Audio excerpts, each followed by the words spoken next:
Testing, testing. 1 2 1 2. Test, test, testing, testing. 1 2. Australian internet testing, testing. 1 2. Am I live? Is OBS working? Can you all hear me?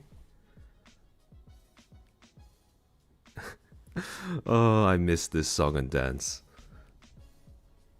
Hello, hello, hello, hello. Is this working? Is this working? You are testing? Hey! Hi, Super Knight. Hello? Hey! We're live, we're live. 125 pages? Yeah. This was an absolute slog to put together. There are so many... Okay. One of the reasons why the slide count for this particular stream has ballooned out compared to my other ones is, for this one in particular, because of the fact that there are so many moving parts, and because of the fact that, again, there's this constant cycle of people saying things and then deleting them immediately, I've tried to be as specific as possible with the things that I cite and the things that I talk about. So there will be quite a few slides that are just dedicated to providing timestamps plus exact quotes. This was such a painful stream to make because I had to keep replaying like the same Knux Taku video like 5 times in a row just so I could get his words right. Oh, Mercurius Olicus, thank you for the 5. Welcome to the new Footstools. I woke up and it's 3 a.m. You VOD gang. Oh man, I'm very sorry for your loss, Mike. Oh yeah, Lumi, Oko, hello.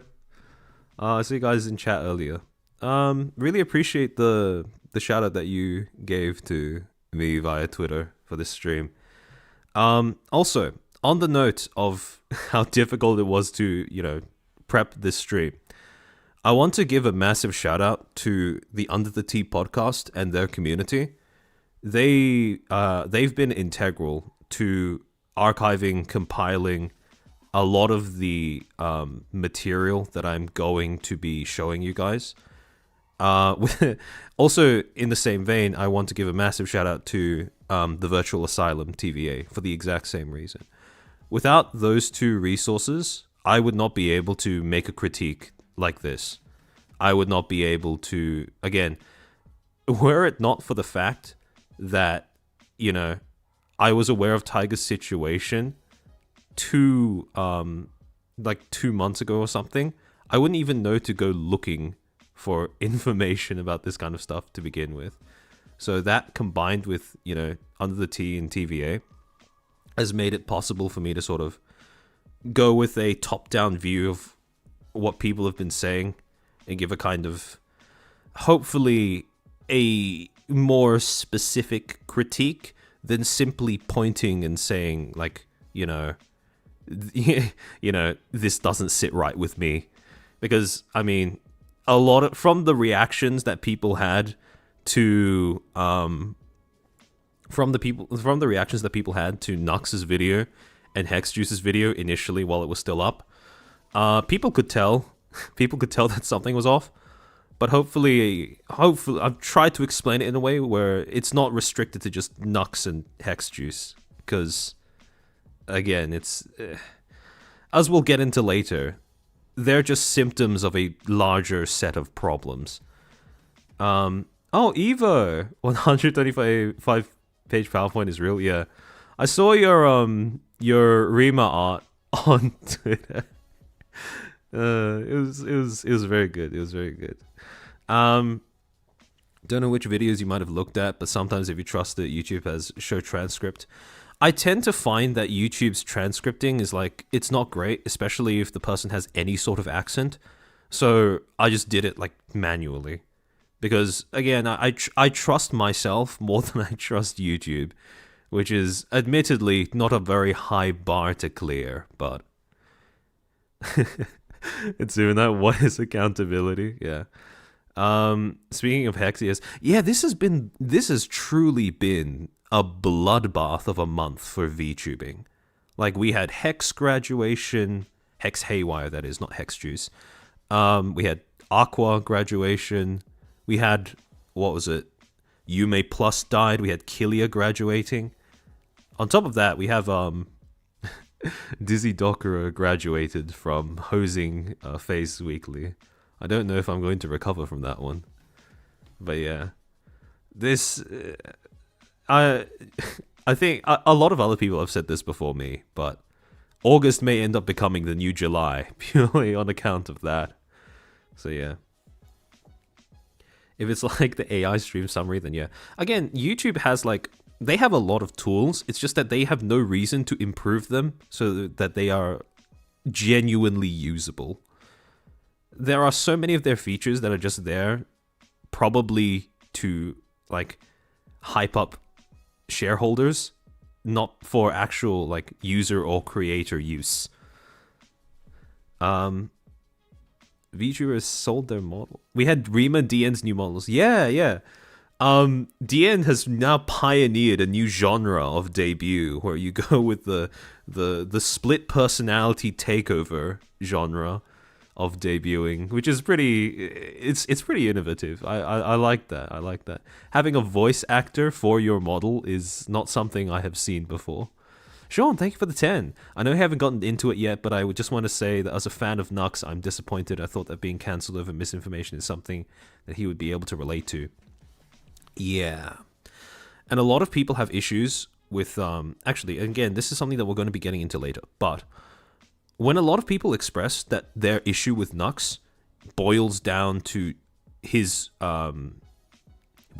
his weakness of character just as much as his weakness of practice when he makes his content, there is a valid reason for that. And it's a valid reason that is tied fundamentally to what makes drama content.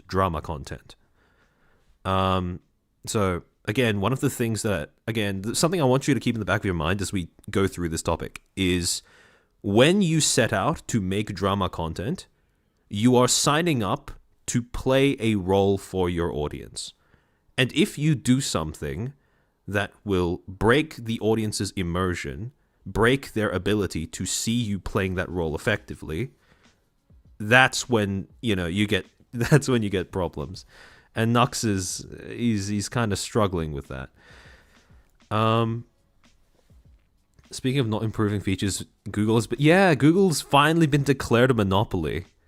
It's probably going to be like 5 years or so. I would guess like 5 years or so before we actually see some real like consequences of that decision, but it is definitely big.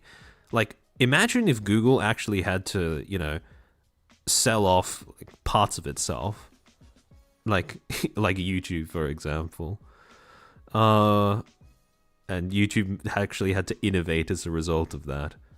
But yeah, all right, I'd say we could probably get started. Give me a second to switch scenes. There we go. All right. Hello. Okay. This has been a trek to get through. All right. So, before we begin, just want to go through a few disclaimers. First, the whole point of this stream is to attack bad practice, not to attack the people implementing them. I want to make this very clear, and this is something that I talked about in my very first stream when I talked about Folk Devils, right? Knux Taku and Hex Juice, they are just convenient examples of a whole bunch of other problems that plague both drama content as a content genre and the VTubing industry in terms of the way that, the kind of environment that it is. And unless we are aware of those problems, unless we attack those practices, it is useless to try and take down, strike down, condemn these people. Because I guarantee that should Knux Taku, should Hex Juice disappear off of Twitch and YouTube tomorrow, there will be people that take their place that are guilty of the exact same bad practices. So again, do not mistake, don't miss the forest for the trees, right? Make sure that if you are going to engage with these points that I'm about to bring up, make sure that when you take in my criticisms, you understand that, again, the problems don't end with just condemning Knux, Taku, and Hexjuice. There's other things going on as well, and that's something I really want to emphasize before we start. Ties in with the third one as well. Do not attempt to harass or contact any of the people mentioned in the stream in any way, shape, or form. Some of them will be quite dislikable. From what I've seen online, some of them are quite disliked already. However, do not add fuel to that fire. It's not worth it. I promise, it is not worth it.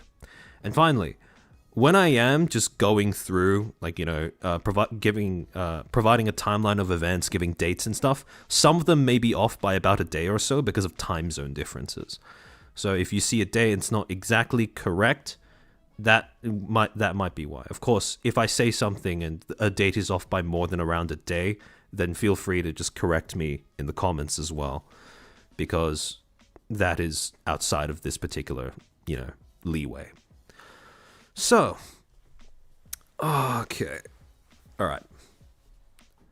A lot of this stream will be dealing with a VTuber by the name of Holic, aka Bungo Tiger, aka Tiger Argyle. Self-professed, feral, snow angel, Shota VTuber.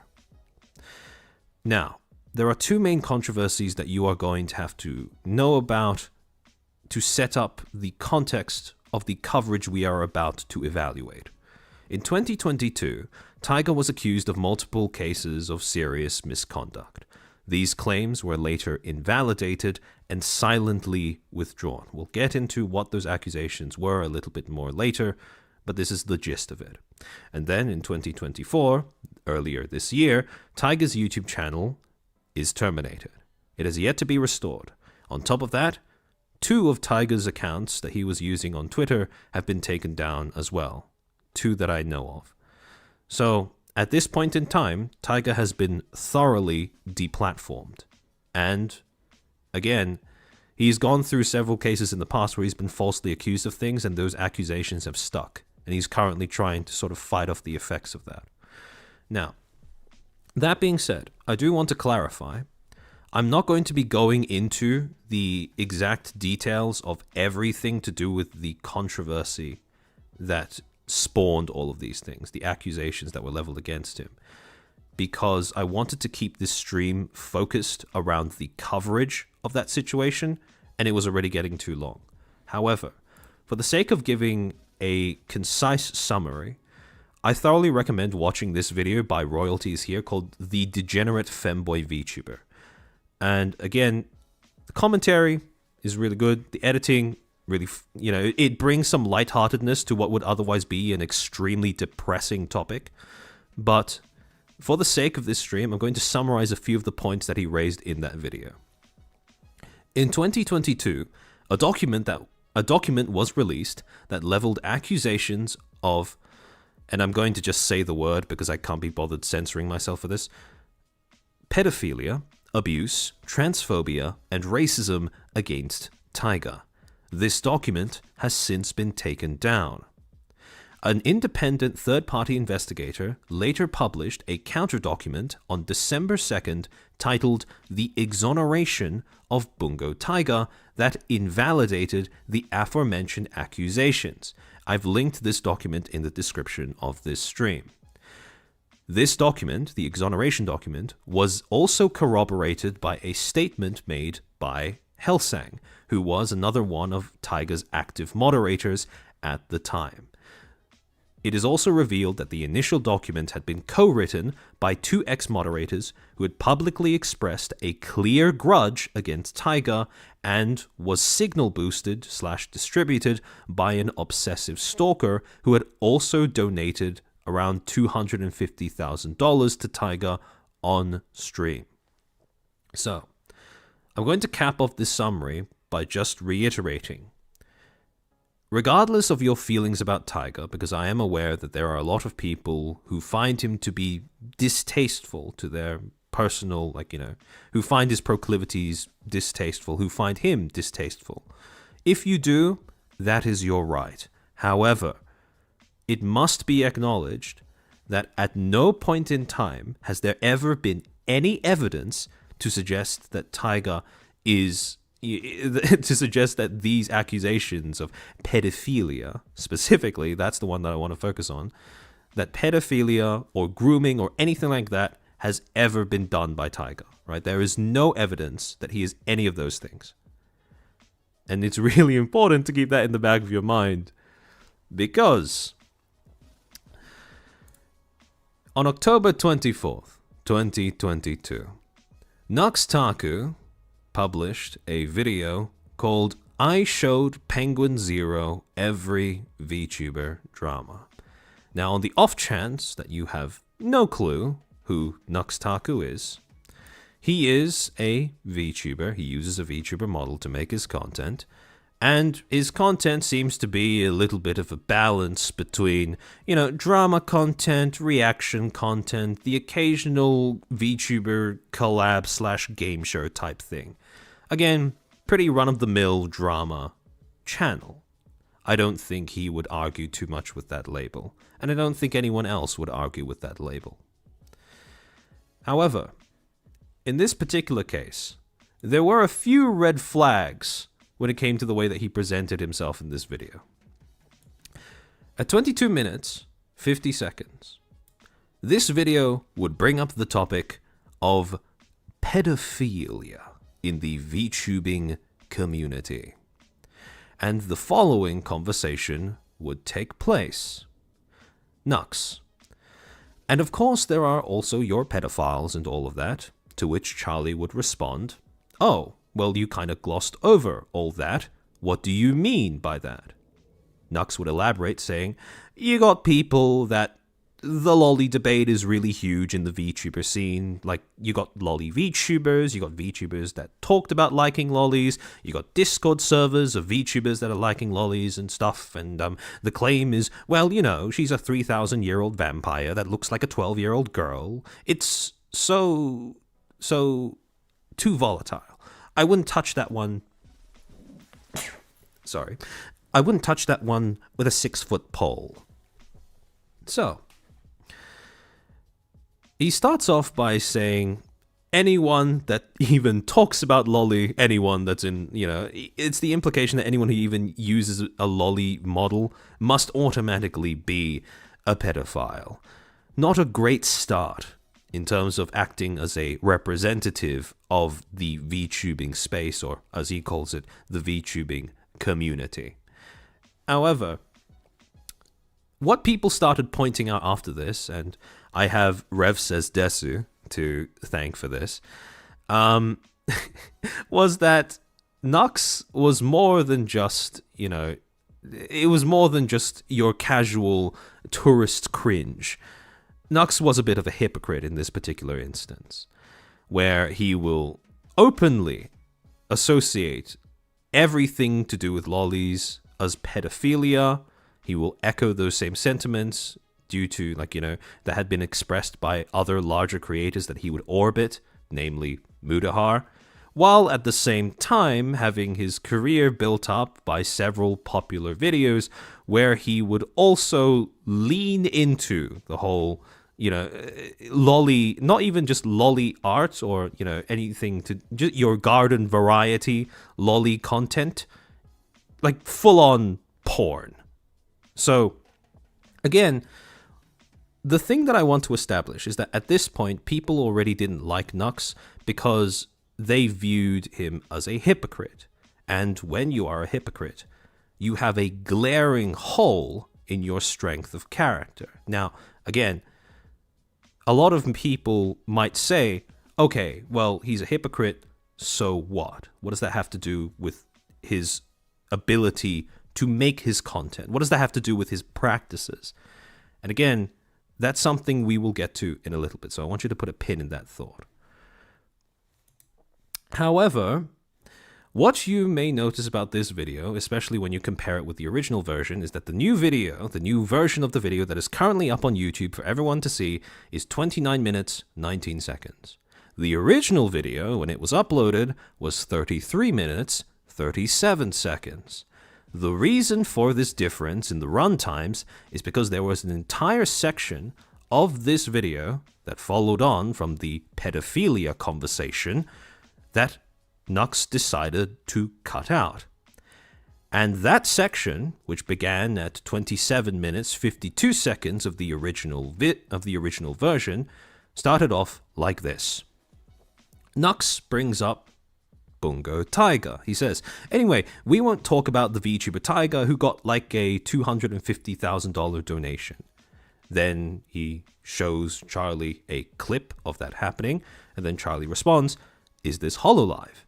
To which Knux replies, no, Tiger is an indie streamer who, I don't know the whole story, but Tiger was outed to be a pedophile. Then Charlie understandably says, oh shit, Jesus. And then Knux says, I don't know the whole story, so alleged. But apparently it's a lot worse. I don't know all the details, so put a big asterisk on it, but I think this, and by this he was referring to the donator, was someone who was kind of groomed-ish. Now, at no point in the original doc was there ever any mention of grooming, let alone grooming for the stalker that ended up donating that much money to Tiger. So, again, what Knux had essentially done was put Tiger on blast in front of Moist Critical, one of the internet's largest creators, and whose name alone drags a significantly larger viewership than would originally view any video that he's in, and put him on blast and accused him of being a pedophile and a groomer, where, in fact, neither of those accusations ever held any water. Fast forward to December 23rd, 2022. Knux Taku updated the video with a pinned comment. Hey all, I edited out the Bungo Tiger segment of this video, although I state in the video itself a disclaimer that I do not know the full story and do not take what I say too seriously. Again, that defense rings real hollow when the accusation itself is as serious as it is. But anyways, going on.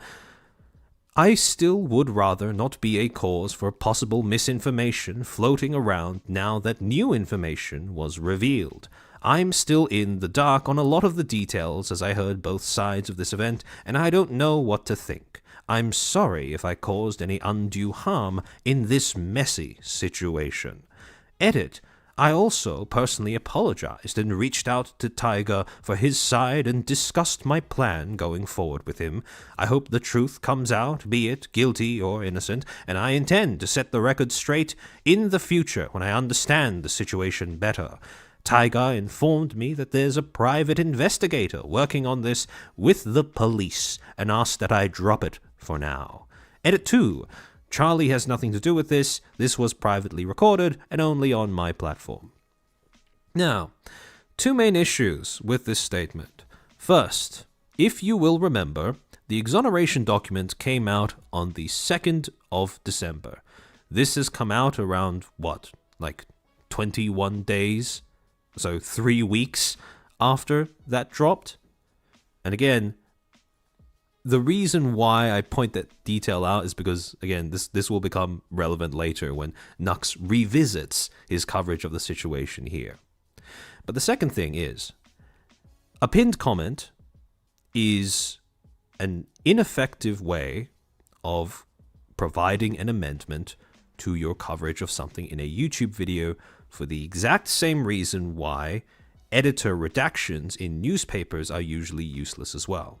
Because most of the audience that saw your video is not going to see your redaction, is not going to see your amendment. YouTube videos, especially drama YouTube videos, just like with any news story, any tabloid, are only designed to be watched or read once. And as a result, you can't really blame an audience for not seeing this. And if this is your only method of providing some form of amendment or correction, then I'm sorry, but this is not enough. And to claim that it is frankly quite ignorant of the kind, and I hate using that word, but quite ignorant of the medium that you are using to communicate with your audience. So, anyways. Fast forward to June 29th. Sorry, I pressed something. I broke my stream. Okay, sorry. Fast forward to June 29th of 2024. Tiger would make a Twitter post on his original Twitter account at Tigerverse that his YouTube channel had been terminated. And again, this is important. The reason listed by YouTube was a violation of their nudity and sexual content policy. Now, if we actually go look at the nudity sexual content policy, just like with any other, YouTube guideline, it's really vague and unspecific in the terms that it uses. However, the specific reason as to why he got picked up by whatever automated moderation system YouTube has running for this particular policy is likely due to a change that they made, in September of 2022. An update to our policies on nudity and sexual content in order to more consistently apply our community guidelines. We're updating today our policies on nudity and sexual content for both live action and animated content. And as to what these updates consisted of, there was one that stood out in particular. Where we are being more restrictive, sexual sounds in ASMR content. We've strengthened our policies to better identify and action ASMR content that is sexually gratifying. ASMR videos with audio sexual sounds may be age restricted or removed from the platform. Now, anyone with half a brain will understand that when YouTube says this, they don't mean that they're going to be releasing a new wave of human moderators to look out for things where people are making content that is intended to facilitate their audience jacking off. What they mean is that they have now updated the parameters that they are going to presumably feed into their bots, their automated moderation system, so that the bots are supposedly better equipped to identify what they refer to as sexually gratifying content. There is a problem, though. How do you tell the difference between someone moaning aloud in a way that is designed to be sexually gratifying versus someone moaning aloud as part of a lewd joke? And the answer is, if you are a robot, you have no way of telling. And we've been given multiple occasions where this particular change, this particular attempt to enforce this rule by YouTube has screwed over people who do not deserve the enforcement at all. But again, we will get to that later on in the stream. So, at this stage in time, the most important thing to know is that Tiger has been banned by YouTube. His main channel, specifically, has been banned by YouTube for the reason of violating the nudity and sexual content policy. And more likely than not, something to do with sexual sounds in ASMR content. From the clips that I've seen of Tiger, he is very prone to moaning aloud, and YouTube does not seem to like that.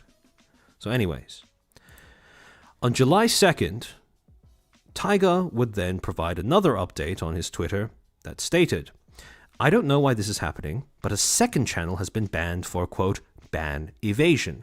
I literally made this channel a year ago, meaning it was created before I was banned and before I even received my first strike on my main channel." So again, to clarify the timeline, his first channel gets taken down, he tries to post content on the second channel, and then the second channel gets taken down for ban evasion. "I didn't even have time to appeal my second strike before YouTube just deleted my first channel, mind you. I don't even know what my third strike was on, or if I even received one before being terminated. This new channel had 2 videos uploaded to it, both clips from my Twitch, and both posted before my first channel was terminated. This is targeted harassment. Team YouTube, I'm so exhausted. And he attached a screenshot of an announcement that he made in his Discord about this channel. And this was the best picture I could find, even though it's like 14p. So I'm going to do my best to just read it out for people. Due to the continual censorship from YouTube, I have created a new channel that I will be uploading all of my content to for the time being, until it is safe to return to my main channel at everyone. Sorry for the inconvenience, but I hope you understand. And you can see that this new, quote, new channel's name is cute and funny. Now, again, one thing that is important to note for the sake of setting up what we're going to talk about later on in the stream. He refers to this channel as a new channel, even though he describes it in the Twitter post as a channel that he made a year ago. For the sake of just understanding, some of the claims that will be made against him, it doesn't really matter if this channel was made after his main channel was banned or if it was made beforehand. Because, and this is a misconception that he has expressed that I do want to quickly correct. It doesn't matter when the channel was made, because regardless of when you made the channel you post on, if you are posting on any channel after your, quote, main channel has been banned, YouTube will class that as ban evasion. If you go to the YouTube help and the YouTube help section on Google and you look at their section on channel or account terminations, they state, if your channel is terminated, you will get an email explaining the reason for termination. If your YouTube channel is terminated, you are prohibited from circumventing termination or allowing others to use your channel to bypass their termination by using or creating any other YouTube channels. This applies to all your existing channels, any new channels you create or acquire, and any channels in which you are repeatedly or prominently featured. So again, doesn't matter when the channel was made. If you're posting onto it after you have had a channel be terminated, YouTube will count that as ban evasion. However, what is also equally important to remember is that the removal of cute and funny has nothing to do with the removal of does not affect the removal of Tiger Holic, which was his main channel. The main channel was taken down before his second channel was taken down.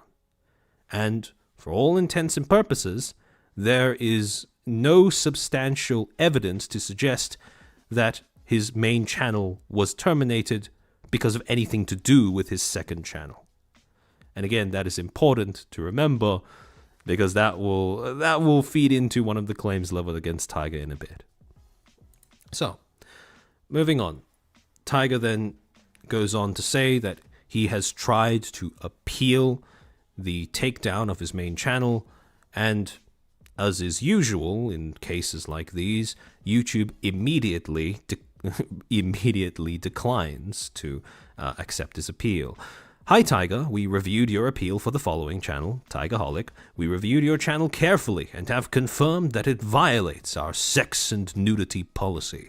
We know this is probably disappointing news, but it's our job to make sure that YouTube is a safe place for all. How this affects your channel, we won't be putting your channel back up on YouTube. Now, what is also important is that Tiger then states that this entire time he has been reporting a stalker on YouTube who has been publicly proclaiming that they've been running around reporting all of his videos. Again, in Tiger's words, worth mentioning that I reported my stalker to YouTube and gave them plenty of evidence that this person is admitting to spamming false reports onto their system, but whatever.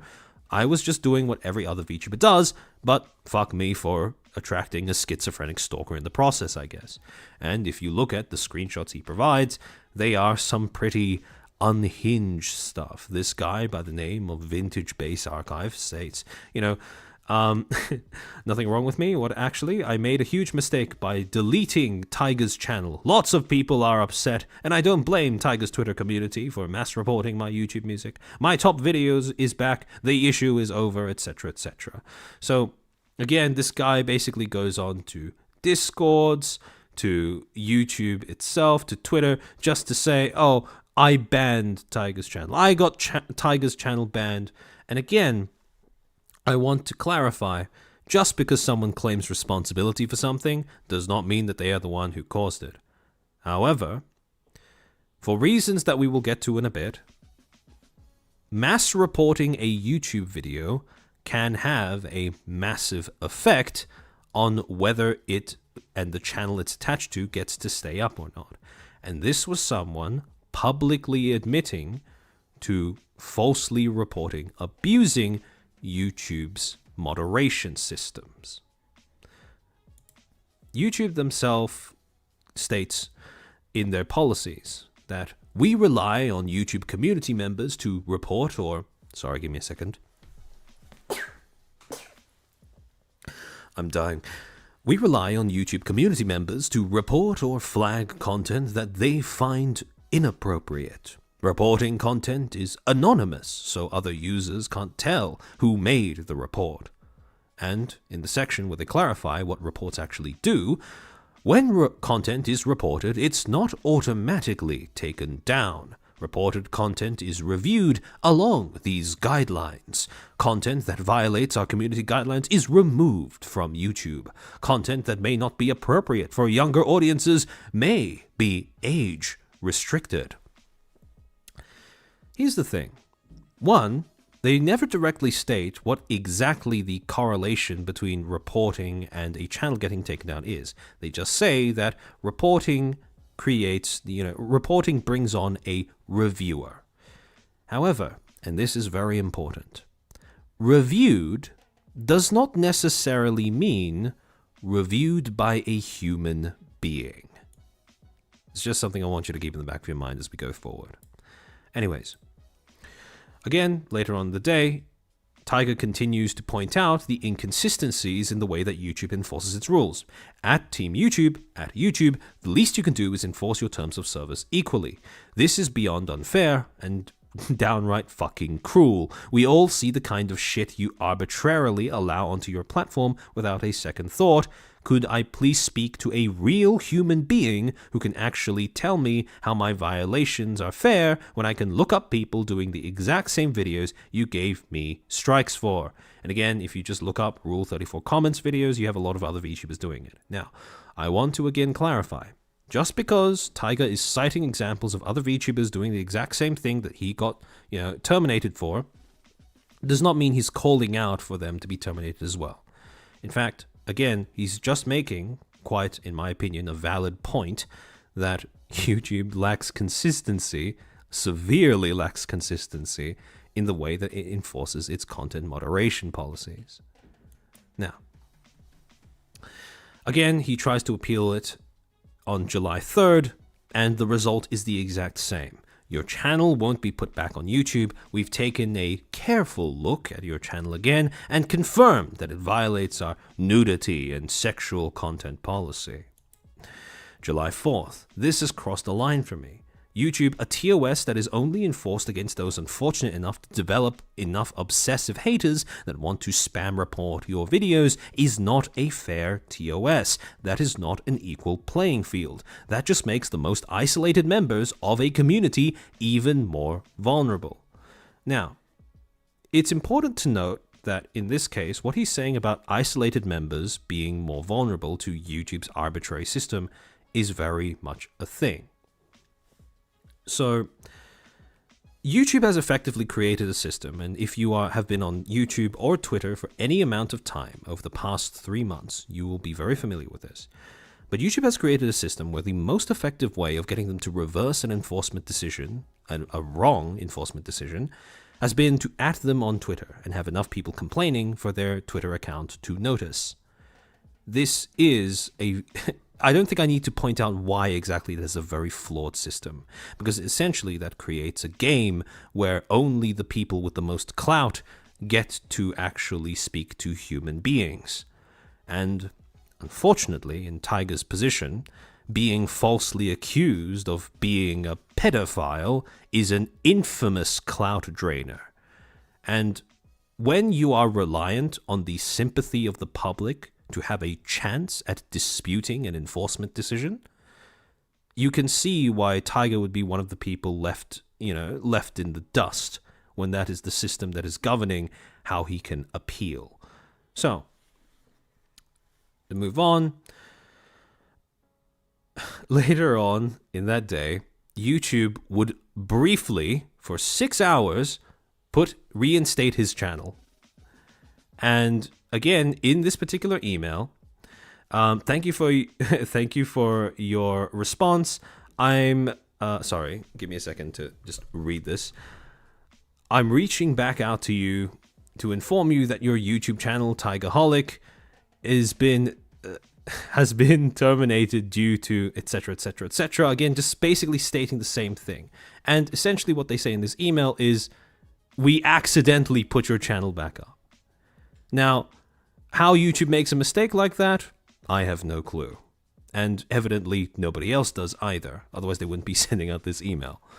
But again, it shows that YouTube isn't entirely on top of things on their end of the scene. It reinforces the impression that the public has that YouTube doesn't quite have its own content moderation systems all put together. So, again, on July 9th, Tiger then points out that even the fan channels, again the ones that are run by not himself but people who enjoy his content, have been taken down for impersonation. Now, you will remember that around the same time, Pierre, who runs Shy Lily Clips, was also taken down for the exact same reason. YouTube accused him of impersonation, and in that case, the only reason, and I think it's no exaggeration to state this, the only reason that Pierre was able to get his channel back was because you had a massive creator like Shy Lily come in from the side and tell YouTube that they need to look at this. Without Shy Lily, I don't think Shy Lily Clips would have been put back on YouTube. And I don't think that's an unreasonable assumption to make. And that, again, highlights the fact that YouTube has created a system that severely lacks any sort of consistency or equality in the way that people get to appeal enforcement decisions. So, on July 14, a user by the name of JDoDes would post screenshots that had been, in turn, posted by the stalker, Vintage Base Archive, that showed him reporting a whole roster of Tiger's videos. A dedicated stalker has posted these screenshots, making it very apparent this is the only thing you need to deplatform someone on at YouTube, and at Team YouTube will do nothing to protect its creators. #Vtubers. Take note, this is all it takes to cripple your career now. And again, if you actually look through this list of reports, admittedly, the titles are the titles are very lewd. I love boys. Tiger has no shame. My feelings for you are illegal. I'm actually a girl. Femboys and tentacles. Femboy braps. And again, title is lewd, admittedly, and Tiger himself does say multiple times that he pushed the envelope a little bit. However, it cannot be ignored that this many reports made by the same person, more likely than not, prompted YouTube to crack down on this channel in particular, to an extent that would not be the same of the other channels that maybe didn't have this same pressure this same pressure to scrutinize them. Now, Tiger himself would then respond saying, apparently all it takes to get your favorite VTuber banned is 42 reports from a single user within 20 days, LMFAO. And at this stage, the idea that there is some sort of correlation between reports and a channel's termination is believable, but at the same time, like I said before, just because someone claims responsibility for something does not mean that they are actually the cause of it. So at this stage, this theory is plausible, but not entirely proven. Moving on to July 29th, Tigerverse, Tiger's main Twitter account, is suspended. It still isn't back up. On August 1st, Tiger in his Discord would announce that his sister had made a Twitter account and he will be taking that over in the meantime, called holic. And from here onwards, whenever I show a tweet made by holic, Tiger, for the sake of continuity, Tiger is the one speaking in those tweets. On the 9th of August, the same user that I mentioned before, Jade Doe, would end up making a GoFundMe for Tiger to gather legal funds so that they could challenge YouTube's decision to take down their channel.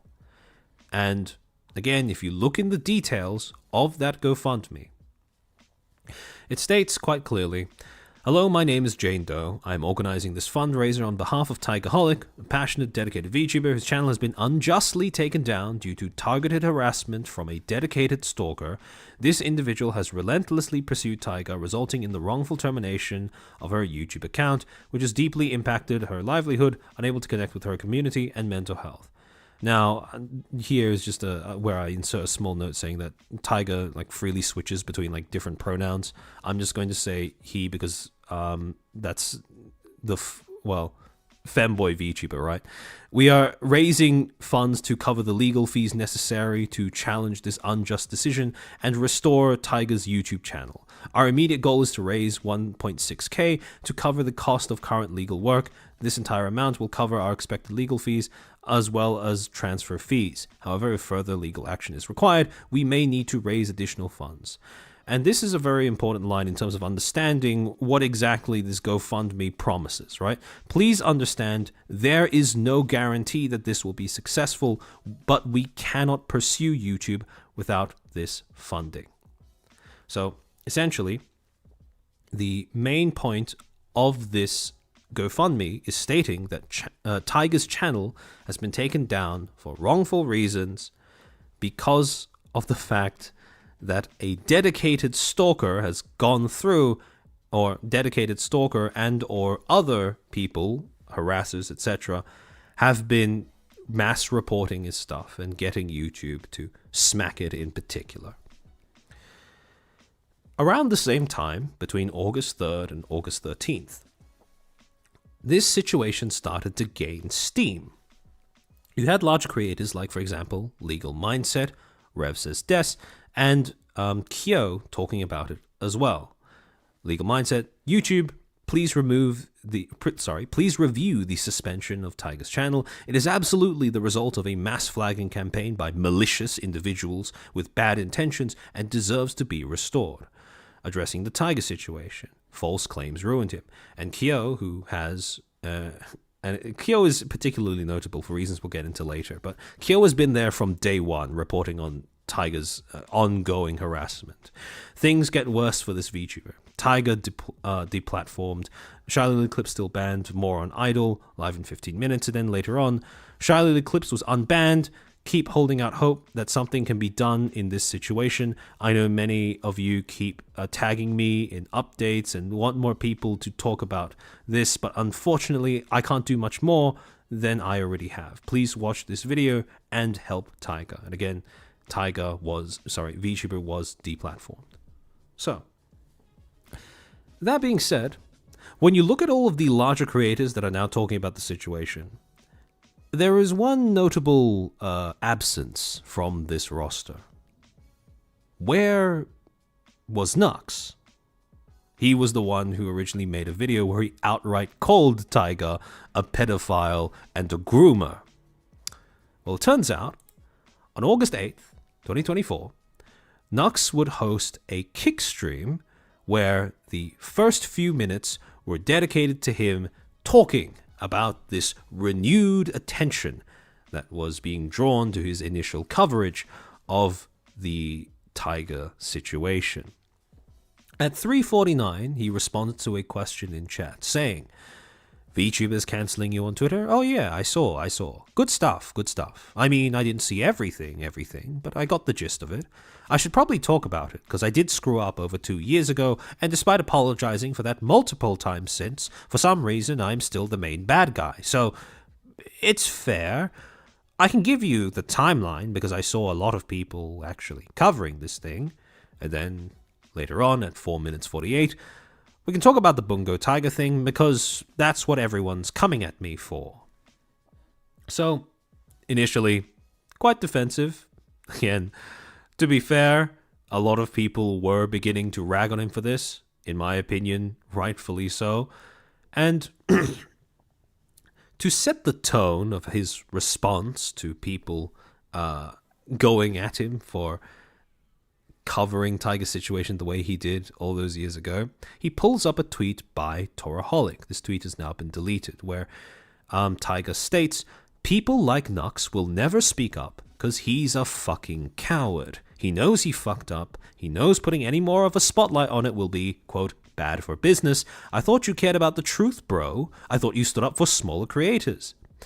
And then, bear in mind, Knux has supposedly apologized and corrected himself in a pinned comment by saying that Tiger is not guilty, that there is no evidence of any sort of pedophilia or grooming, right?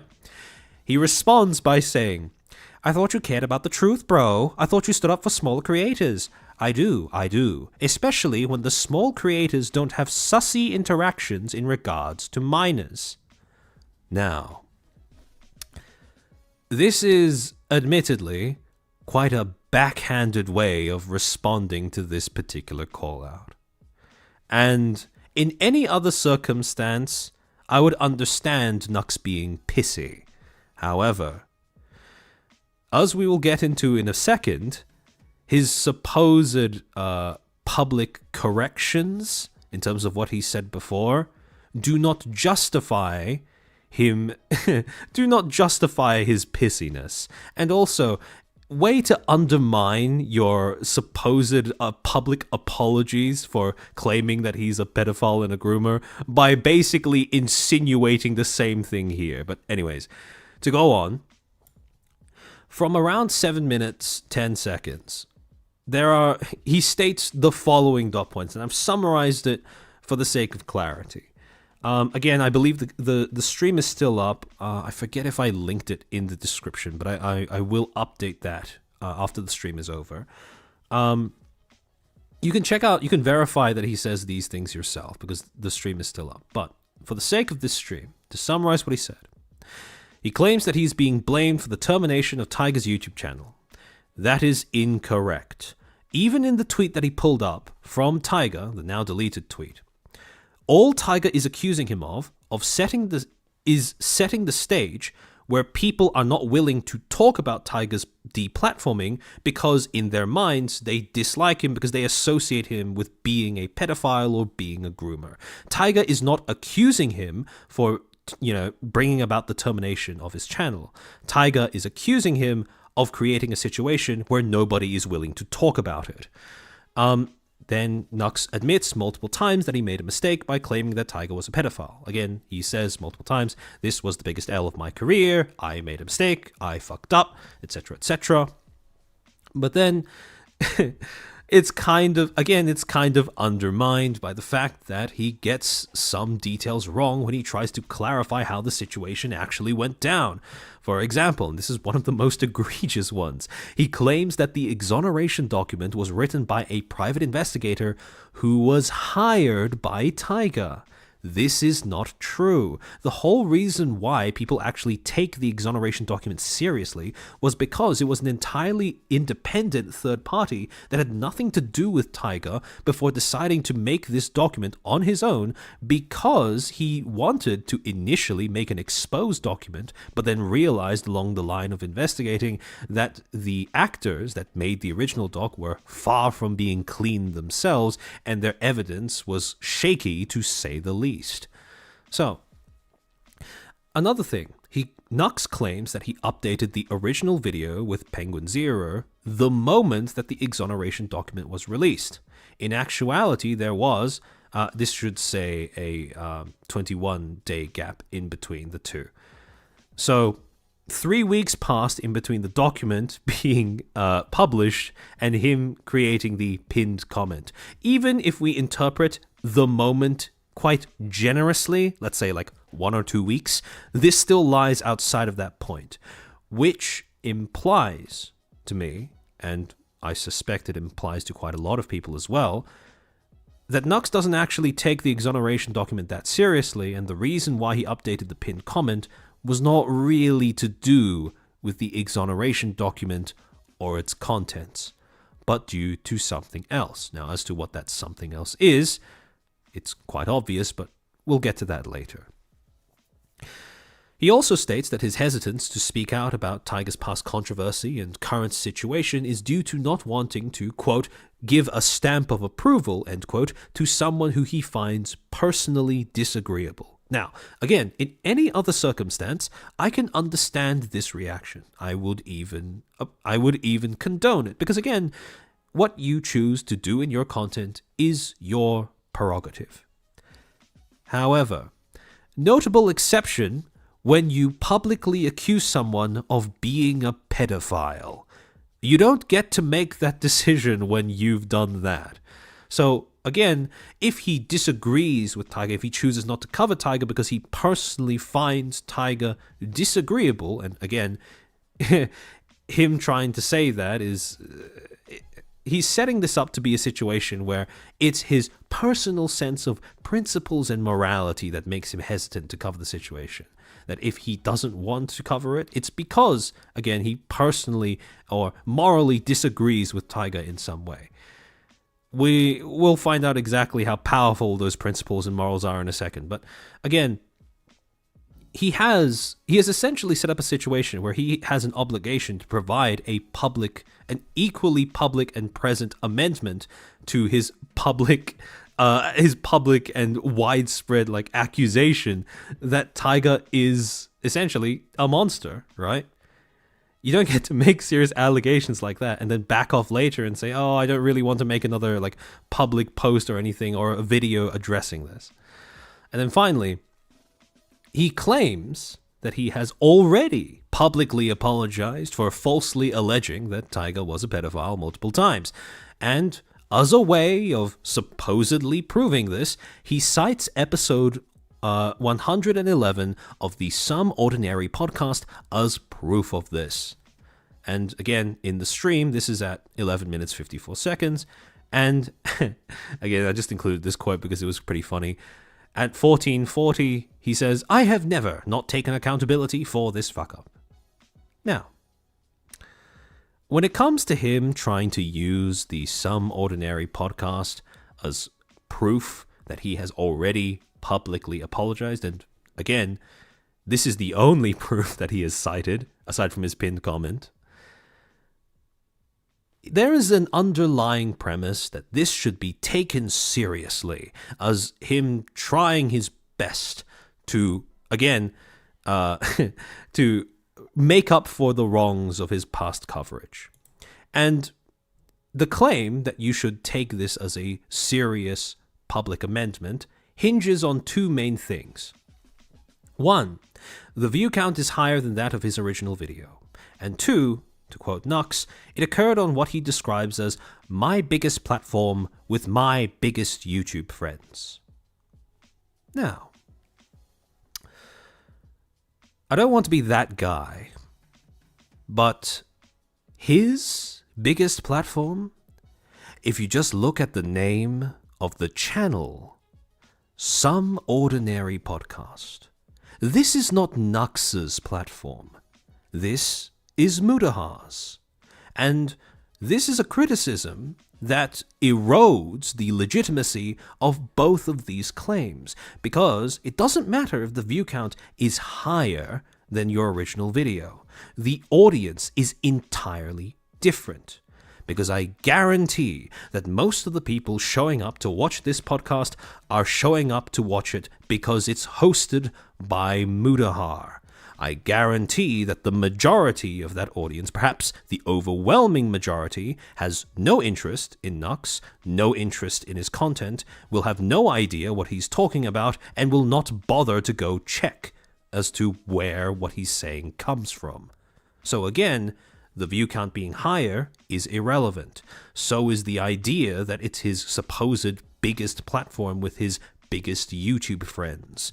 Because again, those YouTube friends have an entirely different audience to the one that originally watched you falsely claim that Taiga was a pedophile.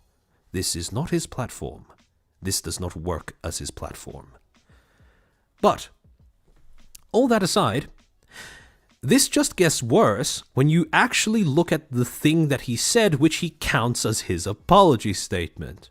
And for the sake, it's quite long. But to set the stage, the topic of the importance of verifying claims that your friends feed you before running with them in a public video is being set up, right? That's the context of when he chooses to butt into the conversation and say all of this, right? So the irony is already dripping from every orifice of this particular conversation. But anyways, this is a little rambly, this is a little disjointed, but let's look at what he actually said. I don't know, there's a past thing. There was a Vtuber that was cancelled for allegedly doing weird grooming type shit, and like I was in a video and I was talking about it, and I also alleged that he did that because close friends of mine told me, and I saw, creepy conversations of him talking to kids or talking about kids and, liking little boys and stuff like that. Who knows if it's a joke, And allegedly, and I alleged it also because a friend told me, and I regret it because, I don't know if it's true. He ended up coming back with some sort of response, this guy, Bungo Tiger, and I apologized to him privately that I even alleged something like that because a friend told me and I believed him, and for me, that's tough. That's the hardest part of this whole thing. For me. Now, I don't know if that registers to you as any sort of public apology, but it most definitely doesn't register that way for me. This entire thing was basically a bumbling recount of the the process by which he decided it was a good idea to say something like that in public. And then at the end, well, first off, as will become a trend when you look at his future attempts to address this same situation, he doesn't specifically mention who this supposed apology is supposed to be directed at until right at the end. And on top of that, it's a little concerning to me when someone claims that they've issued a public apology and they end that apology by saying that things are so tough for them. So, again, comes off as really disingenuous. And because it is, if you count this as a public apology, I have news. It's not one. It doesn't count as one. And remember, this is the main evidence that Knux cites when he's trying to claim that he's already addressed this situation and publicly apologized most of the, multiple times in the past. So, fast forward to August 14th. Despite what he said before about not being comfortable addressing the Taiga situation because he personally finds Taiga to be distasteful and uncomfortable, he ends up making a video that is supposedly about the Taiga situation, titled Awful Situation. Now, first thing, this video wasn't even published on the same account that Knux posted the original on. If you will remember, Knux has two accounts, Knux Taku and Knuxanor. The original video was posted on Knux Taku. This one was posted on Knuxanor. So, already quite different audience, right? No guarantee that the same people will end up watching about the same situation being covered twice, especially when the time that has elapsed between those two videos being made is 2 years. Sorry, give me a second. I somehow managed to cancel the sneeze. JV Robergato Thank you for the 50. There's no way my friend would lie to me. I know, right? Crazy concept. But anyways, let's look at how exactly Knux chose to address the situation.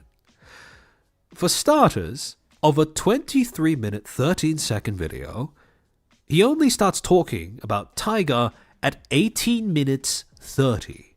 That's not even 5 minutes out of a 20-plus minute runtime. And that's right at the end of the video as well. So you can kiss goodbye to any sort of retention that's going to happen in terms of your audience coming over to try and engage with what you're saying. Now, then going on, he again makes the exact same mistake of endorsing the exoneration document, but repeating the incorrect claim that it was written by someone who Tiger hired. Again, if you are going to correct the record, it is really important that you say correctly that you are citing the if you are going to present an exoneration document, I think it's very important to emphasize to the audience watching that that exoneration document was not made by someone hired by the person it was supposedly exonerating. That's, again, a very basic detail that he's managed to somehow mess up. To Knux's credit, he does apologize directly for, quote, spreading misinformation. However, he follows that up by citing Some Ordinary Podcast episode 111 again as an example of himself issuing a public apology regarding his prior coverage of Tiger's situation. He reiterates his belief that he is being wrongfully blamed for Tiger's termination, which, again, is false. Nobody is blaming him for getting Tiger terminated. People are blaming him for making other people unwilling to talk about it. And then finally, he claims that he consulted YouTube staff about the situation and was told that mass reporting does not automatically result in termination, but, quote, may put them under a microscope by YouTube reviewers, end quote. Again, I would like to remind you, reviewers does not necessarily mean human reviewers. In fact, YouTube has been actively trying to minimize the amount of human contact that any of its creators have with it for the past few months. And finally, he wrongfully cites Shy Lily Clips as another example of a channel being terminated for sexual content. And this is a mistake that, to be fair to Knux, has been made by other people as well. Pierre's channel was terminated for impersonation, not for sexual content. So, again, it's really important not to conflate the two, even though, again, they happened around the same time frame. So, all in all, not a great set of responses. A pinned comment that no one probably saw, a sniveling, quote, apology, where he basically ended it by saying that it's been so hard on him, and a statement that has been buried at the end of a 20-plus minute video. So, to summarize, in terms of all of the malpractice that Knux has been guilty of in reference to this particular situation, he has slandered another creator by negligently peddling false accusations of pedophilia and grooming, issued a written amendment only after almost 2 months had elapsed since the publication of the offending video, and even then only in the form of a pinned comment, not a public statement. He has refused to directly acknowledge the mistake in a dedicated video or statement for almost 2 years thereafter. He has, all of his attempts to issue a public correction were buried in other videos that were primarily dedicated to completely separate topics and posted on completely different channels, thereby being directed at completely different audiences. And finally, he has evidence that he has persistently poor research practices. He cites incorrect information about the circumstances surrounding Tiger's exoneration, even in the final apology segment of Awful Situation. He's had 2 years to improve those research practices, and there is no visible improvement. However, all of these criticisms are true and valid. But something interesting that you might note is that when people are criticizing Knux for the way that he's handled this situation, a lot of those criticisms hinge on attacks on his character. People refer to him as slimy, slippery, dishonest, spineless, arrogant. They say that he dodges accountability. They call him a hypocrite, a coward. They say that he's obnoxious. And again, in any other circumstance, I would say, this is just your customary personal attacks that are directed at anybody that, is disliked by their audience. However, there is a particular reason as to why a drama tuber is more likely to be attacked for that is more likely to have their character attacked when they make a fuck up in their practices. And the reason for that is fundamentally tied to what drama content, what the premise of drama content even is. So, to start off with, what is drama? The details of drama, who's involved, what the conflict is, what are the main points of contention, will vary drastically from case to case. However, if you take any drama, you can, broadly speaking, condense it down to a roughly 4-stage life cycle. In the first stage, a social norm is allegedly violated. This is then followed by the handing out of roles. Roles are given or claimed by the actors involved in this drama. And when it comes to what these roles are, very often what you will see is that you have two main roles that people are trying to vie over. The role of victim and the role of victimizer, right? Almost every drama, when it comes to the roles that are being handed out, there are like three main roles, two main ones: victim, victimizer, and then spectator, right? And in terms of who is the victim, who's the victimizer, what will happen usually is both sides will claim to be the victim and claim that both sides are, the other side is the victimizer. But essentially, again, there is this whole like role allocation process in the second stage. Once roles are allocated, or once people have tried to push roles onto the other party, a conflict is performed for the audience, right? Grievances are aired, blame is assigned, and then at the end of this conflict, the audience is given, hopefully, a feeling of catharsis, and the social norm that was allegedly violated right at the beginning is then restored and or reinforced, right?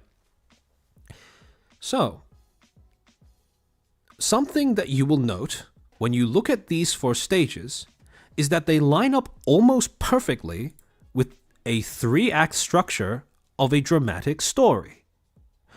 Social norm violated, roles are given or claimed, lines up with the introduction of a story. Conflict obviously lines up with the conflict, and then the catharsis and social norm being restored at the end, resolution. Every drama is perfectly packageable as a work of theater, as a story to be performed for an audience. And when you really boil it down, that is really what all dramas are. It's basically taking underlying feelings, emotions, conflicts, disagreements, and finally giving them a form, all in the public eye. Sumanai, exactly. It is a story being told. So when you look at it that way, there are ways that you can classify all of the dramas, all of the various types of dramas that are being performed just in the world, right? And because all dramas are a story, they will necessarily be affected by the person telling that story. Who, depending on who is telling that particular story, who is performing that particular drama, the functions, the results of that drama will differ from one to the other, right? And broadly speaking, there are three main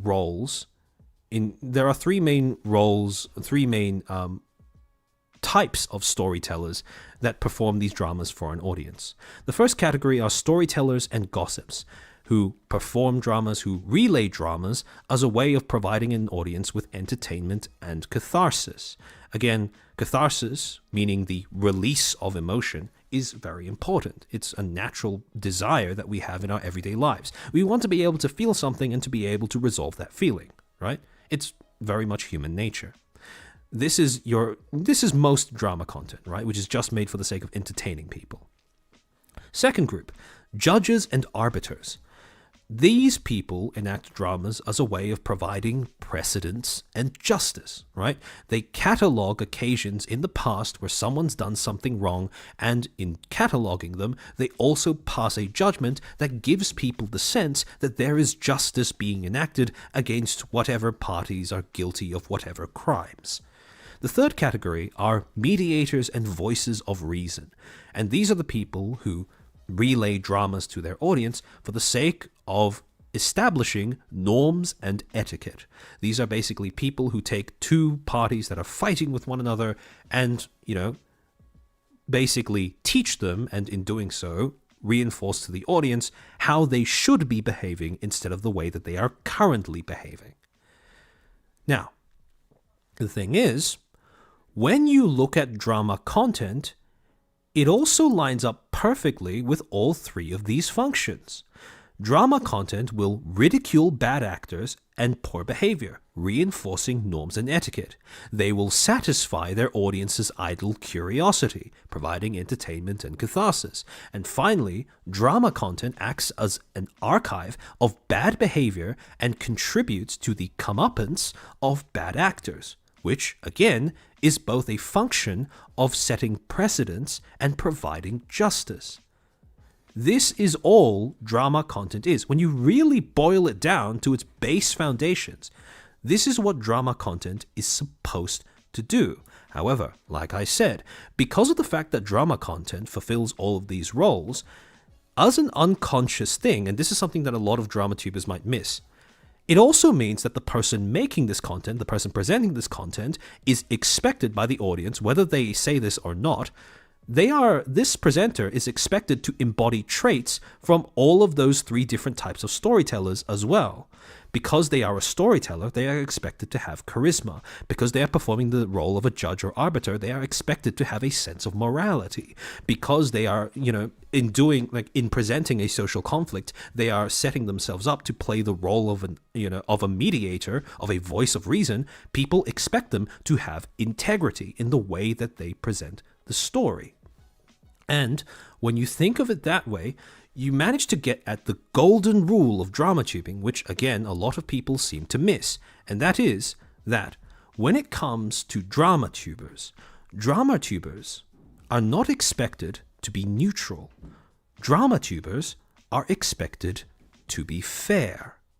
And in terms of what I mean by fair, that's a bunch of things. You need to be honest. You need to contextualize why you are expressing, your opinions the way you are, how you came to those opinions. You need to be entertaining. You need to be able to, again, justify the way that you are presenting something. You need to have some sort of sense of underlying principle that guides the way that you make your content. And again, this is, regardless of whether an audience articulates this or not, this is what they are expecting of you when you take up the role of, covering drama. And unfortunately, this is something that a lot of people who seek to enter the drama, the drama reporting, drama tubing space tend to forget. No one expects you to be neutral because sometimes for the sake of being entertaining, you have to take a side. And other than that, sometimes you cover a drama where it's simply a case of one person, one party making an ass out of themselves. However, regardless of whether you are, regardless of whether you try to be neutral or not, you are expected to always give some sort of contextualization or justification as to why you are saying what you are saying and why you are doing what you are doing. To go into more detail as to what I mean by fair, right? We're going to go through some of the traits that characterize fair/good coverage of drama versus unfair or bad coverage of drama. In the case of good coverage, context is given for how the subject is presented. You don't just say someone is a pedophile or a groomer. You show an audience why you would think that, and if your evidence is bad, you relinquish that presentation. By contrast, in the case of unfair coverage, context is not given for how the subject is presented. You just say whatever with absolutely no contextualization, no justification, and your audience has to go digging themselves to find out why you are saying the things that you are. In the case of good coverage, your opinions are shaped by a set of personal principles. This is very important because you are taking on the role of an arbiter, a judge, a voice of reason. Just as much as you are expected to be an entertainer, you are expected to have some sort of sense of morality. A thing that I see a lot of... the thing is, right, when you are a drama-tuber, you are essentially acting as a representative of your audience. You are wading into the muck to retrieve a story so that they don't have to do it themselves. However, in taking on that role, you also have to acknowledge that your audience has no desire to be represented by a sniveling, spineless, immoral worm. They want to be represented by someone who they can identify with. And to make yourself relatable, or to make yourself a representative worth having, you need to have some sort of underlying set of personal principles or morality. And this ties into the next point as well. The presenter should be charismatic and should embody a sense of morality. And this contrasts to unfair or bad coverage where the presenter's opinions seem to only be shaped by popular sentiment. There is no sense of underlying personal principles. There is no set of underlying personal principles. And the presenter either lacks charisma and or simply claims moral superiority. Now, when I say claims moral superiority, I mean this both in the sense that, you can claim to be morally superior to someone else by saying that you are a good person, or you can enforce moral superiority by pushing moral inferiority onto whoever you are talking about, right? So essentially, this would be something like, case in point, falsely accusing someone of being a pedophile. So in the case of fair and good coverage, you have nuances that are acknowledged when necessary. Now, granted, when you are trying to make drama content for a general audience, there will be times when nuances end up getting in the way of creating engaging content. However, this is what separates good drama tubers from bad ones. Good drama tubers figure out how to make it work anyways, because again, it is important for the sake of showing that you have some sense of principle to acknowledge nuance and provide context. And again, when it comes to bad coverage, this is inverted. Nuances are ignored in favor of wider appeal. People who cover drama in an unfair or bad faith way, they only care about the most cynical of motivations. They want the video to be viewed by as many people as possible. They want the retention to be as high as possible. And I'm not saying that people who make good drama content don't care about retention or viewership, not at all. But at the same time, there is a line to be drawn between how much quality you are willing to sacrifice in your coverage in order to guarantee that viewership and that retention. The moment you start prioritizing viewership and retention over your principles, that's when you start slipping into unfair or bad coverage. And finally, this is an underappreciated point when it comes to drama reporting in particular. In the case of good or fair coverage, amendments are provided promptly upon receiving new evidence. By contrast, with unfair or bad coverage, amendments are provided only upon receiving public pressure. Again, this ties into the idea that unfair or bad drama tubers do not have an underlying sense of morality, and as a result, how they express themselves is purely determined by whatever public sentiment is at the time. So, again, the reason why I go into all of this is to establish the fact that in the case of drama tubing, the quality of your content is directly linked to the quality of your character. That is why when a drama tuber fucks up, a good portion of the criticisms will not just be on what they did when they made their content, but who they are as a person. Because like I said, when you become a drama tuber, you are playing a role. And if you fail to play that role convincingly, your audience's immersion is broken, and that impacts the quality of your content as well. So, on the topic of amendments, I want to clarify that there are two different types of amendments that exist when it comes to, issuing corrections to public statements. These consist of corrections and apologies. And both of these things are designed to do they're supposed to fulfill slightly different functions, even though there is quite a lot of overlap between the two.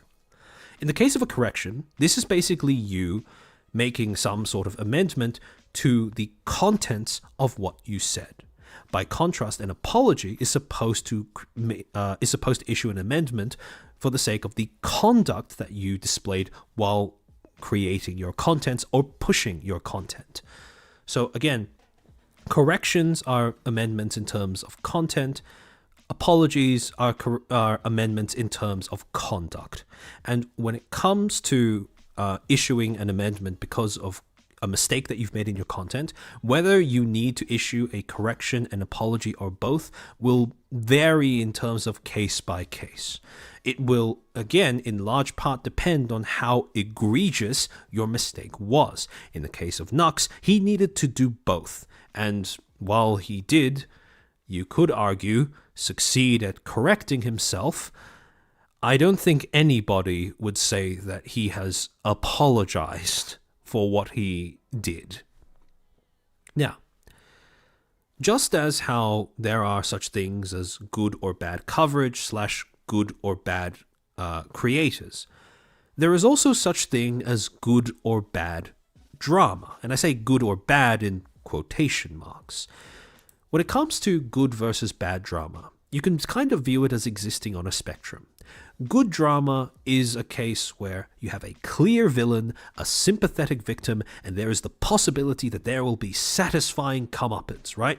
You get just angry enough because someone is acting genuinely evil, and then at the end of the story, they get what they deserve, right? And an example of good drama that has recently happened is the case of what happened with Bub the Law, or basically the VTuber that was playing Dead by Daylight and decided to harass a smaller creator because they were white and because they won the game. So again, this was very much a case where there was a clear villain, the victim didn't do anything wrong, and as a result, when Bub was, rightfully lampooned by the internet, it was satisfying for everyone involved. By contrast, bad drama is a case where all parties are unsympathetic, at least to some degree. This is a case where the conflict itself is more likely to be messy and or morally complex, and as an extension of that, it is also probably difficult to resolve. And again, because it is difficult to resolve, what that means is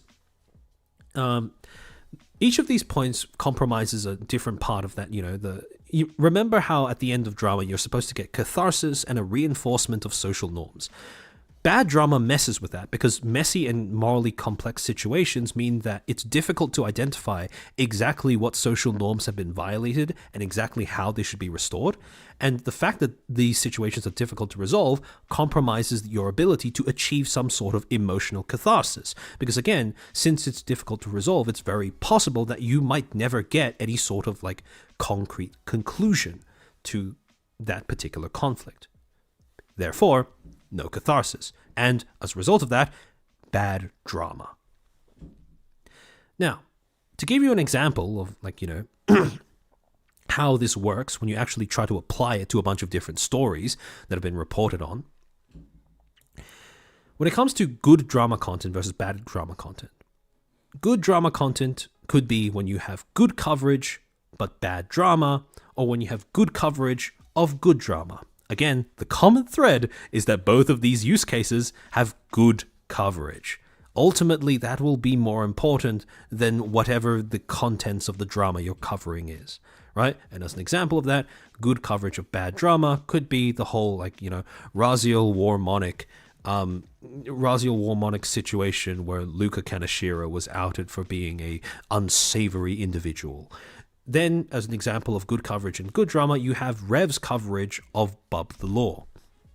Now, in that same vein, you can have bad drama content as well.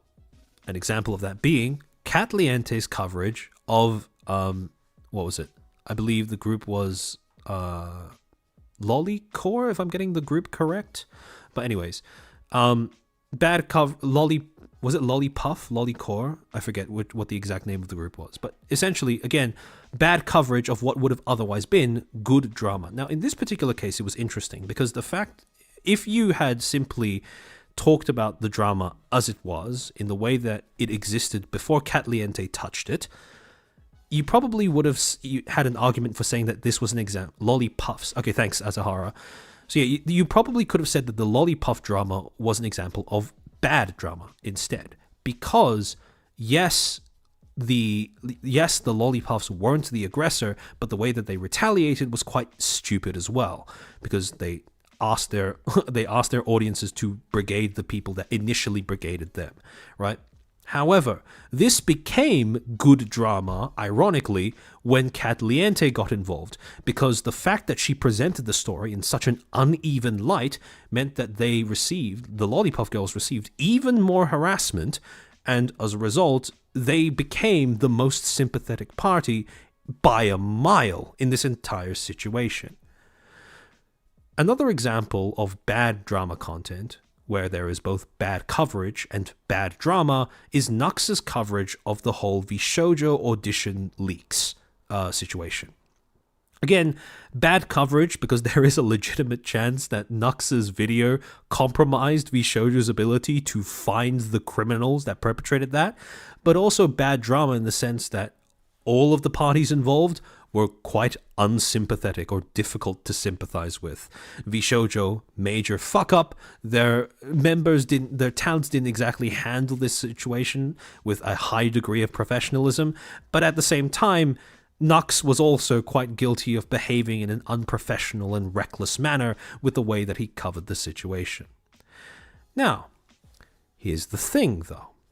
When you look at these examples of good drama content and bad drama content, something very interesting begins to happen with the way that the audience perceives and catalogs this kind of content. I don't think it's any exaggeration to say that drama content has a bad reputation. And I would argue that that bad reputation is because of a negativity bias in the way that we perceive and catalog drama content. Because when it comes to good drama content, people tend to reclassify that as news or commentary, which leaves only the bad examples of drama content that retain that label. And as a result of that, people view all drama content as just the worst examples of what drama content can be. This comparison between drama and news is something I want to dig into a little bit deeper as well, because when you look at drama, it is, in essence, a genre of news, a type of news.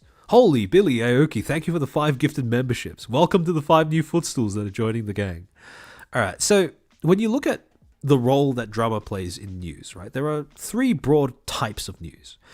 The 2 main ones, I would say, are gossip and journalism. And right in the middle, where those 2 intersect, you get drama, right? Basically, gossip is whenever you have things that are, varying degrees of unfounded, plus also being about subjects that might be a little unserious, versus journalism, which, at least in theory, is supposed to be, a more principled attempt at covering more important matters. And again, right in the middle, you have drama, because again, how important, quote-unquote, a drama is can vary drastically from case to case. Some dramas have implications for entire industries, whereas some dramas can be as petty as, some sort of high school falling out, right? So, again, drama combines elements from both gossip and journalism. However, when it comes to viewing the difference between drama and journalism, we can get even more specific when it comes to distinguishing between the two. And I'm going to cite an example that I talked about in a past stream, and this was when I was talking about the off-kai drama. So, Some of you will remember that during the whole Offkai debacle, when they, when rumors were circulating that Offkai was blacklisting certain creators, False made a tweet where he photoshopped Enna, Millie, and Reimu onto the Offkai guest page and claimed that there were rumors that Offkai was removing certain people from their panel, right? Removing just people in general from their panel. Not Niji specifically, although that was what was implied in that tweet. And later on, when Offkai announced that they were dropping Niji from their convention, False then made a video about Offkai dropping dropping Niji from their convention. Now, the thing is, even though this was the same person making the content, it's important to note that these were two different types of content made on two different platforms.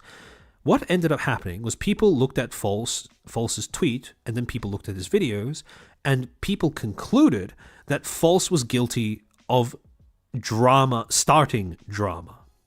Whereas in fact, those two pieces of content were designed to do different things. The tweet could be viewed as trying to start drama, because the purpose was to initiate discourse, and there was a high degree of instigation in what would have happened. Holy, Scarling Michael Orr, thank you for the 20 gifted memberships. Hope you guys enjoy them. Whereas with his video, it fulfilled a different function altogether, because this was more journalism oriented, where the purpose, instead of provoking discourse, it was to provide information, to keep his audience informed. And as a result, there was pretty much no instigation in the events that he was reporting on, because Offkai themselves stated numerous times False's tweet had nothing to do with their decision to drop Niji. That decision had been made earlier, but they weren't able to announce it until then. Now, how valid you assume that statement is up to you, but again, it's for that reason that I would make a distinction between news journalism and news drama. So, another thing when it comes to looking at the differences between drama and journalism is that journalism, well, and again, this is something that you get taught in media school. When it comes to journalism, you need to have a reason to write a story. And the reasons for why you would write a story boil down to something called the 8 news values, right? These are 8 different qualities that a story can have that makes it worth writing and, as a result, worth reading. Sorry, that should be the other way around. Worth reading and therefore worth writing. The first news value is impact, right? Something or someone that affects the world at large. Something that has a large ripple-on effect that will affect multiple people and, as a result, is worth reading about, worth hearing about, because it affects a lot of people. Timeliness, pretty self-explanatory, right? Just something that happened recently.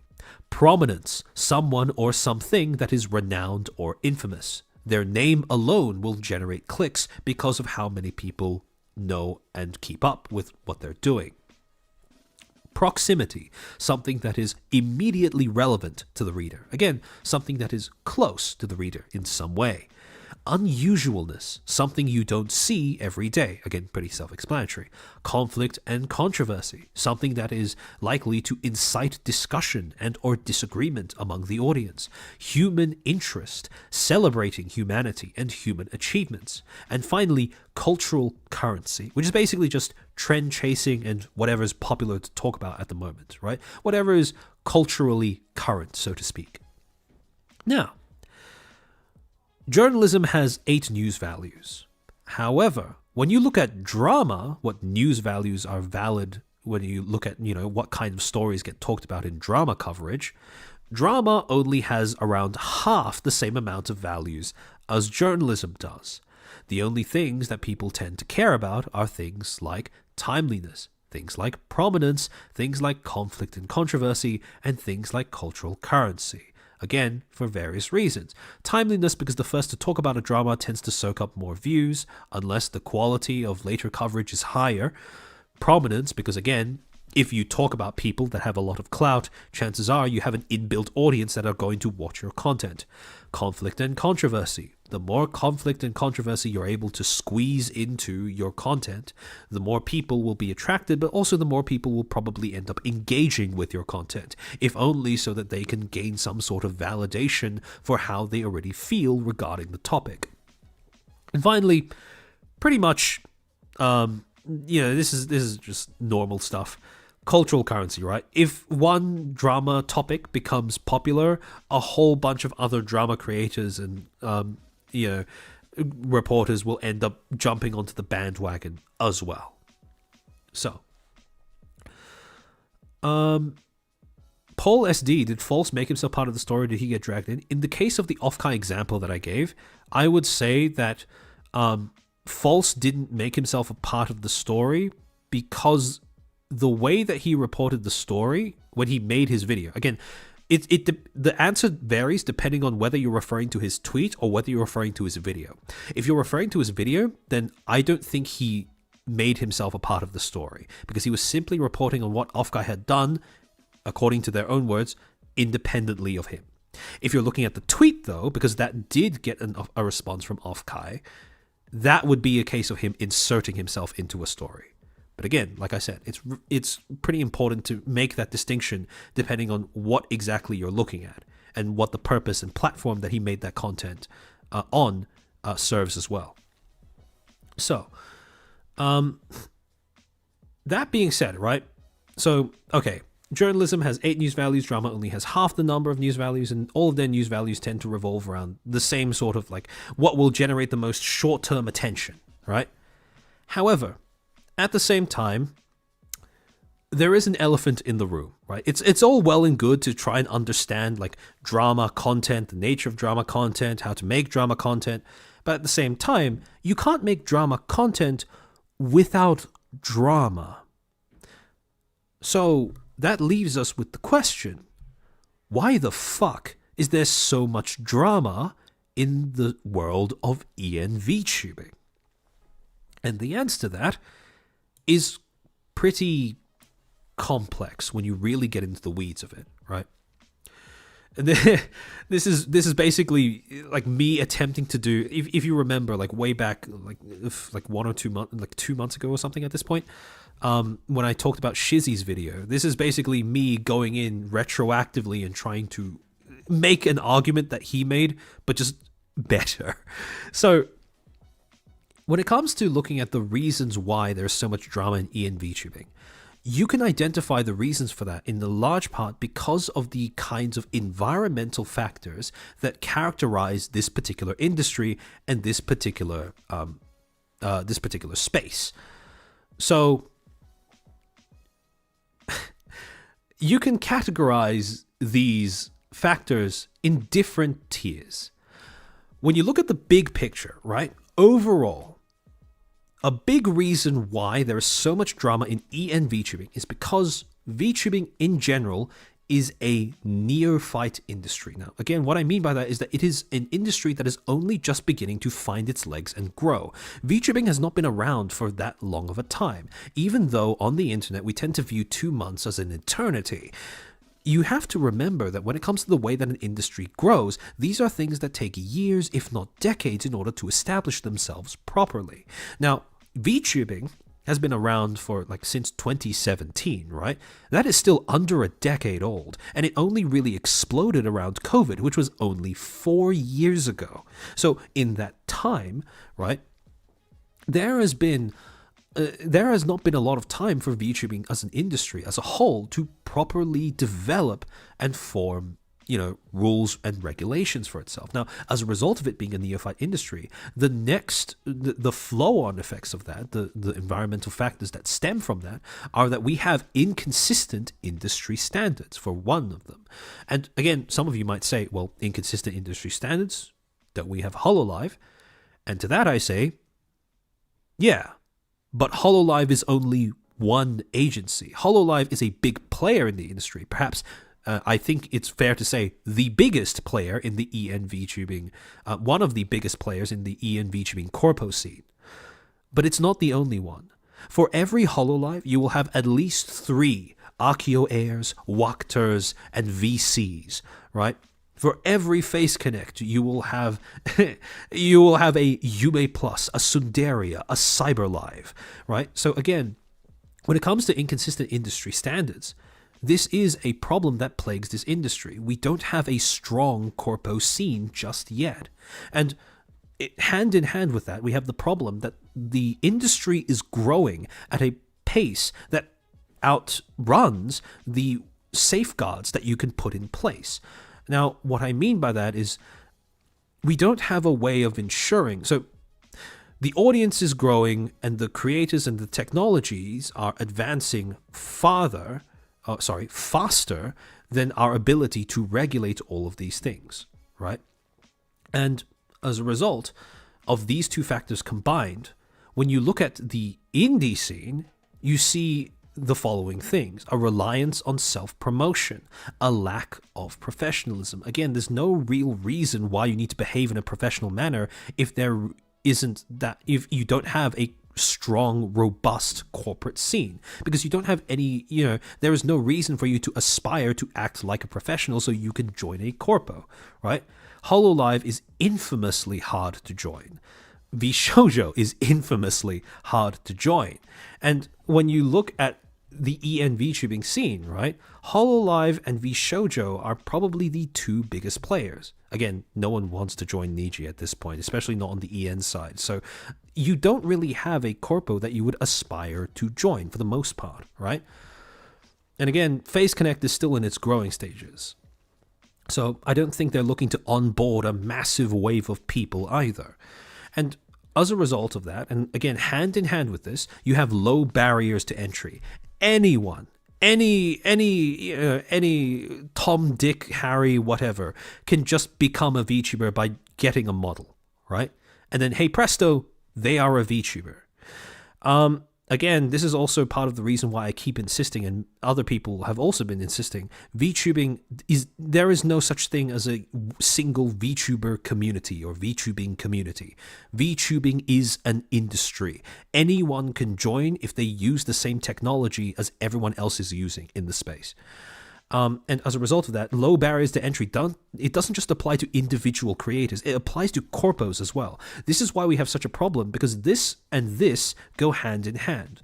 Inconsistent industry standards is directly tied to how low the barrier of entry is to new corporations. Now, granted, in terms of public opinion at least, it is harder for new corpos to establish themselves because people have become hyper aware of what characterizes a black company, right? If they have bad corporate practices, people are more likely to sniff it out a lot sooner than they were prior to February of this year. However, that still doesn't change the fact that, well, all it takes is one spoiled rich brat to decide he wants to become a CEO and then end up founding a quote-unquote corpo on his own that will then crash, burn, and fail in a few months, if not 1 or 2 years. So, again, low barriers to entry, inconsistent industry standards, both of these are problems that exacerbate one another and cause these as knock-on effects.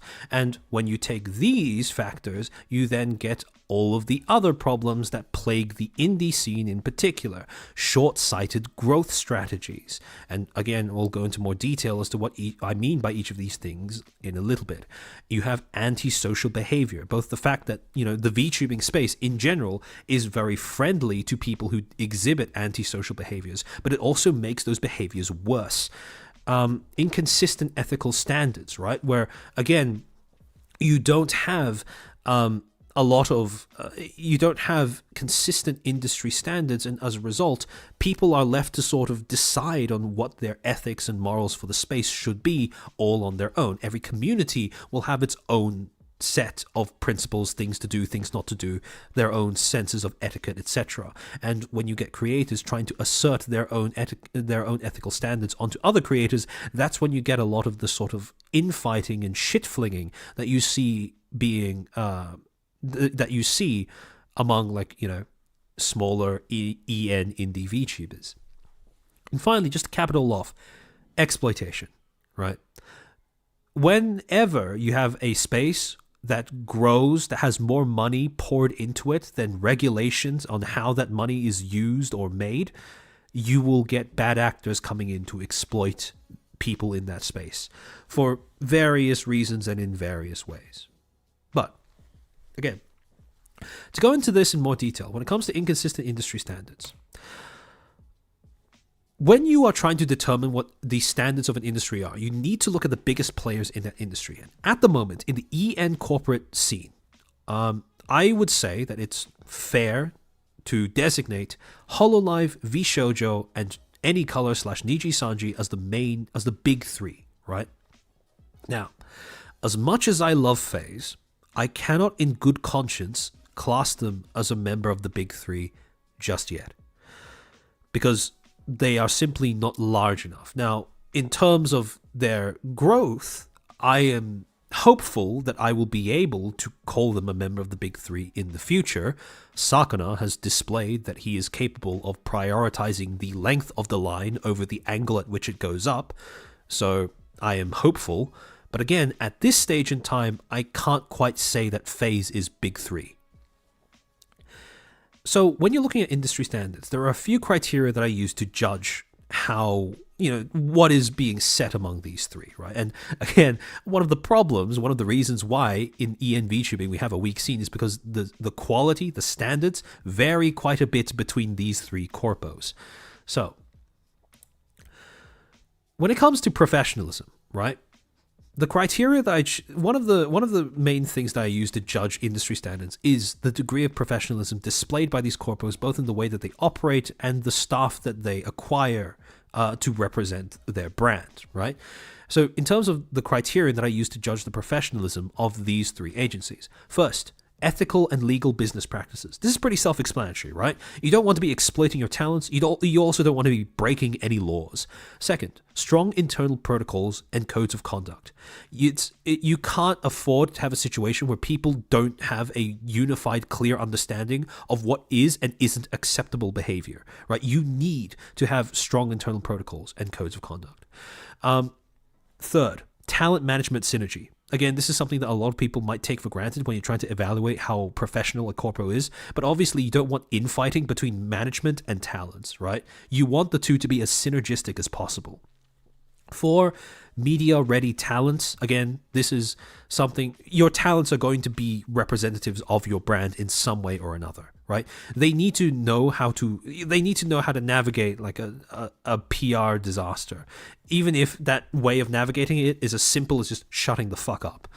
And finally, media trained management. You don't want a CEO that like goes off at people criticizing your company or something that has happened on social media, right? You need the people.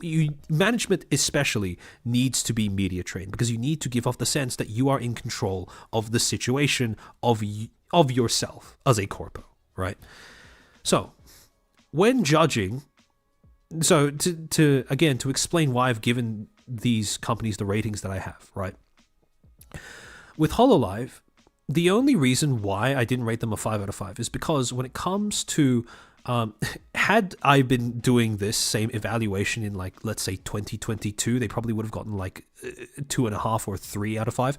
But anyways, as they exist right now, the reason why I've taken away like 1 star in particular is because in terms of, a talent management synergy, there have been some cases where there seem to be slight gaps in the way that talent and management seem to be lining up, some sort of mismatched expectations or miscommunications. On the whole, nothing major, but I would take away half a star for this. And also when it comes to when it comes to things like strong internal protocols and codes of conduct, in light of their recent the launch of their recent app, I would say that I'm not certain that they have very strong protocols, or at least the strongest protocols when it comes to expanding into an overseas market and, anticipating the actions of an overseas audience, right? Same thing happened when they re-debuted on Bilibili. There was a lot of backlash from the EN audience, and it was backlash that I'm not entirely sure Hololive was entirely like, that Hololive was expecting. But again, those are the only reasons why I would decide that, not 5 out of 5 to say the least. Now, VShojo, ethical and legal business practices, they have that on lock, right? No question, they're doing fine in that regard. Strong internal protocols and codes of conduct. I also think that when it comes to the way that they regulate themselves, in an internal sense, in a business sense, I think they're fine. Their management seems to be good. Their CEO is fine. Their talent seem to know, like, how to behave towards one another, etc., etc. There's no infighting in that regards. However, when it comes to when it comes to when it comes to the way that those talents engage with the public, it's a different question, right? Strong internal protocols and codes of conduct would hold true when it comes to the way that talents engage with one another and when talent engages with management. But I wouldn't say that they have strong internal protocols and codes of conduct when it comes to the way that their talents engage with the public. There have been multiple times over the past 6 months where a VShojo talent has made a fool of themselves on social media because they have, for want of a better phrase, fed the trolls, right? And partially, I think this is something that is always going to be present because of the simple fact that there is no involvement when it comes to, management has no involvement in terms of how the talents use their social media. But it gets to the point where I'm kind of worried that they might not have a guide in terms of what not to say, how not to respond to people trying to start shit on Twitter, for example. And that is why, when it comes to strong internal codes of conduct and protocols, that's more of a conditional rating. Talent management synergy, again, because of the fact that we've had so many testimonials, so many people talking about it who have joined as talents, I think they have that one down pat as well. Again, media ready talents, this is conditional. It varies drastically depending on which talent you're talking about. Again, some of the talents are fine, right? Some of the talents would not be caught dead in the middle of a controversy that they were feeding into, right? That they were guilty of feeding into. Other talents, not so much. So again, because of that, it's only a conditional, I would give them half a star, not a full one for that. And finally, media trained management. Again, I have no doubt that their management is media trained, but the degree to which they can express that media training is limited by the fact that they are not in control of their talent social media. So again, how effective and how media trained the management is capable of appearing is fundamentally tied to how professional their talents choose to act at any given moment in time. And it's for that reason that VShojo, when it comes to professionalism, I would only rate 3.5, right? Niji. Okay. Ethical and legal business practices, I would say that they are mostly legal. Half a star. Strong internal protocols and codes of conduct. A bit of a joke. Talent management synergy. Again, half a star because that's highly conditional. It will vary depending on which talent you're talking about and how that talent is assigned to, whether a talent ends up receiving any sort of support from management seems to be decided in a way that is entirely arbitrary. Finally, media ready talents. Again, half a star because of the fact that it varies drastically depending on which talent you're talking about. Some of them, like for example Scarlet, are fine. Others, such as Mr. Violetta, not so much. And finally, media trained management. Again, a funny joke. But anyways, next criteria that I use to judge them. Safeguards. And what I mean by safeguards are things like ensuring talent safety and well-being, assuring staff safety and well-being, securing your auditions. Now, again, this is something that a lot of people kind of gloss over because they're focusing on how the corporation treats people that are already in it. But this is important as well, right? You need to make sure that people feel safe trying to join your corporation as well as once they get into it. Preparedness for controversy, right? You need to have some sort of plan in place for when something goes sideways. And finally, strong plans for growth and development. You need to future-proof your corporation, lest it falls through over the next 5 years. If your corporation is only designed to function for 3 years or less, I'm just going to go out on a limb here and say that it's a corporation that does not deserve a place in the corporate scene. So, in terms of Hololive, right? Pretty much all of them would be The only one that I would say is a little like dicey at times is their preparedness for controversy, right?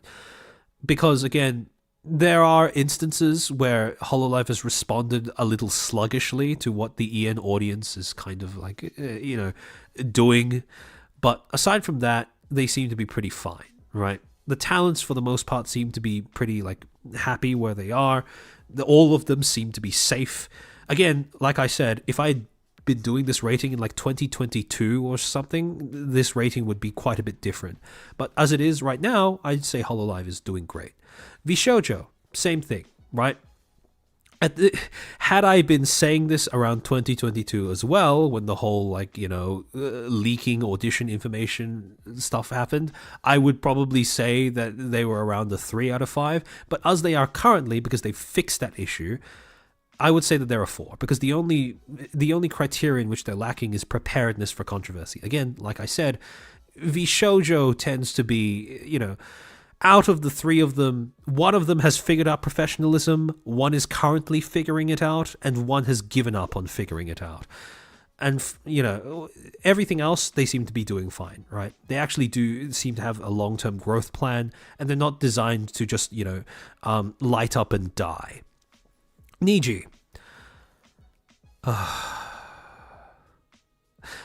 Alright, so they don't have any strong plans for growth or development. Most of their money is spent on buybacks. They are looking after their shareholders more than they are looking after their talents. For that same reason, talent safety and well-being, non-existent. There are no guarantees of that. Staff safety and well-being, conditional. I would say that, again, it mostly depends on who the staff in question are. Upper management? Sure. Anyone below? Not really. Secure auditions. Now this they seem to have on lock, right? I don't think they've had any sort of recent leaks or anything like that. Their problem is more the lack of people that actually want to go into said secure auditions. So, next thing, preparedness for controversy. Again, it depends.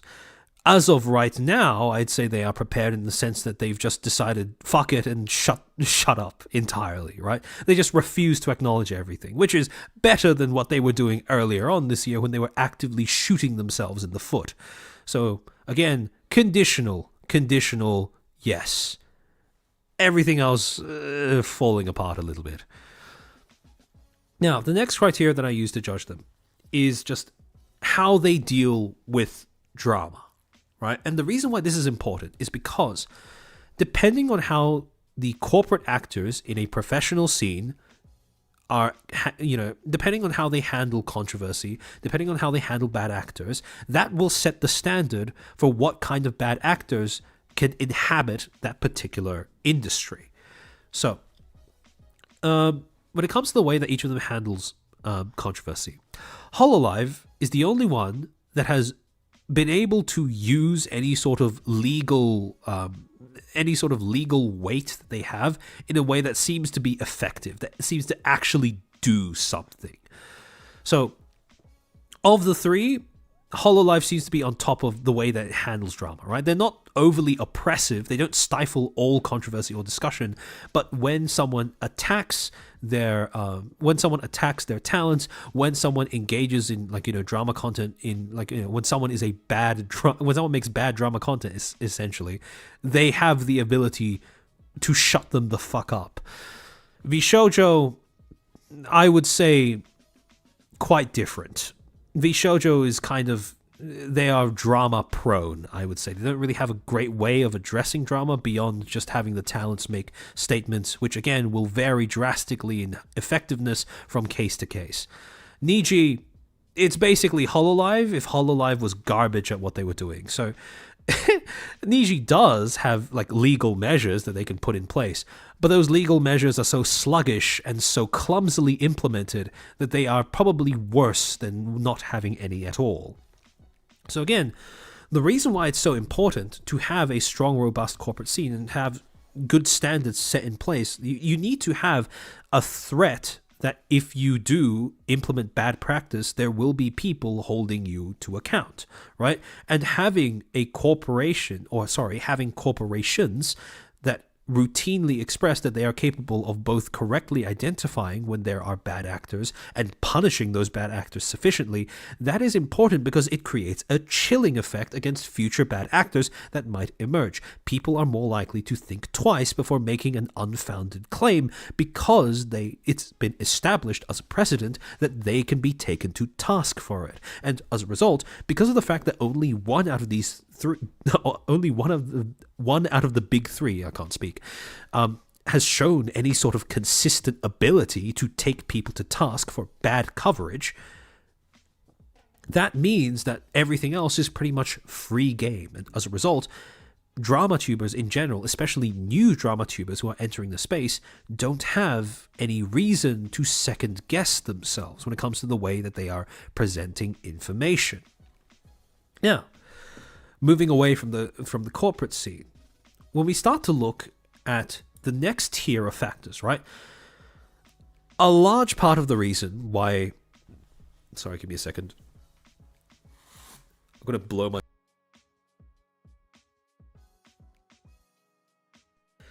Ugh, the sluggening is happening.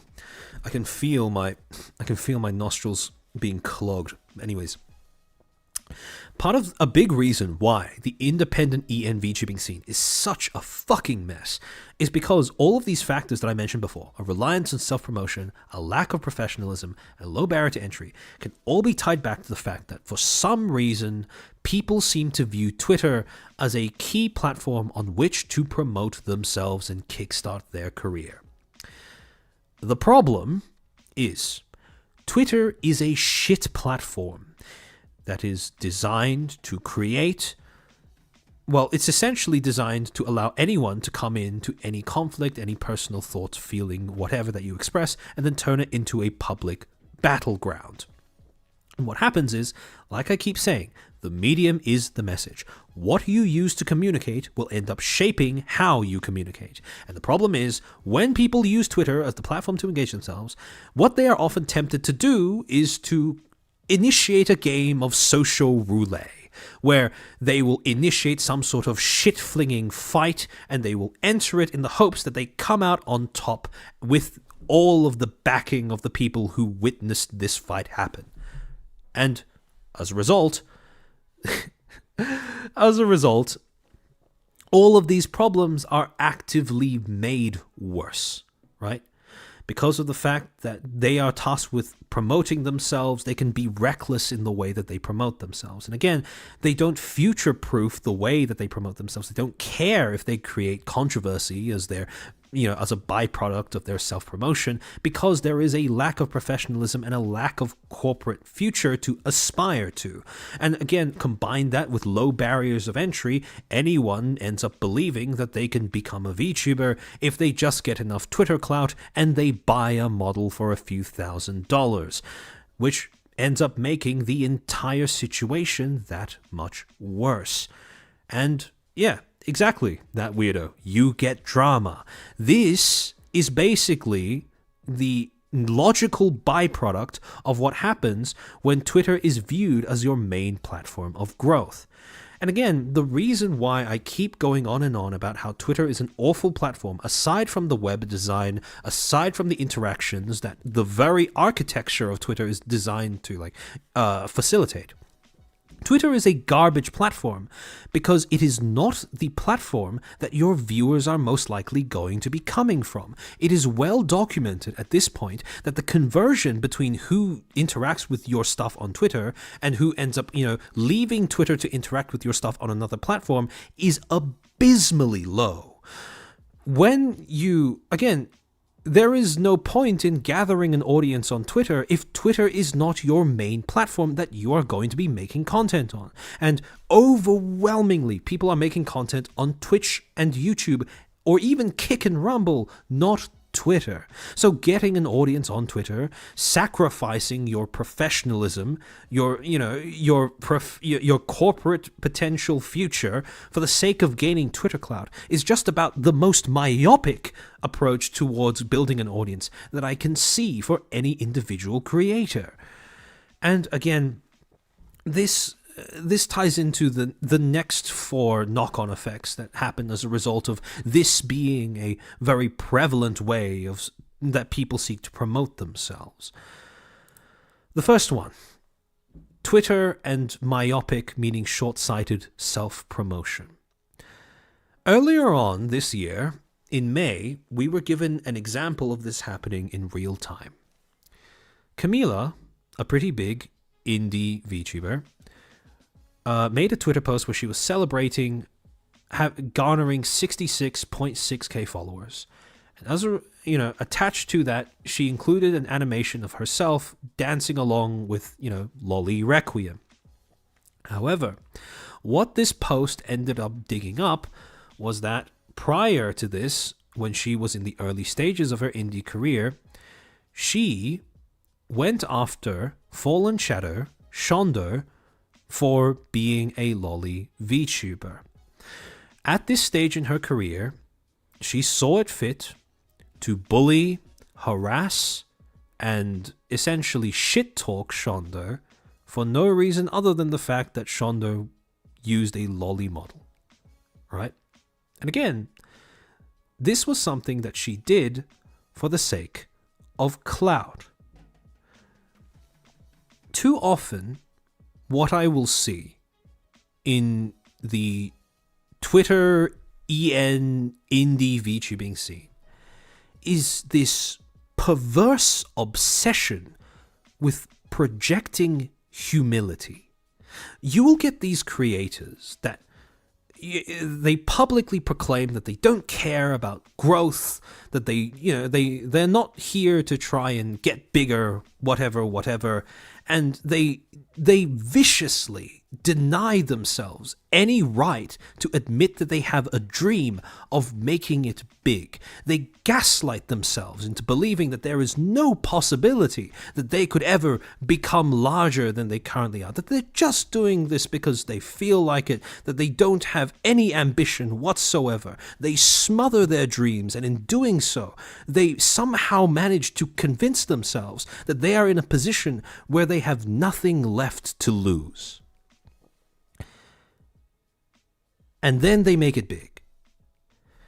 The problem is, when you convince yourself that you have nothing left to lose, that you have no dreams worth fulfilling, no ambitions worth pursuing, you put yourself into a position where it's all too easy to sacrifice your future self at the altar of immediate progress. What I mean by that is people become too willing to shit stir and stuff because they believe they'll never make it big. Because even if it creates a problem for their future self, it doesn't matter, right? They don't promote themselves with their future self in mind. And as a result, in the off chance when they do make it big, all of a sudden they're left sitting there with a time bomb on their lap that their past self had so generously placed there.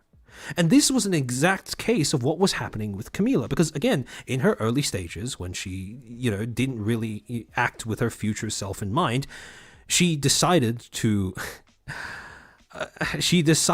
grow by trying to start shit with a different creator in a way that would end up haunting her later on when she did actually succeed at making it big. Now, in this particular case, right? This was an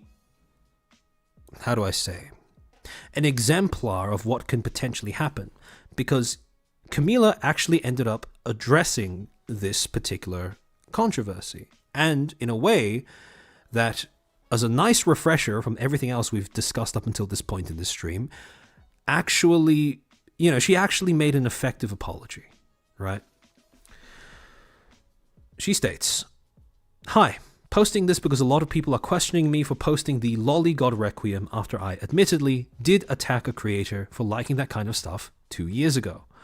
Funnily enough, both Camila and the Knux taku thing happened with a 2-year time period between when the initial offense happened and when the apology came out. Witness Void Fox, thank you for the 5. Camila's apology to Shondo was the first time I saw a streamer admitting I did it for the clout instead of making some excuses, so props to her. Exactly, and again, we'll get into that. When I first started VTubing, I did not understand the culture in the slightest. I was mostly a cringe stan Twitter user, so coming into VTubing and anime culture, someone who had zero clue as to what anything was, I didn't understand anything, and when I saw lolly stuff, I immediately assumed it was pedo shit. So again, Camila at this point, like, I haven't even read the entire apology. She's already leagues above pretty much every other example that I've seen today, because of the fact that she actually admits that, you know, her past self was not really, she didn't really know what the fuck she was talking about back then. And then she follows it up with a section, keep this part in mind as you're reading the rest. When I first started streaming, I had a bigger content creator convince me that drama equals content, so I should farm that shit. And just like that, this is, case in point, an example of the kind of self-promotion that is so rampant in the indie EN VTubing scene. Because if a larger creator told Camila this, you can bet your ass that you have other large creators that are also covertly telling emerging up-and-coming ones that this is the way to grow as well. Hence why this is such a plague in this particular industry. However, to go on, so me, still slowly coming out of my woke stan Twitter phase and entering the VTubing phase, I saw what a bunch of people were posting about a streamer on Twitter, and I immediately jumped on the hate bandwagon because I wanted to take my friend's advice, which led me to call out the girl live on my stream where her name had no business being there. Again, an actual admission of wrongdoing. And I want to make this very clear. While Camila saying this contextualizes what, you know, how she acted at the time, she never attempts to use this as something to hide behind when admitting wrongdoing.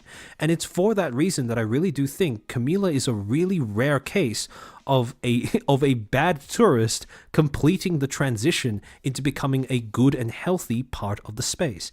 People like Camila are essential because of the fact that they actually have some sort of sense of morality, and they are willing to admit wrongdoing, set the standard for what an apology, what a successful reformation actually looks like in a content creator that is looking to join the space.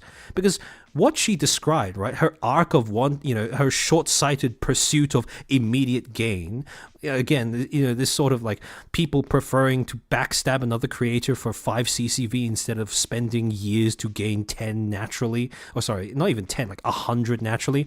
Like, this is something that you see very often in indie and VTubing.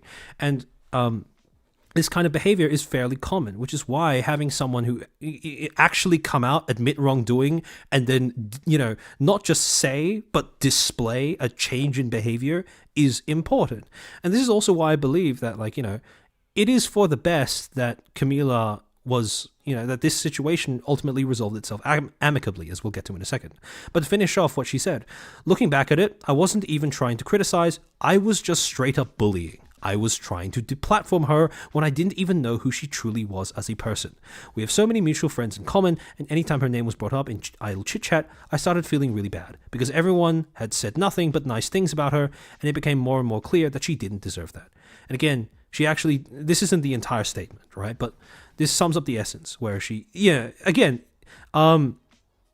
this actually is an apology, right? And saying that might make it sound like a low bar to clear, but just because a bar is low doesn't mean it isn't worth clearing anyways. And in this case, the reason why this is such, you know, why we get such a happy ending in this particular controversy is because Shondo herself would end up seeing this post and end up responding. Camila, I think it takes an incredible amount of strength to look at the person you used to be and see how you have become better. It takes an unimaginable amount to publicly step onto the internet and admit that in front of an endless ocean of people. We all have done things we regret, but I think more importantly than that is how we look back on them and the choices we make in the future, when we can reflect on what we did poorly. I have made many of these mistakes myself, especially early into streaming and as a new VTuber, so I can definitely understand. The best lesson I have learned is to always grow and never hold who you were against the current you. And I think I like the current Camila a lot. She seems very kind and strong. We might not know each other well, but I am very proud of you for this, and I would like to say that I wholeheartedly and fully forgive you. I don't hold any hard feelings against you. Happy ending. A very rare, very, very rare, a very rare rose in a sea of shit. So, again, what happened with Camila? Had Shonda not decided to make a statement like this, not decided to forgive her, I think it is quite possible that Camila would have permanently been hobbled from that point onwards. And again, to be very clear, Shondo did not owe Camila this statement. Shondo did not owe, any sort of forgiveness or anything like that, right? This was entirely up to her own discretion. And the fact that she chose to do that says more about her character than anything else, right? But again, at the same time, this is a story, this is a drama that you see all too often in this particular space. And the reason why this is the case ties in with the next factor, which is that VTubing itself, when you think about it as a very, the very medium of VTubing is fundamentally antisocial. And I say this because of the fact that VTubing combines two very concerning aspects to it, or at least concerning when taken to their extremes. Escapism and dehumanization. Now, what I mean by escapism is that VTubing, this is a trait that it inherits from its parent medium, which is anime, right? A medium that was pioneered, designed, and fleshed out by what is rapidly turning out to be the most depressed population in modern history. But essentially, right, VTubing is designed to act as a medium for escapism. It's designed to allow you to retreat from reality, get into a skin, a space, a character where you don't have to align yourself with who you are in real life or your real life circumstances. It's not a coincidence, or at least it's not an unfounded coincidence that a lot of VTubers are mentally ill, or that a lot of VTubers, myself included, have some sort of combination of mental health condition / disorder, chronic health condition, a disability, rough upbringing, or rough financial circumstances, or a fucked family situation, right? Again, this is a natural part of VTubing because the medium is built to give these people an escape from their reality. This is not something that you observe. This is not a coincidence that occurs out of nothing, right? And as a result, VTubing is a medium that is designed around escapism. However, at the same time, there is also a bit of dehumanization that is built into the DNA of VTubing as a medium. Because, let's be honest here, right? When you are interacting with someone in real life, you have a whole bunch of things that we have evolved over the course of thousands of years, right? Untold millennia, the ability to pick up on subtle details like body language, facial expression, tone of voice, etc., that we unconsciously register in the back of our minds every time we interact with someone in real life or face to face. Now, this to some degree will carry across even to IRL content creators when they post stuff on social media, because again, we are still able to observe things like their body language, like their facial expressions, like their tone of voice. VTubing, because of the fact that you're using a model, regardless of how well it's rigged, it will take away or fuck with our ability to do that. So as a result, those human traits, human mannerisms that we are built to register have been essentially cut off from our ability to communicate with somebody. And this goes both ways, just as how an audience finds it harder to understand the exact intentions and feelings of the person speaking. It also means that the person speaking ends up looking slightly less human to their audience. And as a result, right, this is, I keep saying this, but when it comes to online mediums, they are not designed to facilitate you appearing to your audience like a three-dimensional person. You are designed to resemble a brand, a persona, a performer, or performance, I should say, not an actual three-dimensional, complex person. And this is where we get the problem. Because just as VTubing is a mode of escapism, the thing that creators are being encouraged to escape to is a medium that is fundamentally designed to dehumanize them. Because, again, like I said, right, when you are viewing a VTuber talking on the screen, let's say, for example, they are crying, breaking down about how their pet dog died yesterday. Their parents think their parents just disowned them. They ran out of their, depression medication. Sorry, their anxiety medication, whatever, right? They're just having a complete ball in front of you. A lot of people, there will be a fundamental disconnect in the way that you are capable of sympathizing or empathizing with them, because at the end of the day, regardless of what they're saying, regardless of how much emotion is choking up their voice, in front of you is going to be an anime girl on the screen who might be smiling the entire time that she's saying that, right? And as a result of that, there is always going to be some level of disconnect that prevents people from seeing you as a fully fleshed out three-dimensional human being when you are online. And this is something that I've said multiple times before, but the only time when a creator is fully human is when they are offline. The default setting when an audience engages with you online, and if you are a creator, again, this isn't just a thing when it comes to VTubers, but VTubing as a medium exacerbates this issue. When your audience interacts with you, the default setting is that you are not seen as a human being. Now, you do have VTubers that are consciously trying to push back against that, right? Sayu and Lena come to mind, right? Where they will routinely make posts, communicate candidly and directly with their audience to reassert the fact that, in spite of the fact that they are content creators, they are still human beings behind the scene, right? They have to make a conscious and sustained effort in order to reassert their own humanity. That is not the default setting. So, like I said, this is not a medium that is friendly to the idea of human interaction or even being perceived as a human being.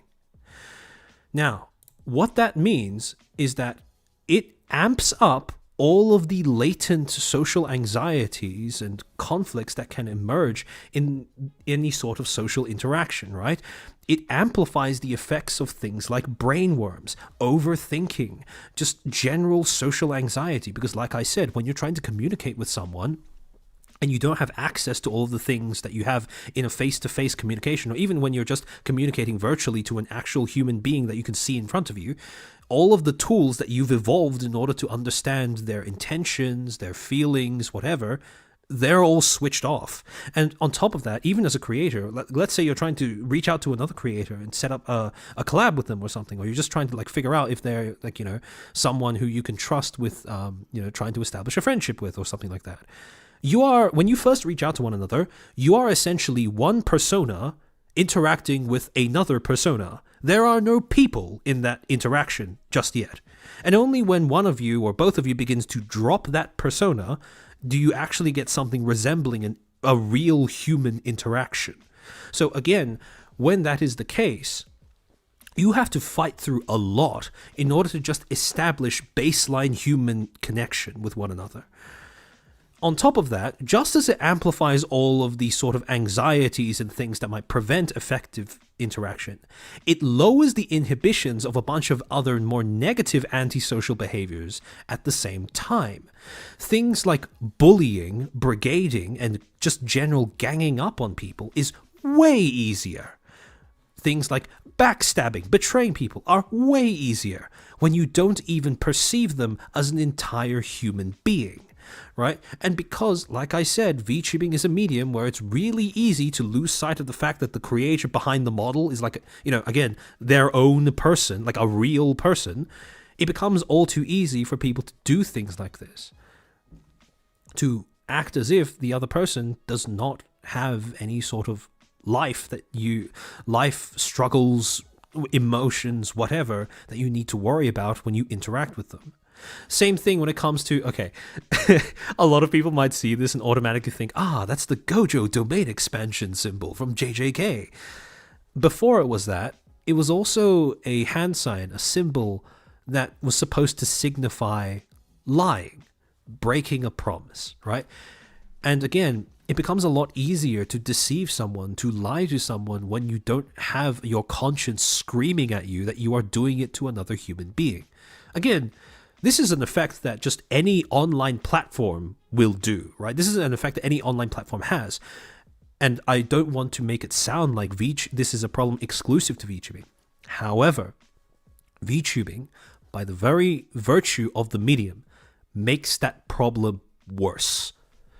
And finally, you end up in this situation because of the fact that you don't have any sort of way of gauging the exact thoughts and feelings, the intentions of the people you're communicating with. It becomes all too easy to instantly jump to the worst assumptions about other people. Whenever you have any sort of disagreement, any sort of perceived slight, people in this space, from what I've observed and what I suspect all of you have observed as well, are way too willing, way too quick to jump to the conclusion that that disagreement, that slight, must be due to malice. People are very quick to assume bad intentions in this industry and in this space. And again, this is something that is common online, but I do think that the medium of VTubing makes it worse. And in an example, and as a convenient segue from that point, the next problem. All of the ethical standards that currently are present in this space have been defined socially. Now, what I mean by that is that these standards are not set by, a body of professionals or anything like that. This is basically a case of every creator and every community having their own set of standards, principles, and morals, and the way that these morals, principles, and standards end up being spread throughout the community is when these individuals go to war with one another to assert them over another person and another community. Morals, ethics, standards, they are not defined by a committee. They are defined, more often than not, and more often than it should be, by a public shit-flinging contest. And, again, this means that instead of resolving disputes privately, you end up trying to go for the public route. Not as a last resort, mind you, but as an opening gambit. And we were given, very recently, over the last, I think, week or so, an example of a creator doing just that. If you will remember, recently, False made a video called VTubers Called Out by Video Evidence. Old company made mint pay, Vermilion would have quit.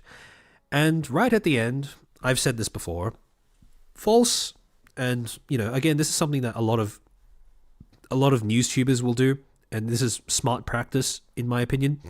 They will end their news coverage with a bunch of positive stories, and in this case, lady was making a story that was covering a performance that happened in a concert that was organized by a VTuber by the name of Sylvie.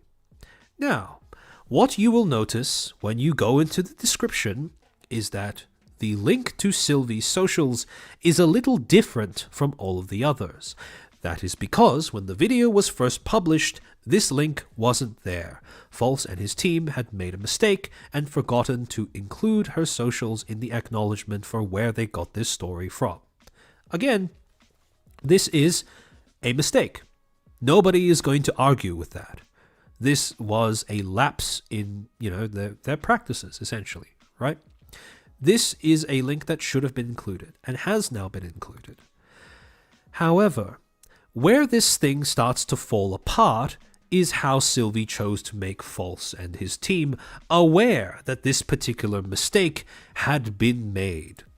Because her first approach was not to DM False, was not to privately contact him, but to make a public Twitter post to call out that this had been done. Hey, at False ID, at Lady TVS, the way you reported on V-Unity Summer Live was very disrespectful.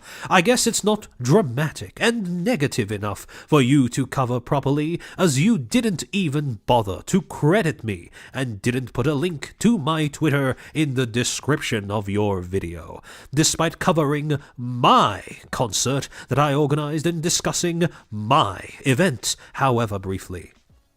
This concert was the result of months of hard work and was organized, planned, and paid for entirely by myself. All the singers had to do was submit their vocals and participate in posting some promotional graphics, which I also made for them.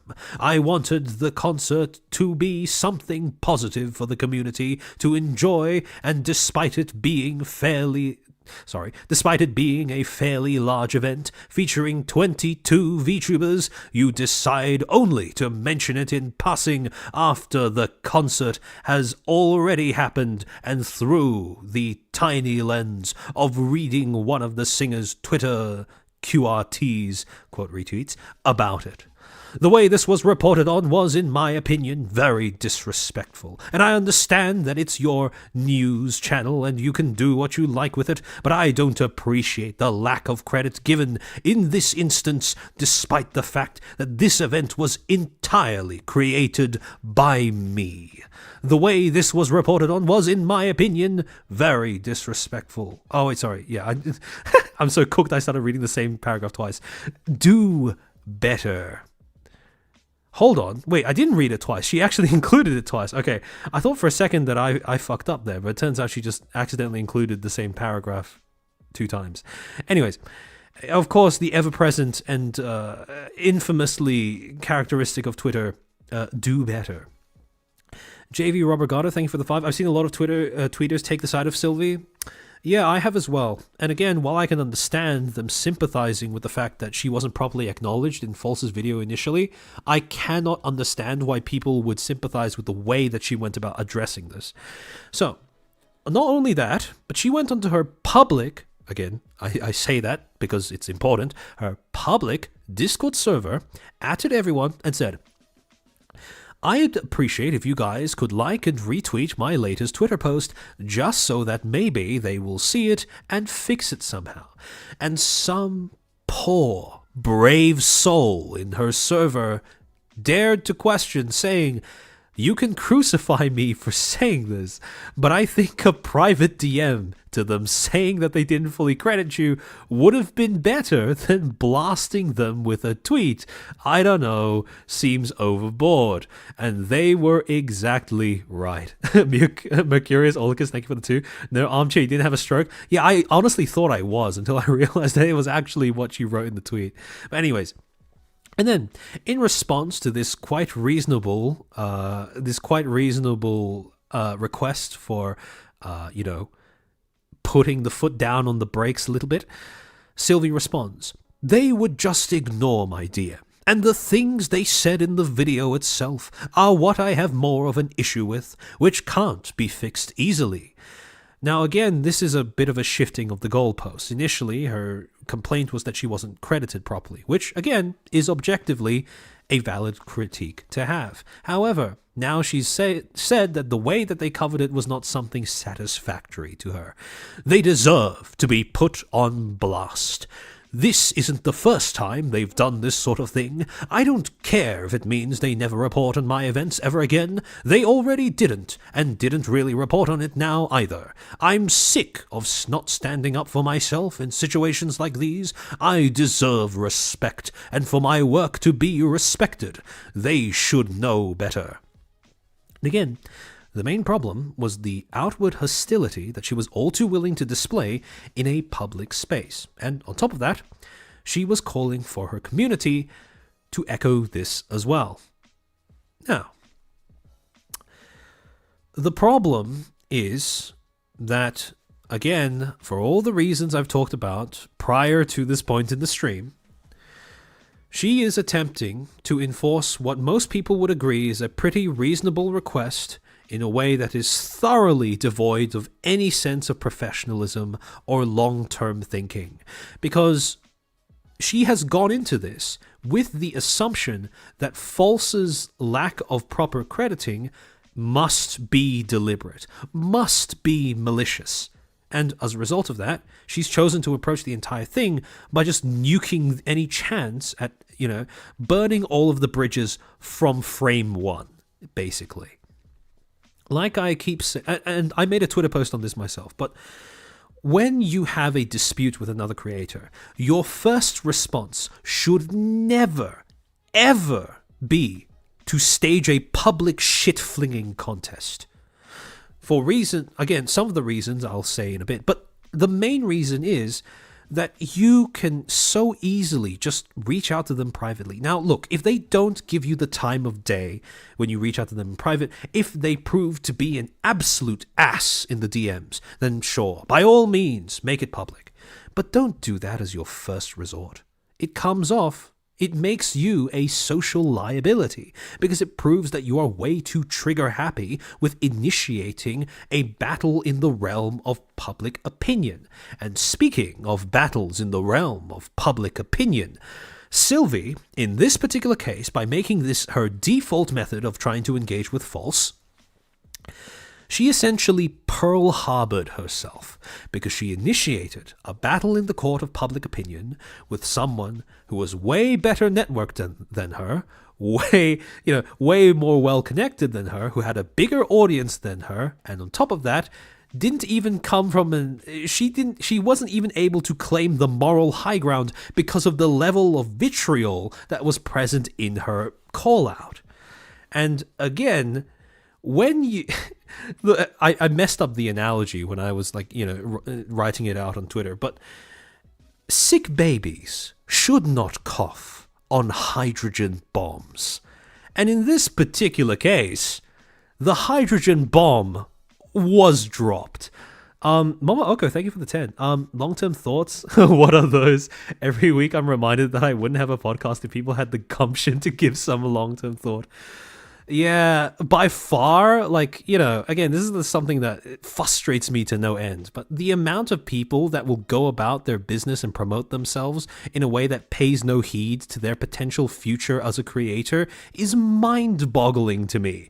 You would assume that, if you have and again, this stems back to the thing that I talked about before about actively suppressing any dreams you may have, refusing to acknowledge the ambitions that you may have, that you might want to be a creator going into the future, right? Where you trick yourself into believing, I won't have a future in content creation anyway, so I might as well go all out now, right? And that behavior, that belief is so destructive because people pull idiotic shit like this. And then when they catch flack, who knows? For now, this might have permanently shot the way that a lot of people will view them and their content. Because again, it's okay. It's a minor point, but the fact that she used me and I so much in her call-out post makes it hard to see that as something other than just her wanting personal acknowledgement. And if you are someone looking to collaborate with another creator, would you really want to collaborate with someone that is as trigger happy with stirring up a public shitstorm as that? And again, this was a point that was raised because False ended up making a response video. VTuber callout takes a bad turn, and he uses that quote that they put in their public Discord server. They deserve to be blasted, right? They deserve to be put on blast. In this video, he gives a multiple of a litany of evidence that Sylvie really had no intentions of engaging with good faith. First of all, he attempted to resolve it privately with her. For the most part, she didn't really give him the time of day. He tried to notify her in her chat that it had been fixed, and she again switched the goalpost by saying, I didn't like the way that you covered it, rather than just, okay, I wanted proper attribution, right? And on top of that, even after the correction was made, Sylvie kept replying to people under her initial Twitter post by saying, yeah, I dislike the way the video was worded. Again, just more shit flinging, right?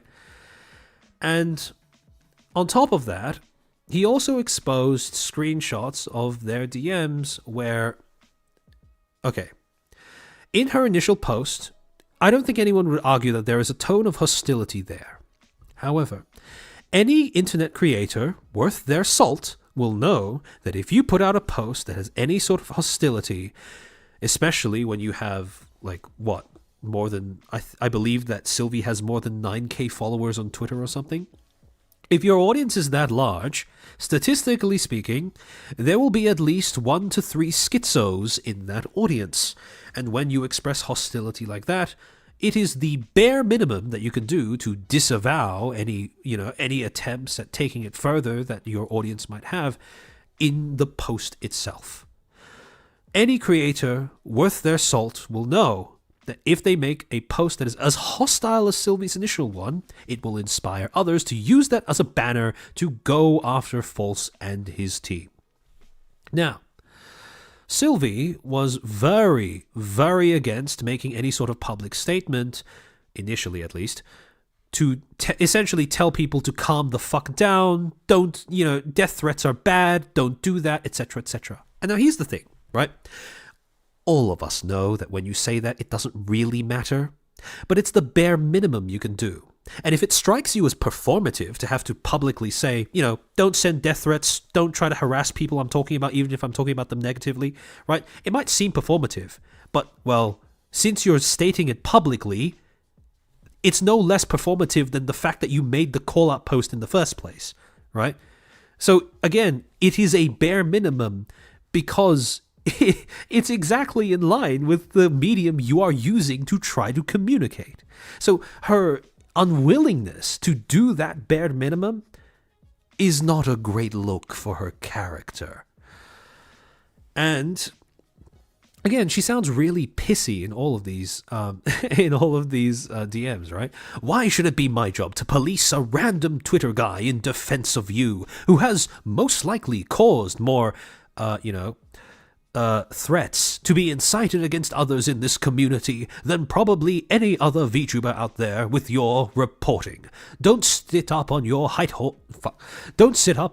horse and condescend to me about what I should disavow. The most I will do for now, unless the situation changes, is hide that one reply. I don't condone threats against you, but one single threat from a random is hardly enough to make any sort of statement, especially considering you've yet to bother with any sort of apology towards me about your poor reporting. Again, this is a level of pettiness that is, to put it mildly, unbecoming to see. Thankfully, at least, this whole situation would have a happy ending of sorts. Because after this video was published, Sylvie and False would resolve their conflict, their dispute in private, the way it should always have been resolved, and they would come out with joint statements. False would say, "Thank you for all the massive amount of report over the past hours, especially towards our co-hosts. We have received endless messages and DMs thanking us and wishing us well. In addition, Sylvie and myself have been able to speak further and are in agreement on a number of important points. Most importantly, we both fully disavow any and all harassment and threats aimed at VTubers, and thank you all for reporting those swiftly, if ever seen. As we both now work to settle this privately and move on, please also support and cheer on the wonderful VTubers who took part in V-Unity Summer Live." And then Sylvie, with a similar sort of statement. "A big thank you to all my friends and community members that reached out in support during this time. I have never wanted nor encouraged any form of harassment or threats as a result of this situation, and I am disappointed in and disavow all such actions, including those extended to my friends who participated in V-Unity. I have continued discussions with False ID regarding the recent events in DMs, and we have both agreed that we will do our best to settle any further disagreements privately going forward, aside from the agreed upon public statements made by each party on our primary social media platforms. Additionally, I would like to extend my thanks to Lady TVS for her continued coverage of the indie VTuber community. Thank you."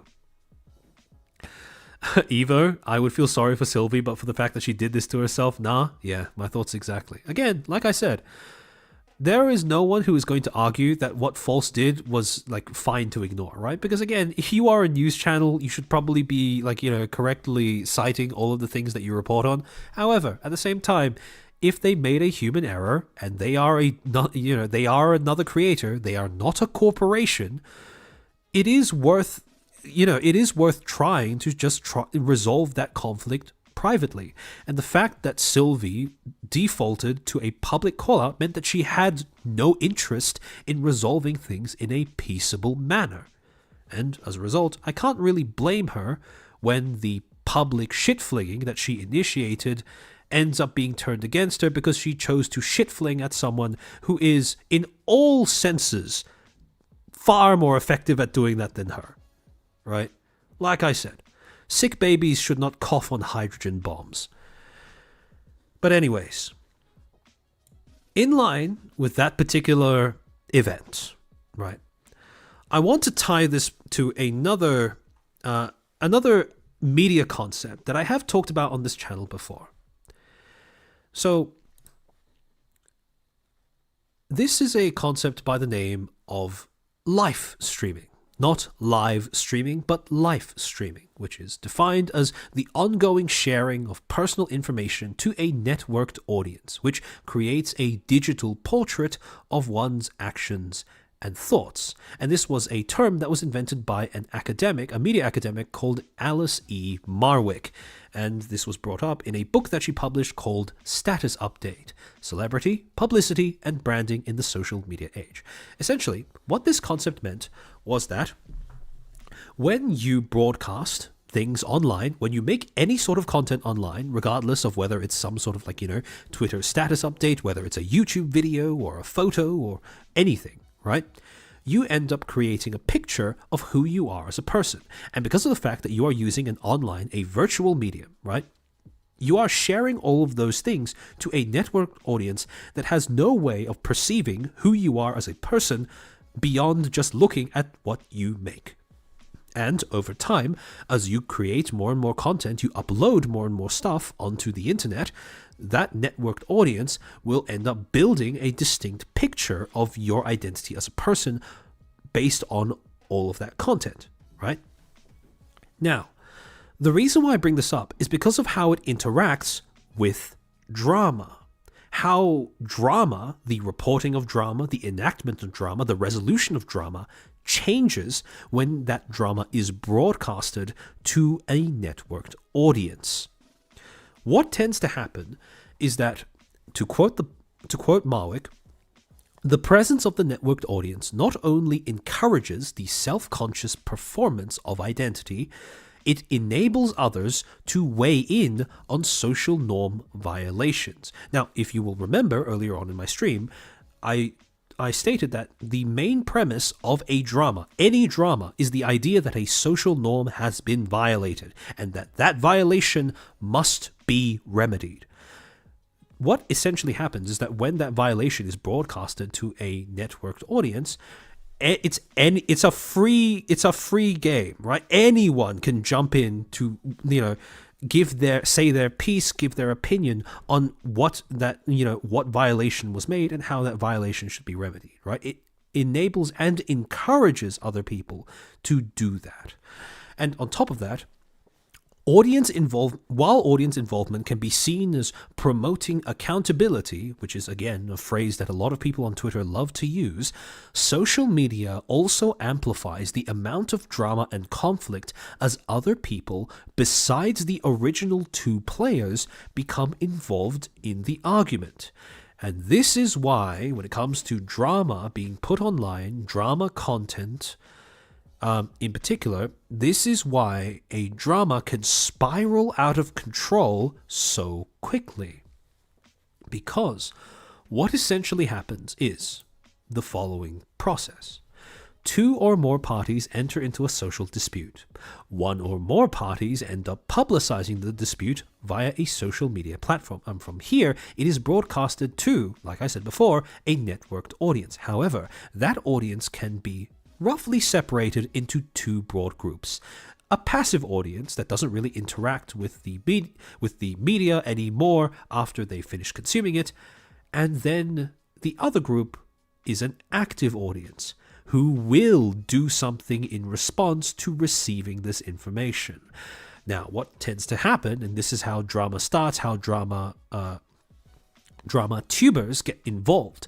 The users will then participate in the dispute via the creation of derivative content, and this content then spreads yet again to what is more likely than not going to be an entirely different group of audiences. Again, a passive audience, and again, an active audience. And this cycle continues indefinitely until audiences in general are tired of the topic. Now, what you can observe is if you chart out these interactions, right, in terms of how predictable the audience's response to the drama is and how accurate the information provided is versus the amount of reach that it happens, with every iteration of this cycle, the degree of audience predictability and informational accuracy deteriorates quite quickly. So it starts off as being around like here, and it stays pretty consistent up until it gets shared to a larger audience, and from this point onwards it steadily ends up decreasing with every new iteration and every new person getting involved. So again, this is why when you are trying to resolve a conflict, you don't want to do this. If it is a personal drama, you always want to do your best to keep it here. Because even if your aim is to spread it to a larger audience, you, up to a certain point, you have no way of predicting who that audience might include, what that audience might look like, or how that audience is going to respond to what you say. You might think that, okay, let's just say, okay, I have a small group of people, a target audience I have in mind that are going to be mostly sympathetic to my position in this drama. Problem is, once you get to this point, you lose all ability to control whether that is the only audience that will see and become involved in your drama. And down the line, that may start to include people that either have no interest in engaging in the drama in good faith, or even just have it out for you in particular. You can't guarantee that your audience is going to behave the way that you intend them to, or the way that you predict them to. Especially when that audience gets larger and larger, the more this drama spreads. So, on the topic of people exploiting the drama that you unwittingly put out into the world, I want to talk about the broader again, one of the last thing that I listed in terms of the final tier of flow and effects of VTubing being a neophyte industry, and that is the fact that this is a space that is ripe for exploitation. When you think about your sorry, give me a second. I'm going to take a drink of water. I can feel my voice dying.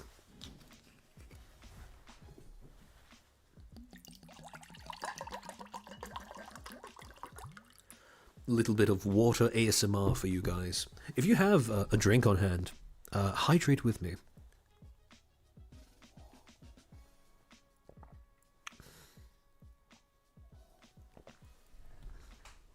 Holy. Oh, yapping Olympics. Actually me. Alright. So. I can feel myself dying. Sorry, give me a second.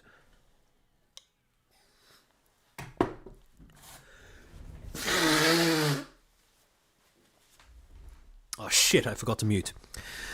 Oh well, you guys can have that one for free. Anyways, so when you think about your stereotypical VTuber in this space, right? Especially when you think about, statistically prevalent traits among VTubers in general. Your archetypical VTuber will probably be young, relatively. And again, I want to clarify, 30 years old is, objectively speaking, young. It's just a it's just the fact that, most people in this space are even younger than that, which kind of skews our perception. But again, people in this space tend to be relatively young. 30, just because you're a hag doesn't mean you're not young, right?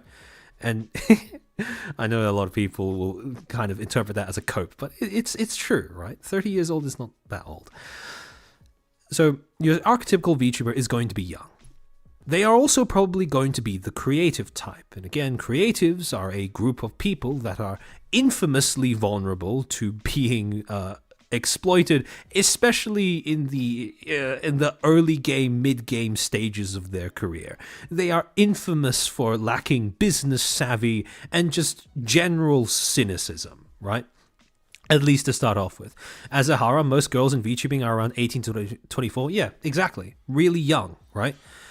They also tend to be socially awkward. Again, I explained before how VTubing is a medium that is built around escapism. And again, because of that, it is very friendly to people who are socially awkward terminally online. People who have trouble socializing with other people, or who may have some sort of, again, health, physical, mental disorder that makes it difficult for them to interact with other people. Creators are also depressed usually, I have no doubt. But yeah, so again, these are people that aren't the best, that haven't had the most chance to gain experience interacting with other people, and as a result may not be as keen to red flags that pop up in terms of the way that other people try to interact with them. And finally, more likely than not to have some sort of disadvantaging circumstance. Like I said, a lot of VTubers will have either some combination of mental illness, mental disorder, psychological, emotional trauma, chronic health condition, physical disability, rough circumstances, rough upbringing, bad family dynamics, etc., right? And again, all of these things make people more vulnerable to being exploited by other people. And when you look at broadly speaking, the different groups of people that might come in and try to exploit different VTubers, individual creators in this space, you get a lot of them. On one hand, you have the internal threats that are endemic to the VTubing industry and the VTubing space. These are people like groomers, audience members that are not interested in engaging with a VTuber because they're interested in them as a creator, but just want to mold them into their personal toy. Unsavory peers, ladder climbers, clout chasers, people who are willing to stab you in the back to gain 5 CCV from your chat instead of 100 CCV from their own hard work. Again, this is notably not going to be every other creator, but the fact that this is what I would call a significant minority, right? Not the majority, perhaps, but a minority that is large enough for people to need to be worried about them. And then finally, drama tubers. Now again, I want to reiterate, not all drama tubers are bad, necessarily. But all of them are going to be watching and waiting for you to make too big of an ass out of yourself. And depending on the drama tuber, that, the threshold you need to reach before you are worthy of coverage will depend. But again, should you fuck up too badly, there are plenty of drama tubers that are willing to come in and turn you into content. And to be fair, depending on how you fucked up, I would say that that's quite justified and possibly even healthy for the space. Because, again, this is the same reason why I would rather have multiple drama tubers that are around the same size in a space rather than having just one that is significantly more influential than all of their peers. Because drama tubers will also keep each other honest, right? If any one person fucks up too badly, all of the others will come in to make hay out of them, as so to speak. And again, this is something that you need to keep in mind. And this is something that I also wanted to spend a little bit of time on, because a lot of people, this isn't everyone, right? But there is a significant minority that are quite outspoken against drama tubing in general as a practice. Now, what I assume that a lot of them are hung up on is bad drama tubing, which I completely understand and agree with, but drama tubing in general is, in my opinion, healthy for a space. Because the idea that should you snap your fingers and all drama tubers, drama content disappears tomorrow, that's not going to, it's kind of unrealistic to assume that would objectively make a space healthier. Because what you've done is essentially taken away taken away essentially a force in the space that makes people more hesitant to fuck up. Because what drama tubers do is they act as a sort of publicity tax, where if you do anything that is too egregious in the space, if you violate a social norm in a way that is too egregious, they will broadcast your fuck up in a way that damages your brand identity. It forces you to pay a price for fucking up. They are a form of consequences in whatever space they inhabit. Now, granted, some of them are consequences waiting to happen in and of themselves, but on the whole, drama tubing as a practice should not be, I don't believe that they should be maligned as a whole. Scarling Michael, or I've seen this meme somewhere, but the couch seems out of place. I did briefly consider putting a couch in the background, but then I realized that would be a bit too much. Anyways, and then on the other side, you have threats that are not endemic to the VTubing space, but come in from the outside. You have bad tourists. Now, this is something that we will talk about a little bit more. But basically, people who have very cynical reasons, who are not familiar with the space, have no interest in familiarizing themselves with the space, and who just want to farm something in the space for content. Then you have the customary black companies, people looking for quick clout or a quick buck. And again, you have your customary people, rich kids who are never properly told that certain dreams require hard work, rather than just throwing money at something. But anyways, yeah, black companies. And then finally you have scam business partners, right? And again, these are people who come in with the pretense that they are a legitimate business person, that they can advance someone in their career goals, when in actuality, they are just looking to hose someone who, more likely than not, has reached a stage in their career where they have more money than business sense. Bao in particular is a hero in the indie VTubing sphere because of how many of these she has personally tanked. But, yeah, she's quite amazing for surviving how many of these she's had to deal with. And if any of you have seen Rima's video on Bao getting scammed multiple times, Bao herself commented on the video saying, I always have one more in me. Muscle emoji, which is just it's just really funny. She has a level of persistence that is frankly very admirable. But yeah.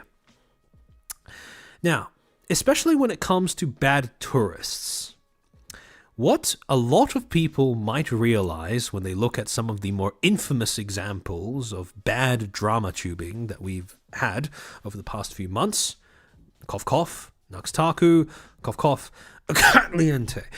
You might notice that there is quite a lot of overlap in terms of the traits between a bad tourist and a bad drama tuber.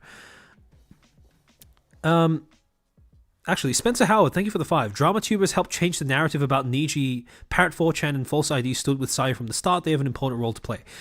100% agreed. Without people like False, without people like Parrot, people would not, Niji's reputation would not have taken the hit that it deserved. So, again, like I said, I'm not sure if I would class Parrot as, I guess maybe he classes as drama content, technically, since his source is mainly 4chan. But, yeah, I mean, without people like that, companies would probably not need to think twice before, implementing unethical or sometimes even illegal business practices. Like I said, they basically enforce a PR tax on bad behavior. So anyways, with a bad tourist, they are usually entering a space only because they are interested in the subject matter and or know people who are. And with a bad drama tuber, it's the same or similar thing. They are interested in the subject matter and or the pre-existing audience around said subject matter. Again, pretty cynical reason for entering a space. On top of that, both a bad tourist and a bad drama tuber will approach the subject matter and or others in the space with a sense of contempt and prejudice. On top of that, A bad tourist is incapable of discerning and or articulating which aspects of the subject matter do or don't appeal to them. And in the exact same vein, a bad drama tuber is incapable of discerning and or articulating their biases regarding the subject matter. Both of them display a disregard for context and nuance, and both of them cannot coexist or cannot acknowledge perspectives that are outside of their own. Again, when it comes to being a bad drama tuber, they are characterized by the fact that they will double or triple down on their coverage of an event even when confronted with evidence that they are wrong. They will not issue amendments when it comes to correcting incorrect statements that they have made in the past. And on top of that, the way that they cover things are, again, very prone to bias, disregard for context and nuance, and will basically exude a sense of, like I said, contempt and prejudice for whatever it is they are discussing, or whoever it is they are discussing. Spencer Howard, it's often a cynical choice to be disingenuous. Yep, pretty much. Exactly. So, something else I want to talk about, and this is a reason why bad tourists and bad drama tubers tend to go so hand in hand with one another. One of the driving forces behind the appeal of making drama content about a group you are unfamiliar with is something that I would refer to as out-group negativity appeal. And for this, I want to bring to your attention a paper that was published on the Proceedings of the National Academy of Sciences of the United States of America Institute, or PENIS for short. And this paper was called Outgroup Animosity Drives Engagement on Social Media. Now, those of you who've tuned into prior streams, you will see this before. You'll be familiar with this paper and with this acronym. But for those who are new in my audience, basically, this was a paper that was dedicated to finding out what drives engagement on social media posts. And again, I class YouTube, Twitter as social media, Twitch as social media, right? And there were a few findings that I want to summarize for you guys. First, group identities are hyper-salient on social media, especially in the context of online political or moral discussions. If you are wondering why tribalism and echo chambers tends to be so much of a thing on platforms like Twitter, this is why. People don't tend to define themselves by their individual identities, their idiosyncrasies and specificities. They tend to define themselves by group characteristics. Am I gay? Am I straight? Am I left? Am I right? Am I black? Am I white? And so on and so forth. Because again, when it comes to social media, it is way easier to define yourself that way and way quicker to find a group to quote-unquote belong to than it is to establish the specifics of who you are and your identity, right?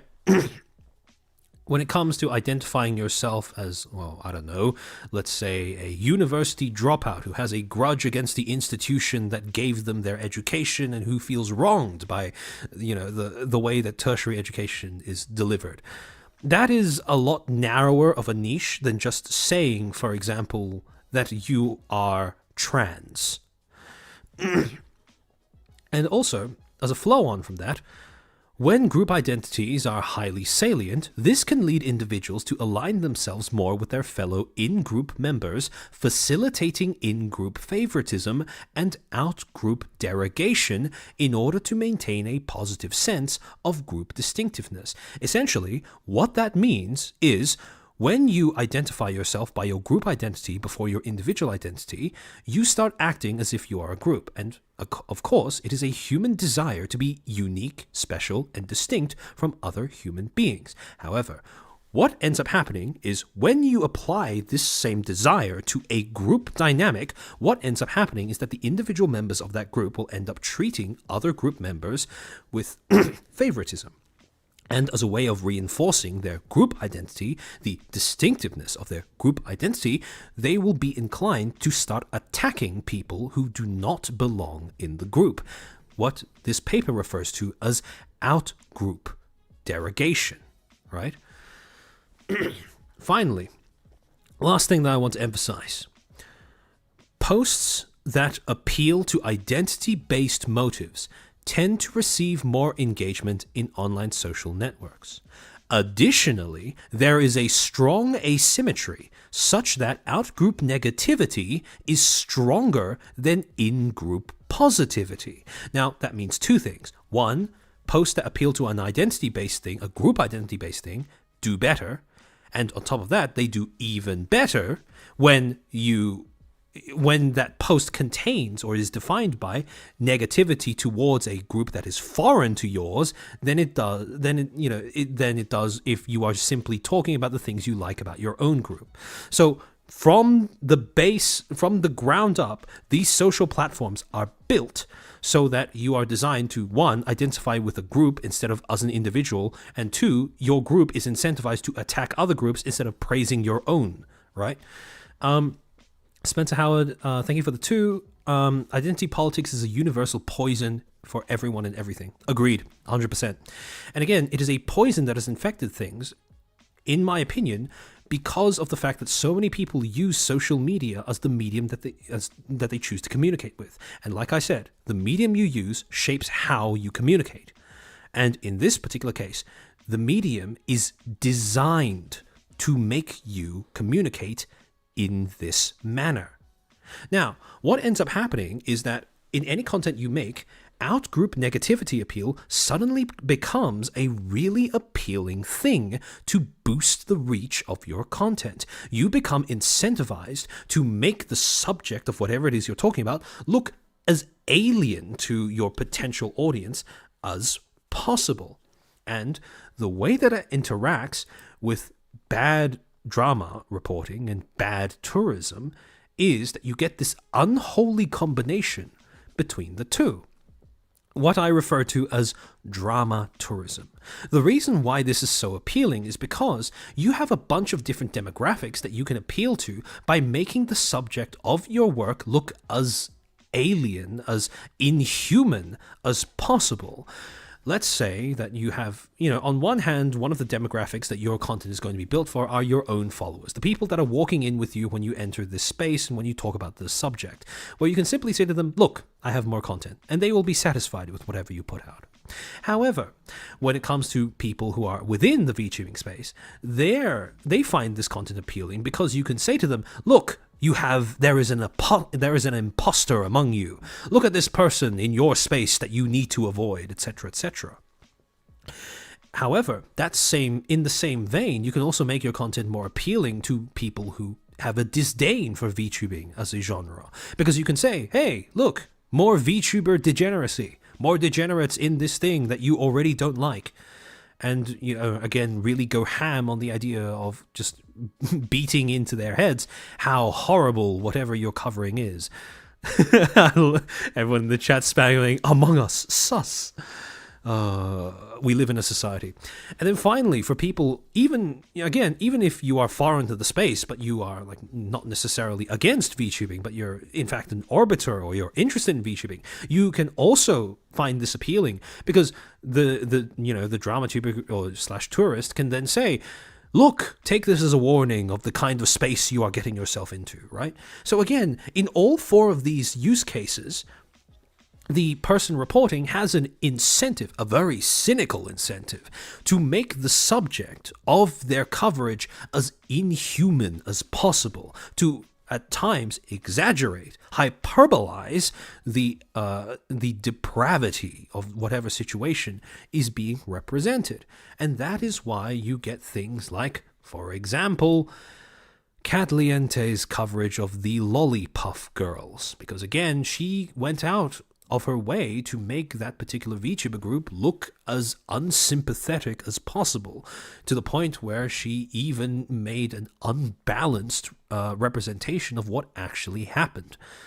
And again, it was motivated by a very cynical desire to appeal to as many audiences in this manner as possible. And in line with this topic of cynical bad reporting, of drama tourism, we reach watch the final example of drama tubing, bad drama tubing, that I want to dissect. On the 13th of August, Elara, someone who is quite significant in the drama tubing space in VTubing, had a collab on her Twitch with a VTuber by the name of Hexjuice. Now, for those who don't know who Hexjuice is, she is a VTuber that comes from the gacha space. This is like, basically people who talk about Zenless Zone Zero, anything Hoyoverse, etc., etc. Admittedly, that is a space that is infamous for the amount of high school tier drama that emerges out of it. So, her content up until this point mostly consisted of stuff like, again, gacha content, drama content, and drama content endemic to the gacha community, and drama content outside of the drama community. The drama community. Drama content outside of the gacha community. This is someone who was trying to branch out into drama tubing. Now, as an introduction to that, on one day after she had that collaboration with Elara, Hexjuice made the following post, commentating on Knux Taku's attempts at addressing the Taiga situation, where she states, "I just watched Knux's pitiful attempt at addressing the Bungo Taiga situation at the end of a video about something else, while continuing to get multiple facts completely wrong. This dude is allergic to any amount of accountability. Holy shit." And she goes on. "Any amount of benefit of the doubt that I've had for Knux wasn't much, to be fair, is totally out the window. This is actually disgusting. The choice to use Taiga for clickbait and then address it like shit at the end of a 23-minute video is absolutely insane. What is this?" Again, pretty understandable criticisms of Knux's coverage of the situation. In any other circumstance, I would agree, with no stipulations, that what she is saying is completely reasonable.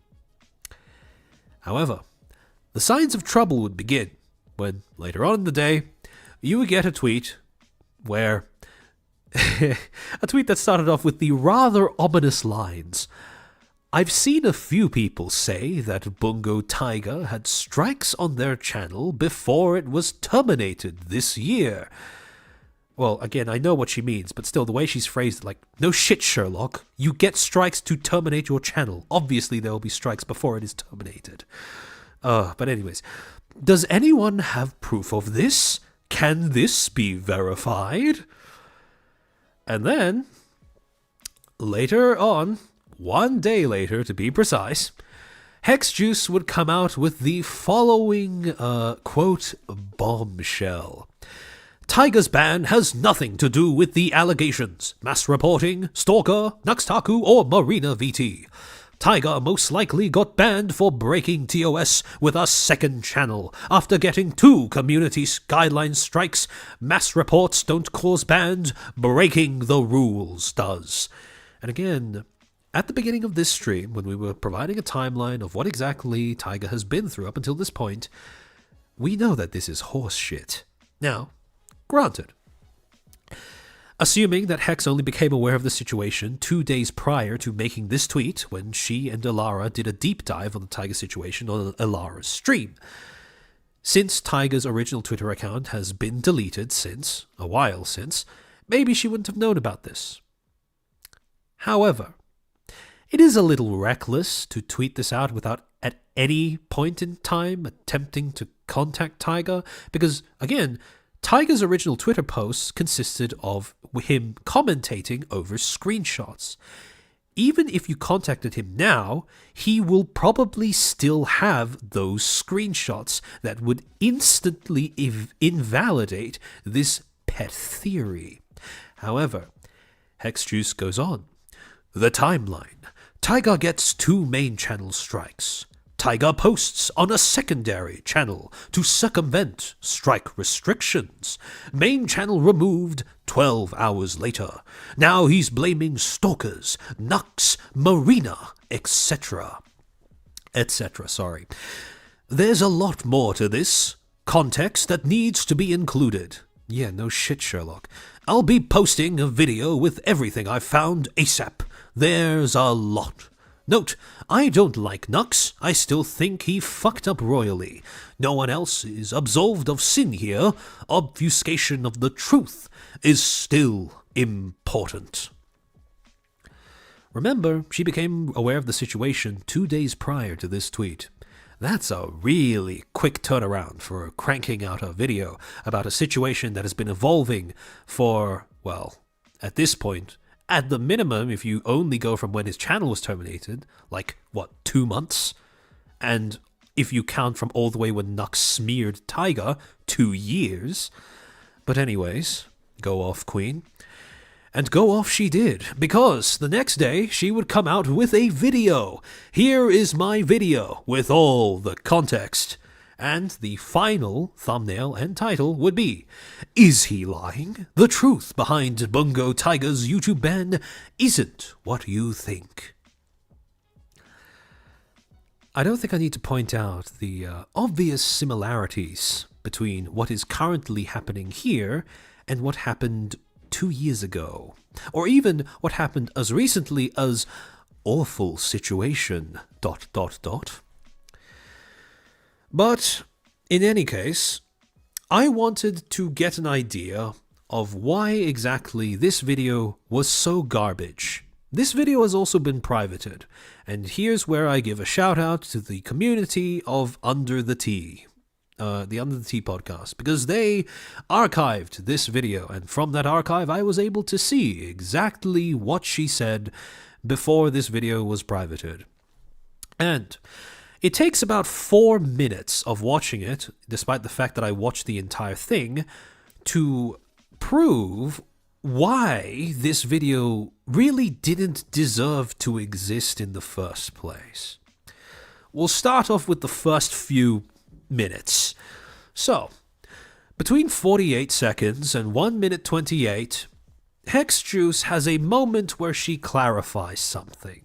Quote, "This is not a defense of anyone who has wronged Tiger." And she specifically singles out Knux Taku and criticizes him for the following: clickbaiting Tiger's situation, obscuring Tiger's situation, throwing around serious accusations without care, failing to do research and getting basic facts wrong about the situation. Yeah, Yugure-chan, the teapot, yeah. Now, a lot of you will have already picked up on this, but ironically, Hexjuice herself was guilty of all of these things.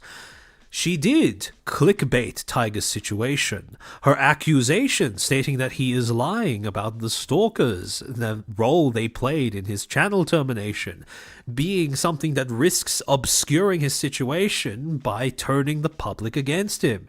She is throwing around the very serious accusation that his GoFundMe might be, if not fraud, then at least fraud adjacent. And finally, she didn't even understand the very simple fact that his main channel's termination had nothing to do with the termination of his second channel, or the posting of contents onto his second channel. So, immediately, this falls into one of the worst practices you can do when attempting to dramatube, because this starts off with an empty claim to moral superiority. Look at me, look at my content, it's nothing like any of the garbage content put out by Knux Taku, he's such a shit creator, etc., etc., while naming the exact same practices, or I should say malpractices, that he was guilty of, and, implementing them in your own content. But, to go on. Between 1 minute 53 and 2 minute 23, Hex reiterates the exact same strawman argument as Knux Taku. Remember when Knux, a lot of his defenses of himself revolved around, oh, people are blaming me for Tiger's channel being terminated. That's so unreasonable. Again, I want to make this very clear. No one ever blamed Knux for Tiger's channel being taken down. People were only giving him shit because his coverage of Tiger's previous controversies made it so that the public was not interested in Tiger's plight. And here, Hexjuice makes the exact same mistake by parroting that exact same strawman. Tiger was not deplatformed off of YouTube due to the narrative spun by Knux Taku, Marina VT, stalkers, X-mods, all of that stuff. And one of the worst parts of this strawman argument is that it conflates two different accusations and two different groups of implicated parties in Tiger's current situation.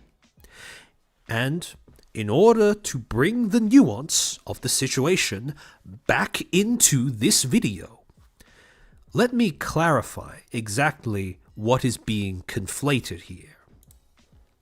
The problem with Hexjuice's statements, when she says that Tiger was not deplatformed off of YouTube due to the narrative spun by Knux Taku, Marina VT, stalkers, X-mods, all of that stuff, is because it conflates these two guilty parties as being the same, whereas in actuality, they are different in terms of what they've done and what they're being accused of.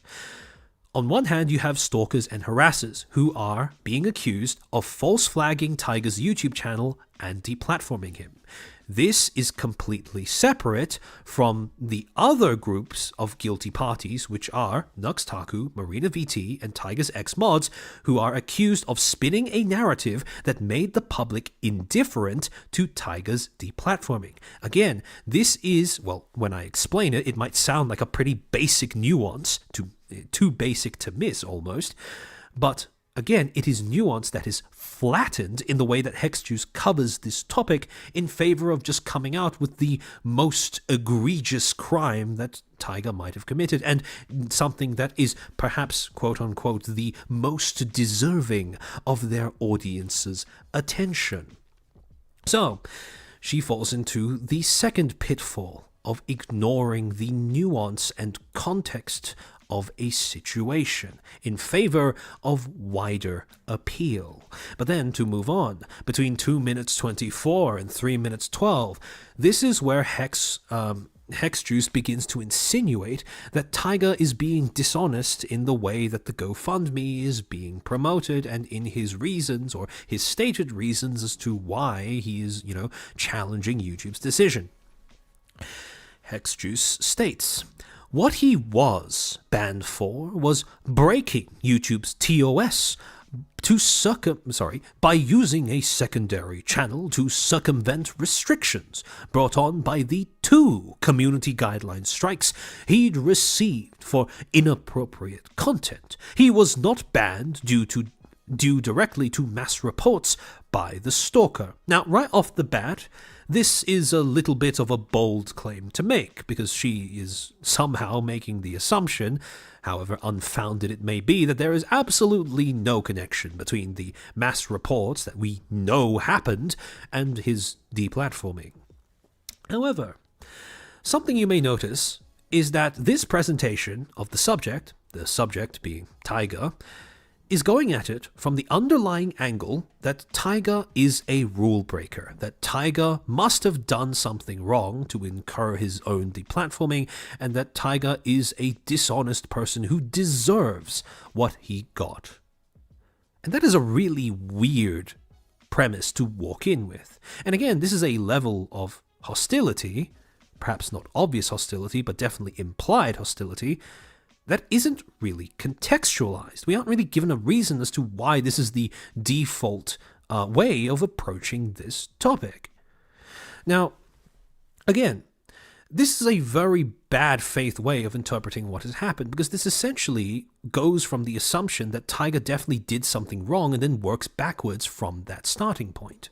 And when you try and break this down into the main assumptions that underlie it, it all comes from one base assumption that Tiger's main channel was terminated because he tried to use his second channel to circumvent the 2-strike penalty on said main channel. And as offshoots of that assumption, there are also the assumptions that the community guideline strikes were justified and that Tiger is an unrepentant TOS rule breaker. Now, the only problem is that this assumption is fundamentally untrue, because anyone will remember that on June 29, Tiger posted that his main channel was terminated, and only after that did he post that his second channel had been terminated for ban evasion as well. To sum that up, what that means is, again, and I keep reiterating this point because it's really important to understanding why this coverage was so botched, is his main channel being terminated had nothing to do with how he was using his second channel. There is no evidence of that. And to go out and make that claim is reckless at best and malicious at worst. So, again, Hex fails to contextualize her presentation of the subject. We are not given a reason as to why she has chosen to go with this as the default assumption. There is another thing, though. Between 8:55 and 9:25 in her video, Hexjuice makes the following statement. The narrative being spread that the mass reports directly caused Tiger's ban is absolutely absurd. Reports will only result in a ban or strikes or sometimes even age restrictions if actual wrongdoing is found by YouTube. You can argue that the strikes were, but the appeals process would force you to have a human review the content to confirm the strikes. Two main premises here. One, the idea that mass reporting is being linked to someone's channel being penalized is absurd. And two, the idea that, if you get a strike, you are forced to have a human review the content. This is horseshit. And what's more, these two premises being present in Hex's argument effectively proves that Hex is not very familiar with the VTubing space or the VTubing industry. She has not spent time looking at what has been said, done, or happened to other people in this space, even other significant players in this space. Because had she spent the barest amount of time digging through what people in the VTubing space, especially the indie VTubing space, have been having to deal with over the past month alone, she would have been given plenty of evidence that would show that these two assumptions are fundamentally untrue. Carlos Nolasco, she lacks critical information? Indeed she does. Indeed she does. And I'm going to go through just a few key examples that we in the VTubing space have been given over the past month. Case 1. July 3rd to July 13th. On July 3rd, Mujin would post a video called A Deep Dive into the Historic Downfall of Dr. Disrespect. Now, Mujin, and I don't know if a lot of you will be aware of this, he is someone who also comes from the gacha community. He's been pivoting away from that as of late into making drama content, and in fact his drama content is one that I would class as being quite good. But he comes from the exact same community as Hexjuice does. I'm pretty sure they're even mutuals on Twitter, so the fact that she didn't even know about this or didn't think to connect this with her claims about the validity of Tiger's termination, Tiger's channel's termination, is, frankly speaking, a little negligent. So, And then on the 13th, 10 days later, he would talk about how this video got demonetized. My 1-hour video about Dr. Disrespect's fall from grace has been limited by YouTube's monetization system after 9 days. It had close to 5,000 comments, with close to 5 to 10% of them openly defending Dr. Disrespect's actions and pushing the narrative that, again, everyone talking about this was just lying. And again, he would quote tweet himself on July 13th and state, "My appeal was rejected by YouTube, my appeal was rejected and YouTube has said 1,000 words with that alone.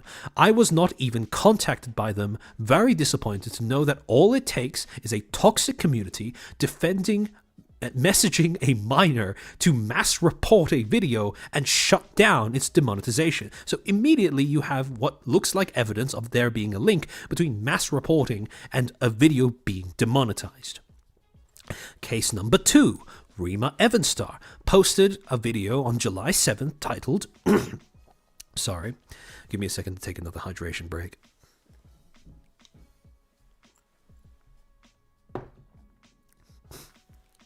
Title: The Controversial Rise of Nyanas.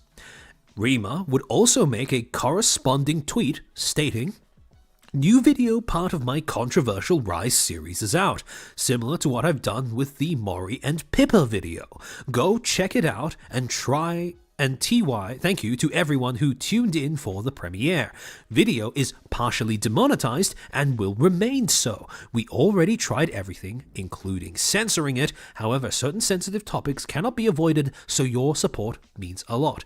Yet another case of a video being penalized by YouTube despite not really having any content in it that would justify that demonetization. Case number 3. Bao the Whale. July 15th, she posted a video titled "Who Let Bao Into a Zoo?" And then 3 days later, she would post about how that video had been demonetized. She appealed the video. That appeal was rejected.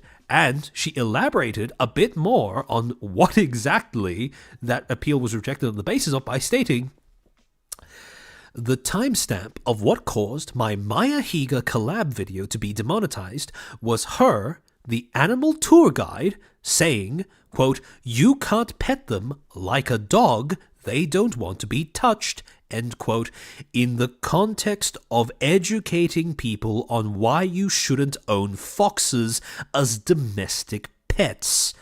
Manually reviewed, too, by the way." And again, this is evidence of the fact that YouTube does not actually have human reviewers. But let's assume that maybe YouTube does have human reviewers. They are just all gibbering, drooling morons, and that this isn't actually the work of a rogue AI that hasn't been programmed properly and that YouTube doesn't want to put down just yet. Oh wait. The horse is here? What? False alarm.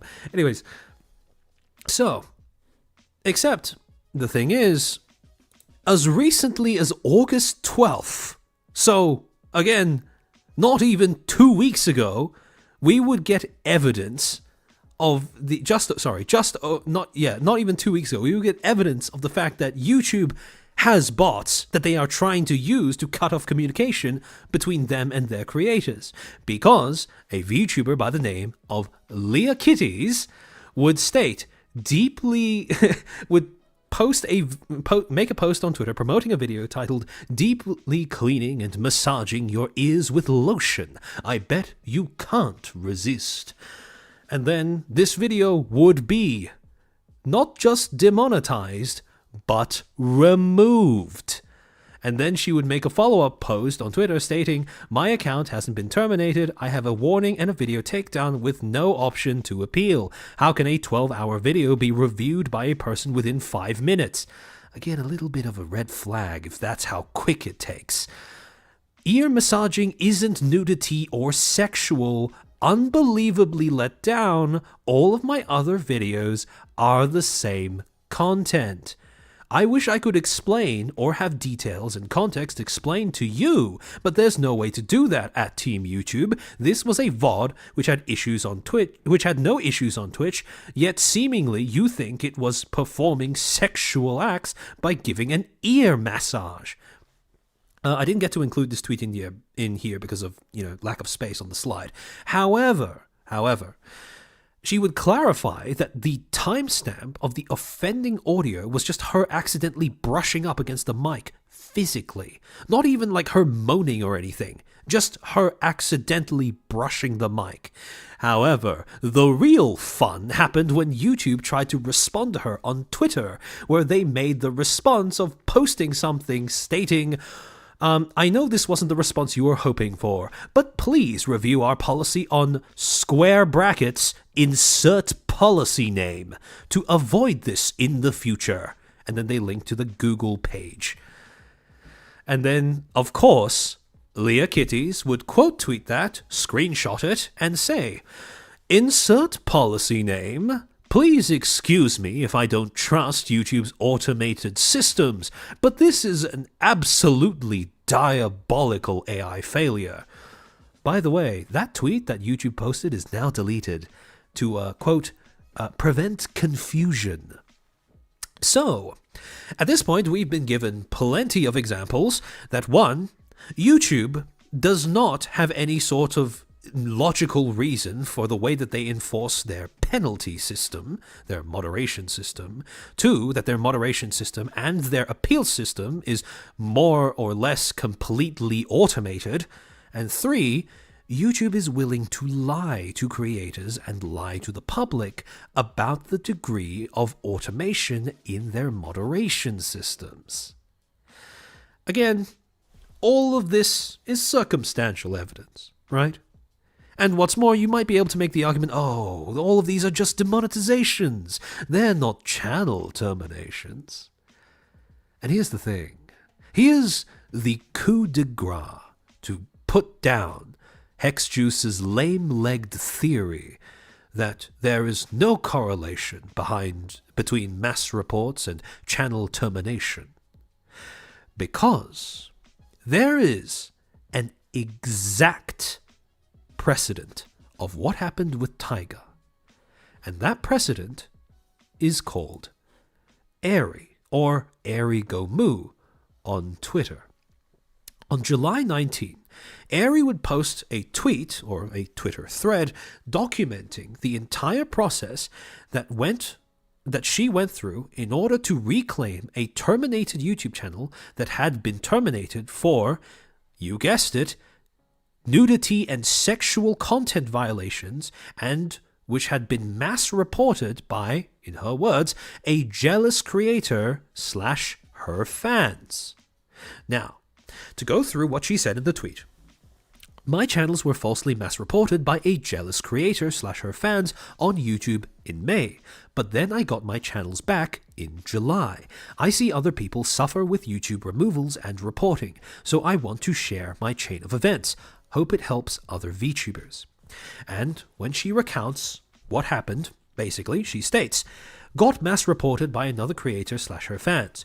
YouTube removed main channel for sex and nudity. All my other channels were removed for spam or impersonation. I didn't actually violate any of these policies.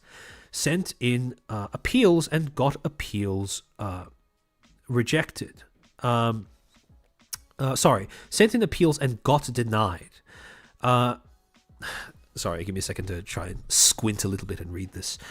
Contacted YouTube anyway. I could even through other Google features.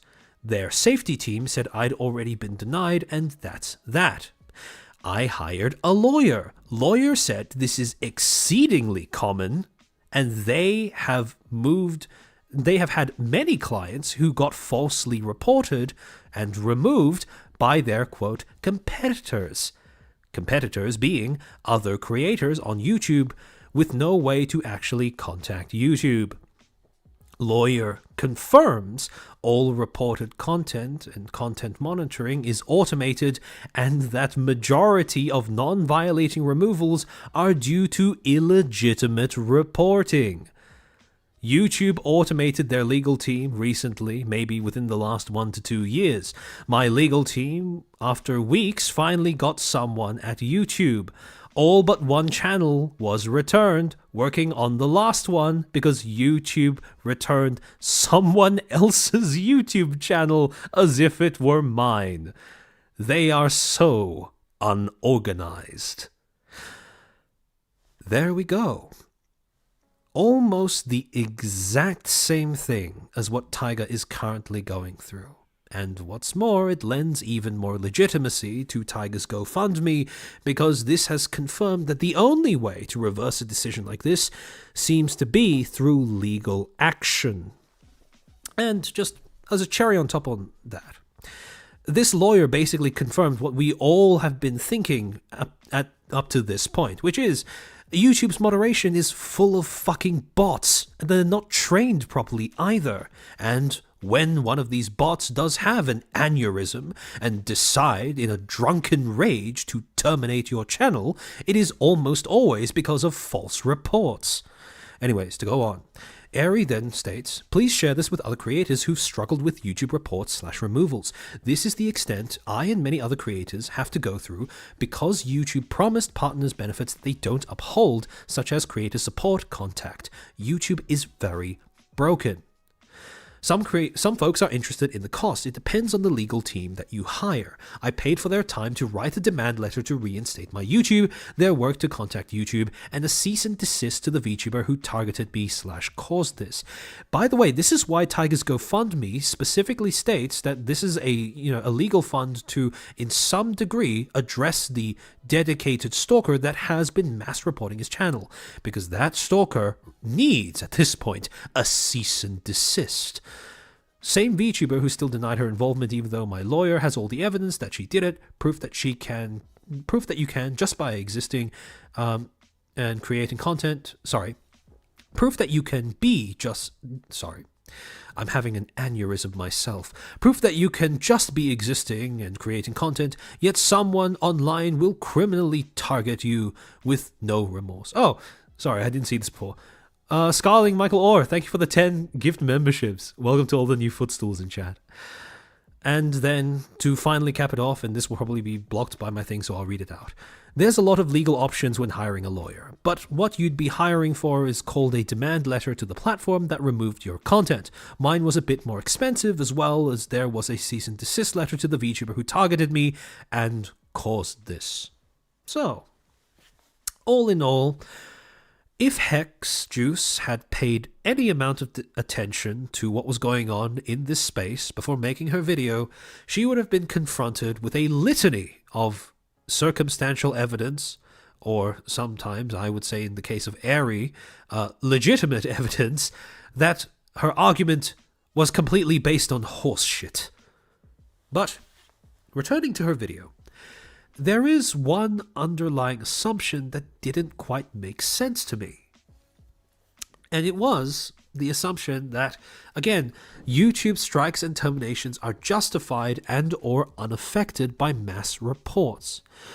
This is the assumption that the entirety of her video is based around, because this is the assumption that would lead to the conclusion that Taiga is in fact in the wrong, that he doesn't have a real reason for, contesting YouTube, that his GoFundMe is misleading, etc., etc. Oh, Scythnid Media, thank you for becoming a member. Welcome to the Footstools. And again, we're never really given information in the video itself as to why she's walked in with this being the default framing. So, the thing is, we can probably find this context if we look at the media that she's released surrounding her making this video. Specifically, I want to refer to one of her VODs on a Twitch stream that she did the same day that she posted that video. Funnily enough, this was a Twitch stream that had the title Drama. At 6:40, to start it off, and this is really promising, she states, I pissed off the VTubers, as if she isn't one herself. And I think, even though it's unconscious, it's kind of poetic and probably more accurate than she was aware, because she doesn't see herself as part of this industry, this space, just yet. And it shows in her coverage of this particular event. And by the way, this is yet another reason why I keep hammering home the point. There is no such thing as the Vtuber community. Because any Tom, Dick, and Harry can just buy a Vtuber model and enter the space. They don't even have to see themselves as a VTuber. Yeah, tourist alert. But yeah. Then she goes on. Partially for a reason that I think is pretty fair. Partially and primarily, I don't think it's all that fair, but, you know. At 9 minutes, 10 seconds, she reiterates the main narrative surrounding Taiga's ban is that his channel was terminated as a result of mass reporting. And then at 10 minutes 8 seconds, she states that she clearly indicated in her video that Taiga's deplatforming on Twitter could have been due to mass reporting because coincidentally, at the time that she was doing the stream, her Twitter had also gone down or been restricted as a result of, funnily enough, mass reporting. However, she then makes the claim that while she mistook the reason for Taiga's main channel termination, she doesn't think that this deplatforming, on YouTube at least, was also due to mass reporting. And to go on, she states, at 10 minutes 35, however, Taiga was not in any way, shape or form banned due to mass reports. Taiga was banned because Taiga posted inappropriate content to YouTube and got 3 strikes.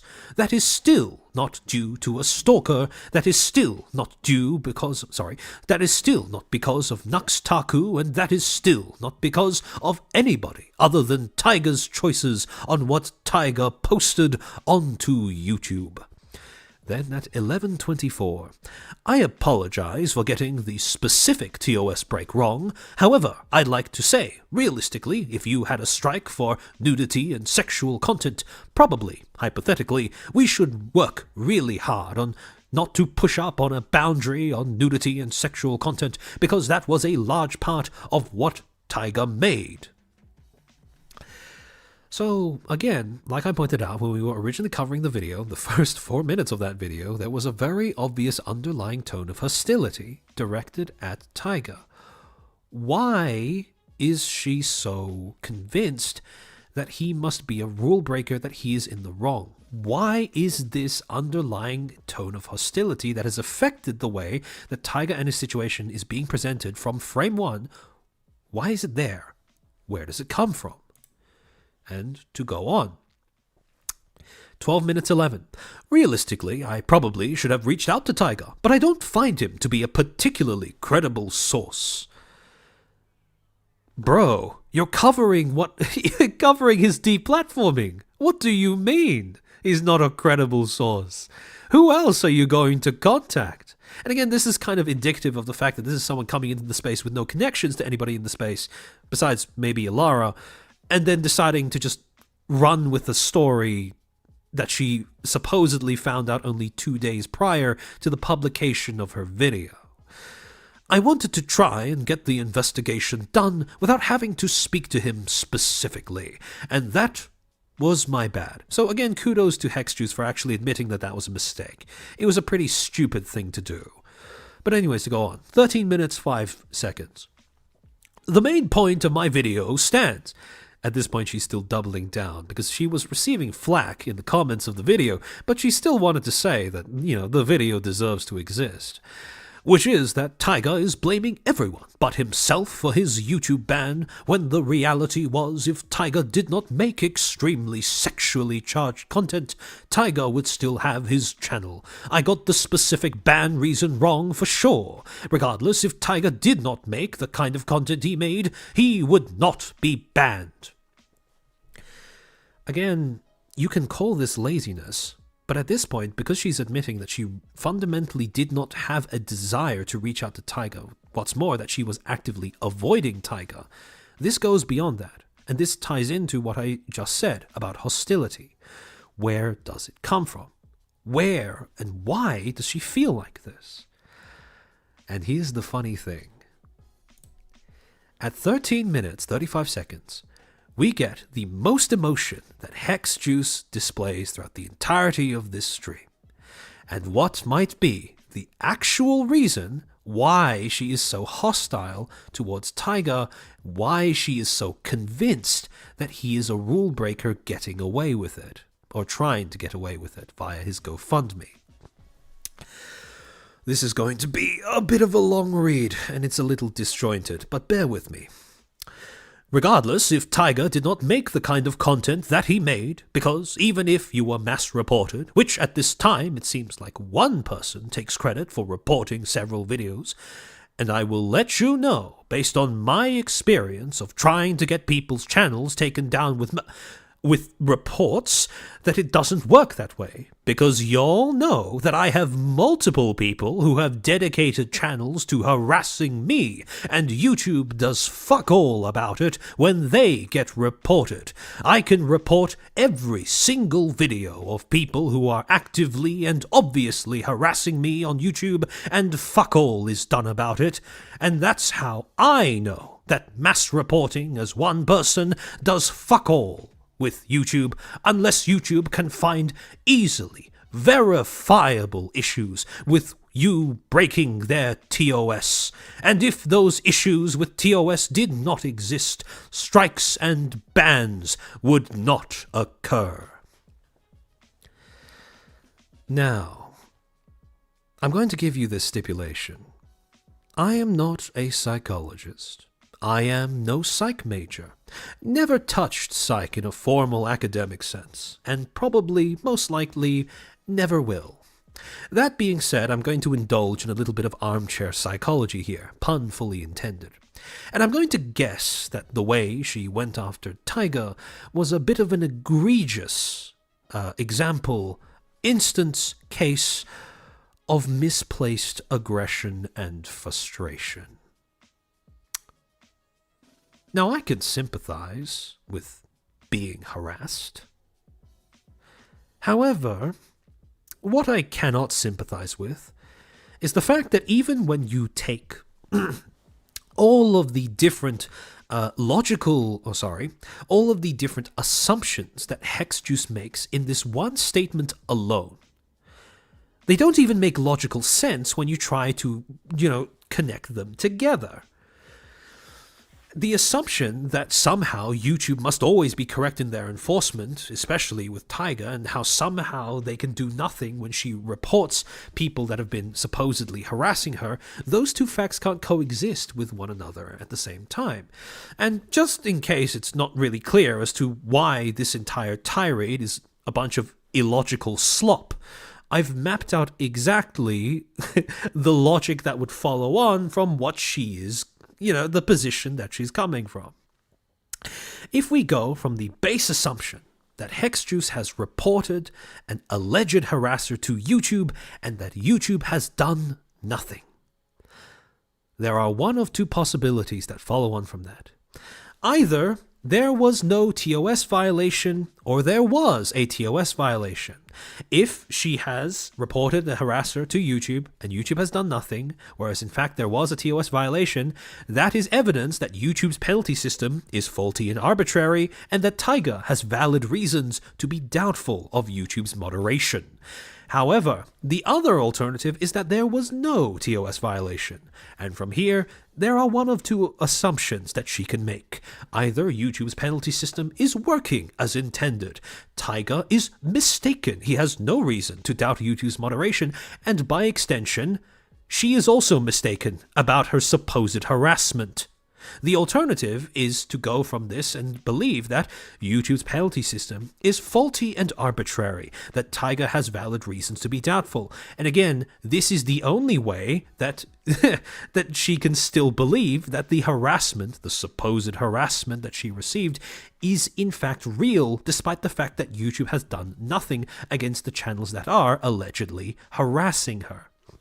The problem with Hexjuice's position is that she wants to believe that this and this can exist in the same, following the same chain of logic. Whereas in fact, those two positions are mutually exclusive.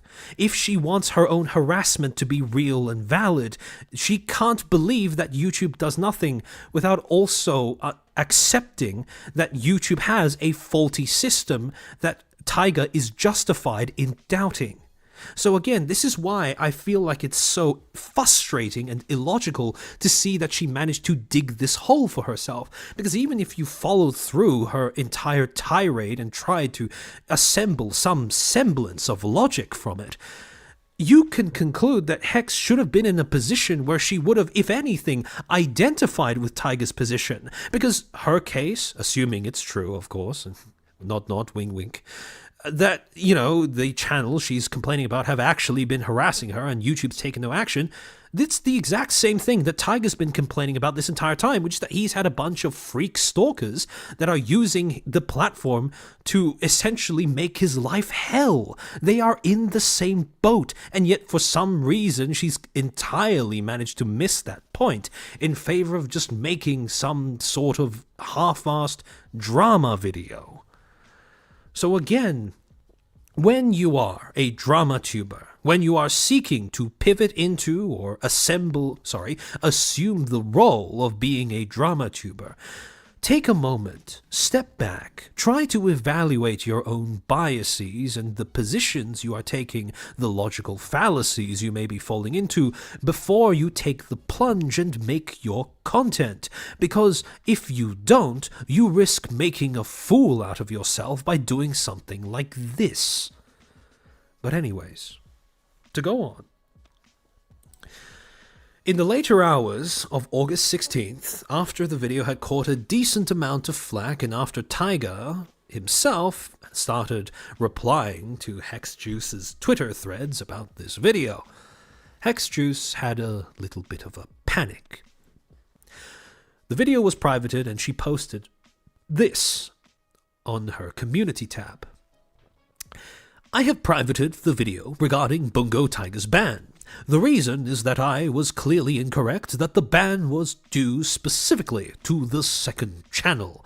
The actual reason that Taiga was banned was due to 3 strikes on Taiga's channel due to nudity and sexual content, per YouTube's guidelines, according to Taiga himself. I apologize for the assumption I made about the second channel.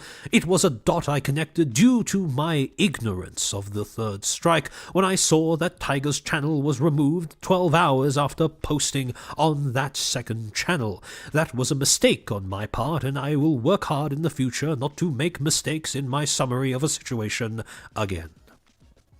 Thanks to those who held me accountable, my intention was not to spread misinformation, and I did so. I have regret regarding how I conducted myself in terms of not 100% verifying the specific reason for the ban. For the specific reason for the ban, I apologize to Taiga for not verifying that information 100% before posting. If I ever do similar content again, I will keep what I have learned here in mind. That being said, and this is where the doubling down comes in, Taiga was still banned due to community guidelines violations, not because of any targeted harassment campaign, per the GoFundMe made on Taiga's behalf, along with many clips from Taiga himself. I believe that the reports from stalkers/haters probably did put a magnifying glass on Taiga's channel. However, I do not believe that his channel would have received strikes or been banned if there was not content that YouTube deemed to have violated TOS. Appeals were made regarding the strikes and the ban, and they were denied. Taiga himself has said that he skirts the guidelines and pushes boundaries. Ultimately, it is YouTube's decision whether the line was towed or crossed. Additionally, Taiga's second channel was banned for ban evasion. According to his own words on Twitter, TOS was broken on multiple occasions by Taiga. My point has always been that the reasoning behind the ban was misrepresented, particularly on the GoFundMe, but additionally in clips and videos posted by fan channels. I still believe that to be true, even though I was incorrect in the specific TOS violation that got Taiga banned. And this is where not being aware of her own biases became very dangerous, because that made her incapable, not just unwilling, but incapable of seeing where she might have gone wrong in terms of missing context in the way that she produced her content. Do other channels get away with similar content? Yes. I think they should also receive punishment for that content. YouTube has always been notorious for uneven enforcement of their TOS. What boggles my mind is the fact that she can say this and be entirely unaware of how that gives Taiga more reason to be doubtful of what YouTube is doing. But anyways, that doesn't mean that Taiga's ban was invalid or unfair. Also, if you're wondering why I'm posting this here, my Twitter was restricted due to reports, and the links on the webpage are broken, meaning I can't do anything about it. Like I said in my video, it's pretty easy to affect a Twitter account due to mass reports, not so much on YouTube, which was my point. To sum it up, if Taiga would like to talk it out, I'm willing to do so. Unfortunately, I cannot do so on Twitter, for obvious reasons. The reality is that I empathize deeply with everything he's been through. I've dealt with a lot of similar things. Now, if the tirade we just covered was what she meant by similar things, then I would agree she has, but I would disagree in that she has done an effective job at empathizing in that regard. I also thought that accountability for our own mistakes is important. I apologize for my inaccuracy, though the core of my message is the same. I will be better in the future. Scarling Michael Ori, thank you for the 5. I apologize, but I will continue to dig this hole I am in. Yeah, that is exactly how this reads. Now, for the rest of the day, this would be the only statement, the only peep that we would hear from Hexjuice about this particular situation. However, later on, Under the Tea would have an episode of their podcast where they discussed this entire situation. And what would you know? About halfway through, Taiga himself makes an unexpected guest appearance. And once that happened, there was, in Taiga's friend request Discord inbox, a new request, a 370-second request in addition to the other 373rd request in addition to the 372nd. Now, that last bit was me embellishing it a little bit. I shouldn't say that. But an unexpected friend request showed up in his inbox. And after they would discuss this situation, again, I recommend you go check out this particular episode of Under the Seas podcast, because they do go through quite a lot of things to do with all of the moving parts in this evolving situation, or I should say this situation as it was evolving. But anyway, the long and short is that Taiga suddenly showed up on a very public broadcast talking about Hexjuice and Ilara and how they covered his event. Now, in response to this, or I shouldn't say in response, but for some reason immediately after this, or one day after this, Hexjuice would add an amendment to her community post and add an additional apology onto Twitter. Edit. To add an updated apology I've posted on Twitter, OG once sucked, I would like to apologize to Taiga for getting information wrong, not getting things verified before spreading them, and not speaking to him directly before making a post. Taiga was banned for 3 strikes on his YouTube channel. The reason provided for such was breaking of guidelines regarding nudity and sexuality. A second channel was banned for ban evasion, according to 2 posts from Taiga. Taiga believes that these strikes were unfair and TOS was not broken. It is not my place to determine whether this is true, and realistically, my determination on those events is meaningless and unwarranted. My theories around the report system were based on my own experience with it. But my experience does not necessarily have bearing on Taiga's situation. Hallelujah, self-awareness. At long last, the One Piece is real. But at the end of the even still, I would argue that her experience isn't even valid to her own interpretation of events. Because like I said, logically speaking, it doesn't make sense. But anyways, hopefully she's managed to iron that particular kink out in her own, in her own mind at this point. But anyways, to go on. I apologize for the assumptions made, and I regret my decision to jump the gun without verifying facts. While my intention was not to spread misinformation, I did that anyway, and I regret that.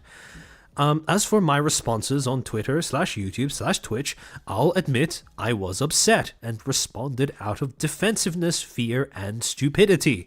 Again, the fact that she's managed to mention stupidity as one of the reasons why she responded the way she did is a promising sign, because it was, with no exaggeration, stupidity. When I saw Taiga was tweeting at me, I panicked, especially because I missed messages for several minutes and I was being accused of ignoring the issue.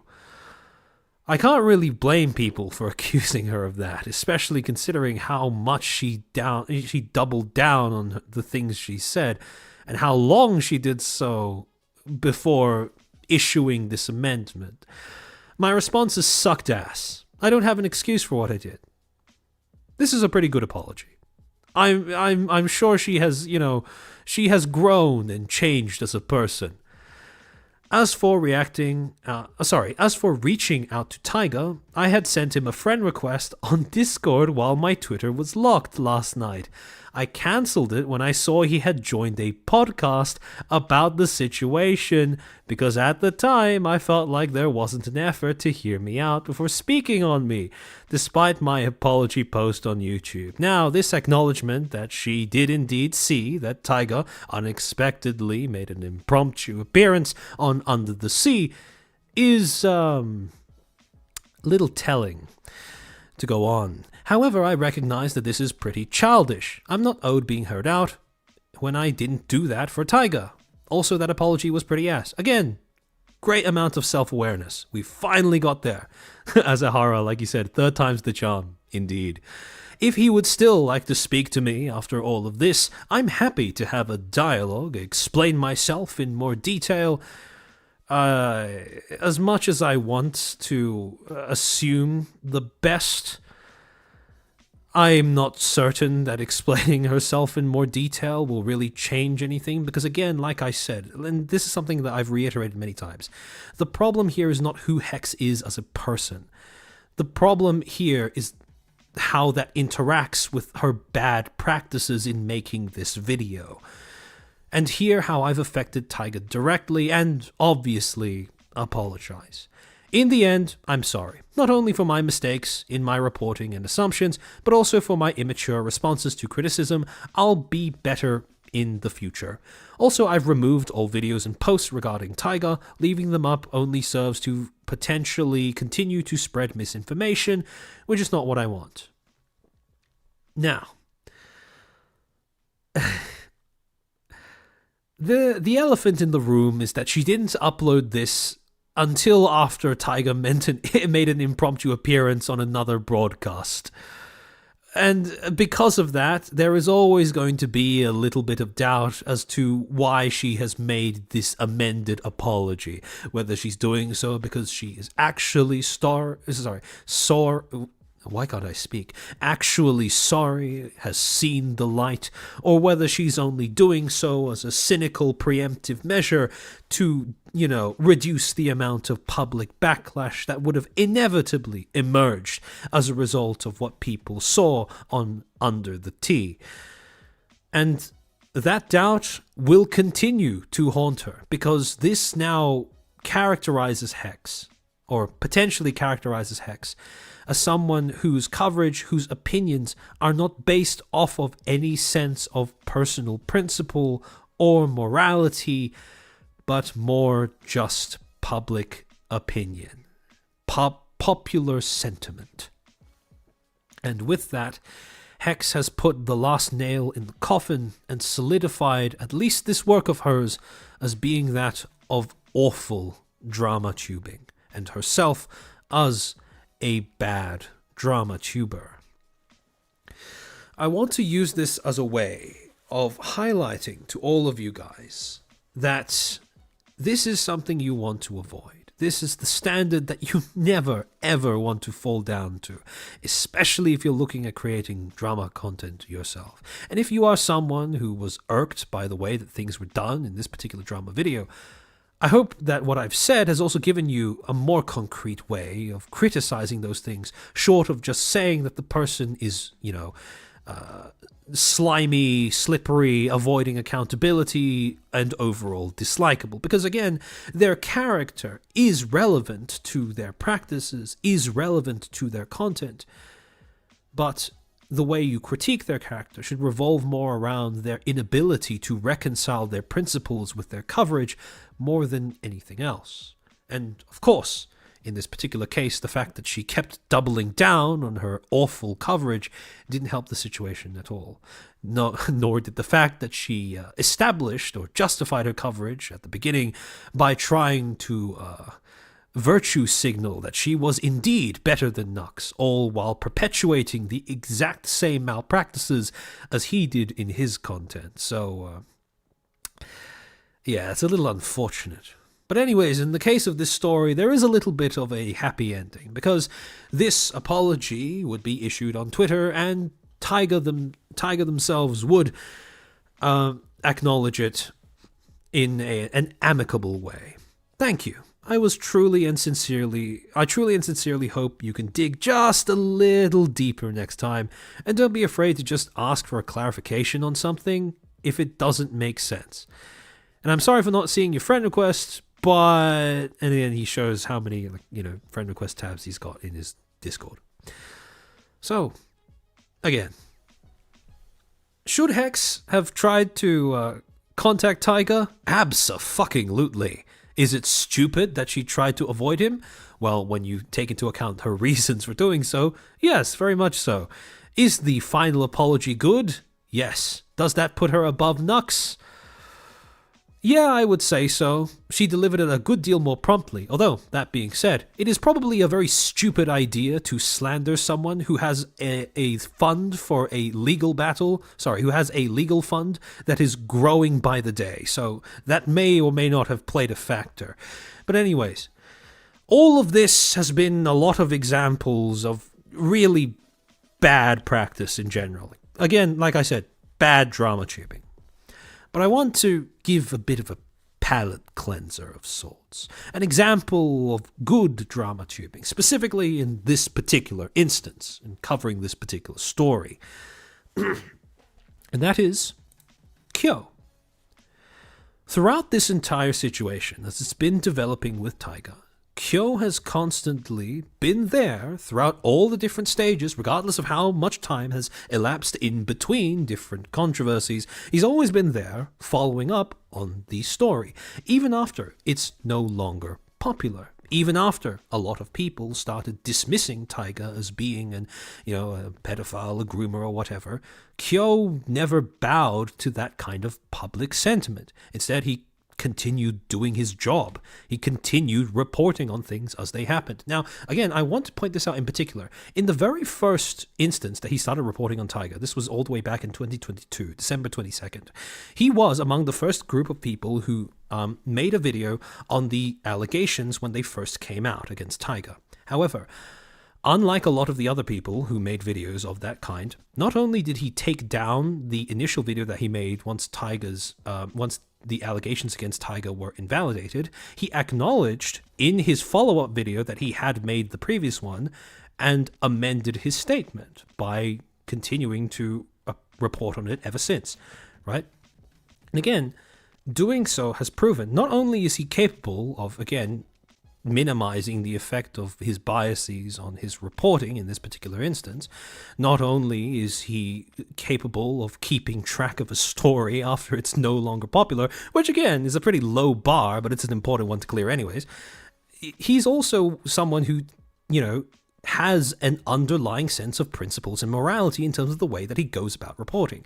And I hope, in the off chance that he sees this, right, I hope he doesn't like take offense to the fact that I'm calling this particular instance like good drama tubing, because I really don't mean it as some sort of like dig or anything. I don't want to like undermine what he's doing at all, because this is the kind of thing that I want more creators in the space to aspire to. Because again, these are good practices. This is good drama tubing, and as a result, this is something that a lot of people would just class as like, news or commentary instead of drama tubing. And the thing is, right, when you have good practices like this, the only people left who are not really going to want you to talk about something are people who just don't want you to talk about the subject at all. And you are never going to win over those people anyways. So it's better that you have good practices like this and you talk about the subjects that you want to, and you just secure whatever audience is there for that kind of, again, quality content. Scarling Michael Orr, thank you for the 20. A reminder, she may have caused terrible harm, but being hostile against her is still not right. Yep, exactly. In this stream, it's mentioned that these are the people we need to try to identify as human beings behind the devices, social media. Exactly. Again, like I said, Hex Juice is still a person, right? And again, her bad practices are more a problem than who she is as a person. So there's no point in like villainizing her and turning her into this sort of embodiment of an entire host of larger issues. Because like I said, even from my very first stream, this is a problem that is far larger than any individual creator could ever be. And as a result, right, when I'm using people like Hex as bad examples, examples of bad practice, when I'm pointing out people like Kyo as good examples, right, you also take into account all of the environmental factors and all of their practices that feed into the way that their content is made. And again, I keep saying this, but again, it's really important. Attack the practices, not the person, because people come and go. Practices are going to persist in a space for far longer than any individual person ever will. So again, Kyo he's just been there from day one, and he's been consistent and moral and principled in the way that he's covered this, which is again a reason why I want to shout out this as an example of good reporting, the kind of drama tubing that people should aspire to. So, as a sort of conclusion to a lot of that,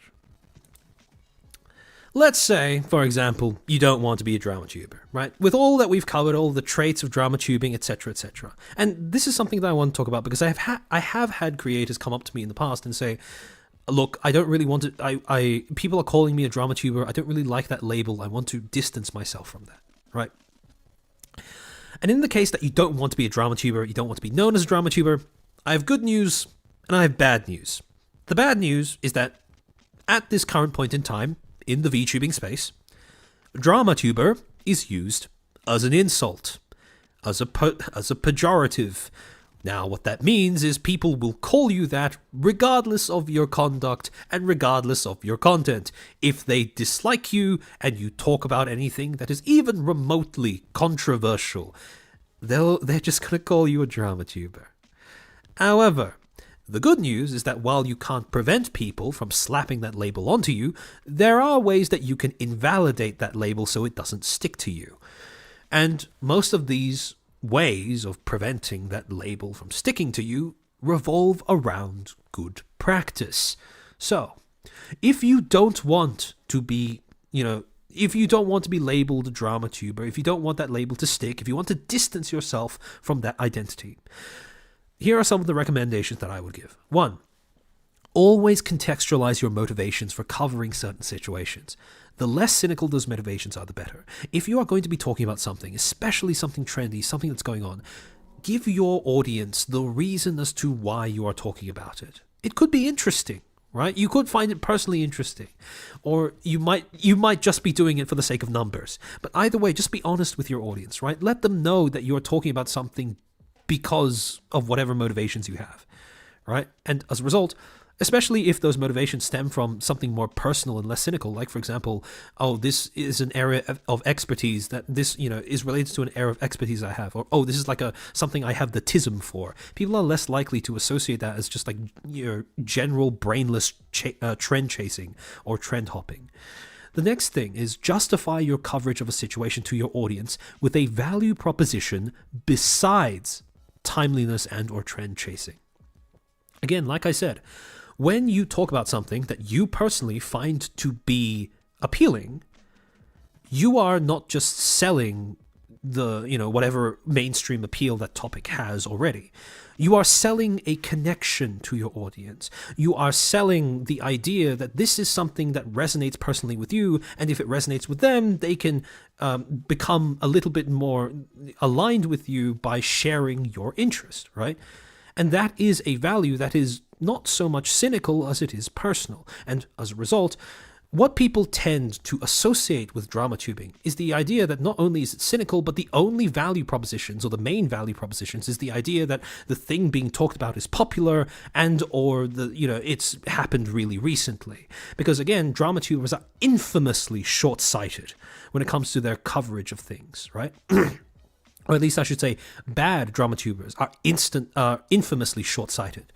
They'll cover something, and then when an update is provided in the future, provided there is any sort of gap in time that has elapsed since, they just won't bother to keep track of the story. Again, by proving that you don't care about things like timeliness, that is something that can help you distance your content from that of drama tubing. Next, cover a mix of trending and non-trending topics. This is pretty much related to the last point, right? You want to make it clear that when you cover something, it's not just cynical trend chasing. Finally, penultimately, build a strong brand identity and persona that can exist outside of current hot topics and or popular movements.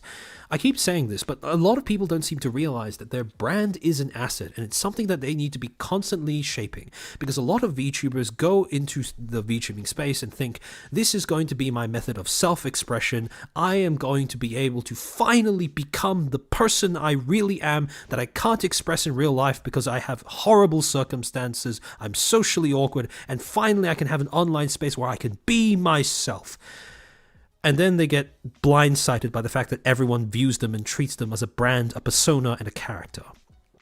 Unfortunately, that is the reality of the medium you are using to express yourself. There is nothing wrong with that being your motivation, but you still need to acknowledge the reality that this is what you're working with. And as a result, you have to kind of prune your brand identity, your persona, the same way someone would a garden hedge. Right? You have to be very conscious in terms of the things that you do, the content you put out, so that all of it contributes towards an image of yourself that you want people to have. Because regardless of how much you divulge to your audience, how much you wish for yourself to be close to the people who watch you, they will never, ever be able to be as close or connected to you as someone would in real life who knows you in real life. Because that's simply not possible due to the mediums we are using to communicate with one another. There is no exception to that fundamental rule. And it is, again, I don't blame anyone for having this naive belief that they can, that this is something that, isn't a thing, right? But it's really important that more VTubers become aware of this. Because it may ultimately end up, it will either make or break their ability to survive in this space. JV Robert Goddard, thank you for the 5. I'll give you a fair warning. A lot of people on X or Twitter would be mad about your list of who you consider to be good drama tubers. Yeah, fair enough. But I also don't care because, again, conversion rate from Twitter to literally any other platform is abysmal. And my content does not exist on Twitter.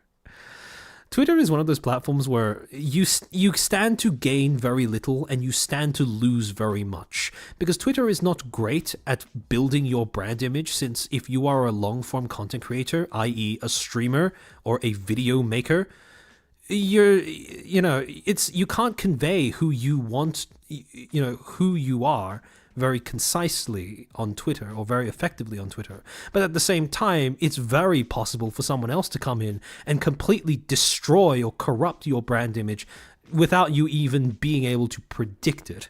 So again, Twitter is one of those platforms where I have always been confused as to why it's become so popular for people to use as a form of, and why people take it so seriously. I think the best way to use Twitter is just use it as a clout funnel into your content. And if that sounds cynical, well, congratulations. That is exactly the kind of interaction that Twitter is built to accommodate. Nothing more. And the mistake that people make is believing that there is more. There really isn't. Finally, this is the most important thing. Practice due diligence and demonstrate that you can keep track of stories even after they are no longer trending. Like I said before, most of the negative stereotypes around drama tubing stems from the short-sightedness, the short attention spans of bad drama content and bad drama tubers. And as a result, if you want to distance yourself from that, because of the fact that people mostly define drama tubing in general by its worst actors, all you need to do is identify how you are different from said worst actors. Just let your audience know that you have an attention span that is longer than just 1 week. It's really that easy. So it's not a high bar, but it is a bar that is worth clearing anyways. Now, on the other hand, let's say you do want to be a drama tuber, that you got that dog in you, that you really want to make a name for yourself. What is it that people say? Beat up people, take names, whatever it is. Kick ass, take names, something along those lines. But anyways, let's say you want to be a drama tuber. You want to be a good drama tuber. You don't want to be just flavor of the week. You don't want to put yourself in the same position that Knux, Taku, and Hex Juice are now in, because, again, people don't trust them anymore. Their content is falling off because people see them as unprincipled and unreliable in their coverage. You don't want that, right? So what are some of the practices that you should adopt? And in terms of recommendations, these are what I have. First, most important thing, remember that your reputation is a resource and your brand is an asset. When you run out of your reputation, nobody trusts you, nobody wants to talk to you. Imagine how much better Hex Juice's video could have been if she managed to talk to Tiger before she made that video. And in the same vein, right? One of the things that defines False as being a more reliable source than a lot of the other people trying to enter the space is that he has industry contacts. And again, his industry contacts only exist because he has a reputation that justifies their trust. If he were to squander that reputation, then he would have no industry contacts. Then the quality of his content would suffer. So again, treat your reputation like a resource. Don't just do things for the sake of gaining numbers in the short term if it's going to compromise your brand identity and your standing amongst your peers and your audience. It's not worth it. It might look like it's worth it in the short term, but I promise it will not be in the long term. And if you want to have any sort of future in content creation, and when I say future, I mean a career that lasts longer than 1 week, you should pay heed to how what you do now will affect your future self. Kotker, thank you for the 5. Most people never grow out of high school social norms. People favor Twitter due to being a platform for those that enjoy gossip, ease, and jerseys. I would say, yeah, that's not an inaccurate... I'd say that's a pretty accurate summary of the platform, to be honest. And again, the platform is built to encourage really short-sighted, emotional interactions between people. And those are not the kinds of interactions where you get to express that you are a mature and, well-balanced adult, unfortunately. So it ends up turning children into demons and adults into children. But anyways, next thing, Always provide context and evidence to support your opinions and framing of the subject. Like I said, if there is some sort of bias that is affecting the way that you choose to present something, do your best to become aware of it.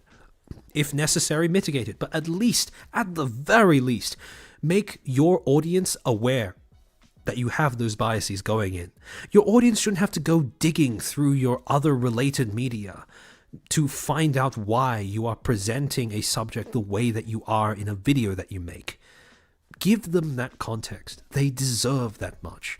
Next thing, prioritize accuracy when delivering facts and clarity when expressing opinions. It is perfectly fine for you to not be neutral when you are presenting both sides of a conflict, especially if one of those sides is a self-important ass. However, you need to be able to, one, clearly identify, clearly differentiate between fact and opinion, and you also need to be able to do justice to both, right? If you have an opinion, make sure that it's really clear what your opinion is, and that it is, to begin with, an opinion. And if you are trying to deliver a fact, make sure that it is accurate when you present it as a fact. Next thing, adhere to a sense of personal principles when forming and expressing an opinion. Strength of character is not just desirable, it is necessary by virtue of drama tubing as a medium of communication, as a mode of storytelling. Your audience expects you to be an arbiter of whatever social conflict you are talking about. Don't break their immersion. Live up to that role. Next, keep track of stories even after they fall out of the public eye. Provide updates and amendments when necessary. Now, this ties back to the idea of acting with personal principle. Because again, like I said, your audience expects that from you, even if they don't articulate that. You'll never, regardless of how unprincipled or clickbaity or cynical a drama tuber is, if you go up to any of their audience members and you ask them, do you want a creator that is unprincipled? Or do you care do you want someone who doesn't really do you want to be represented by an immoral person? All of them will say no, right? And again, even though drama is one of those genres of content where people might be tempted to look down on it, right? Just dismiss it as being this sort of such a base form of entertainment, so unrefined and primal. It doesn't change the fact that it is fundamentally human to find drama content appealing. I'm not going to pretend that I'm above consuming drama content. At the end of the day, pretty much most people want drama content. They just want good drama content, which means drama content that is made by someone who has principles. And finally, to top it all off, apologies, when they are necessary, need to be clear and specific to the offending content. Don't do what Knux did.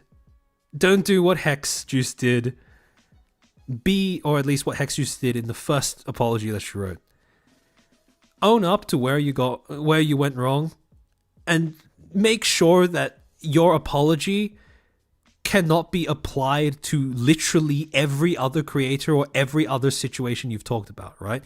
Nobody wants a cookie cutter apology. You should be able to tell from the things that you say in your apology what you are apologizing for, what is the content that you made that you're apologizing for, and who exactly you are apologizing to. So, again, if you can't tell all those things from just looking at your apology, it's not a good enough apology. So anyways, now, there's one last thing that I want to touch on. And that is, when I was looking through tweets to show, how Kyo has been covering the entire Tiger situation from the start, I came across this one. Still amazes me that out of all the bigger drama news VTubers that have the reach, it was Kyo that covered the Tiger situation. Not Rev, not Knux, not False ID, no one but Kyo. And I want to briefly talk about this a little bit, because Thing is, I want to get at the idea that there is such thing as unbiased coverage of a situation. And this is universal regardless of whether I'm talking about drama or whether I'm talking about news, because fundamentally they are the same thing. They are the act of storytelling, and any act of storytelling will always be subject to the biases of the storyteller. And the thing about having a bias is that biases can manifest in two different forms.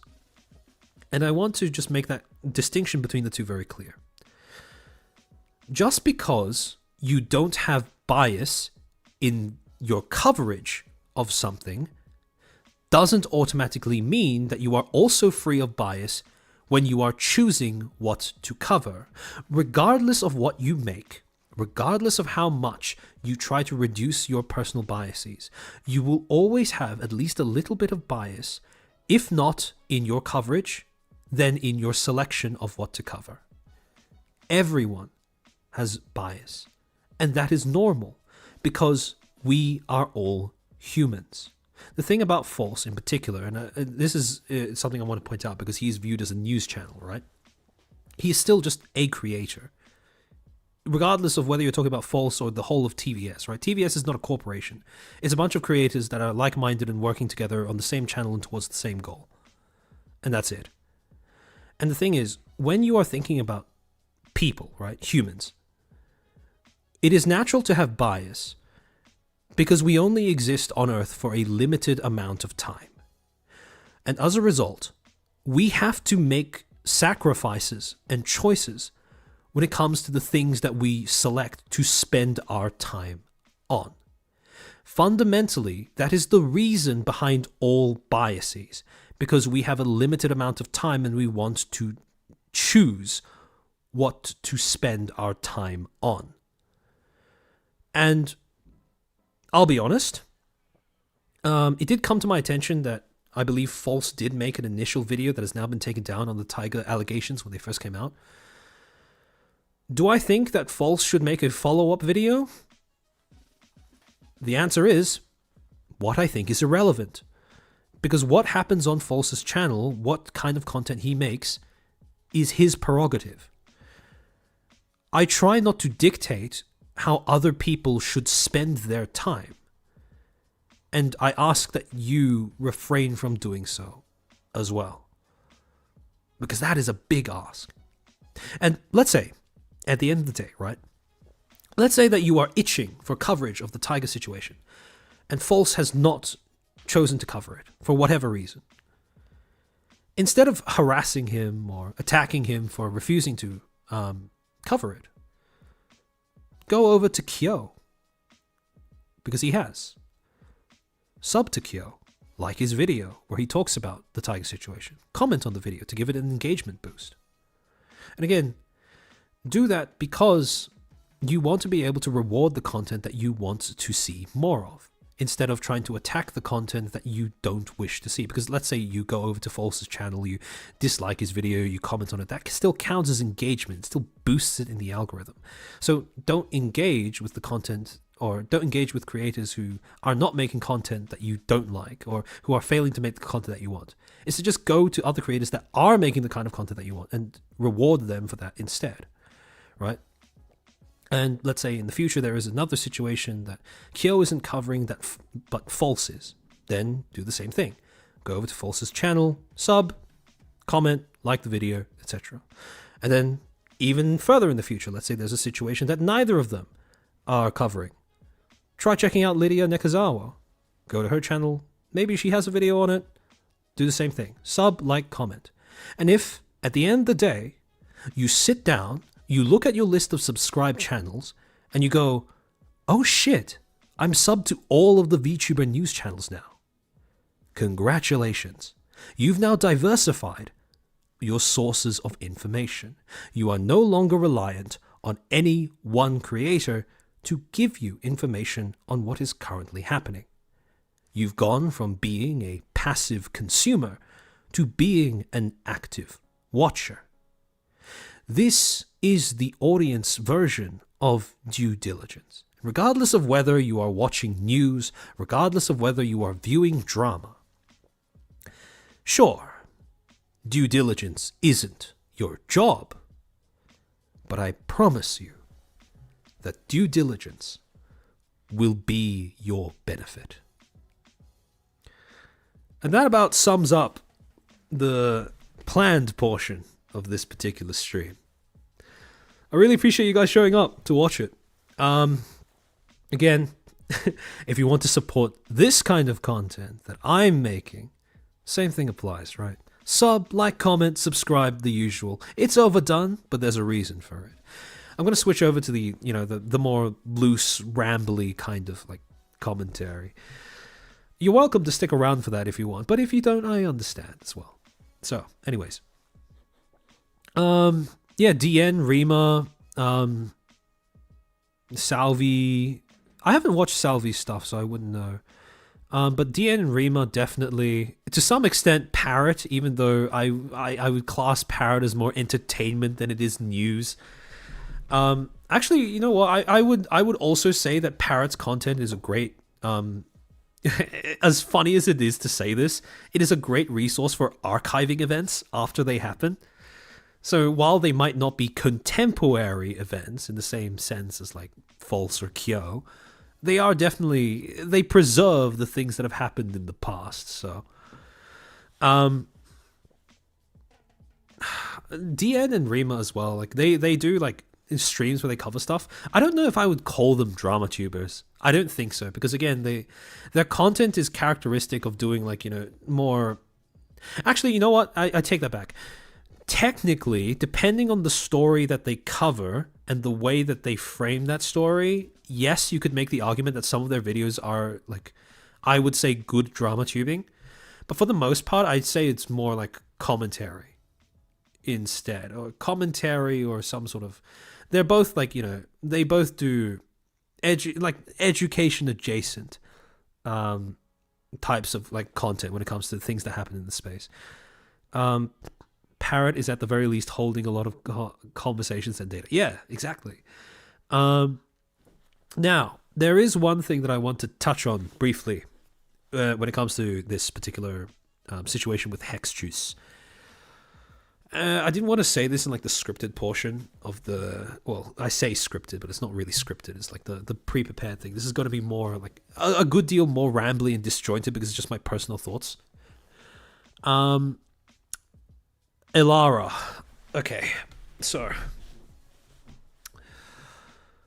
how do I sorry, give me a second to just get my slides in order. I did put this on another slide. Okay, so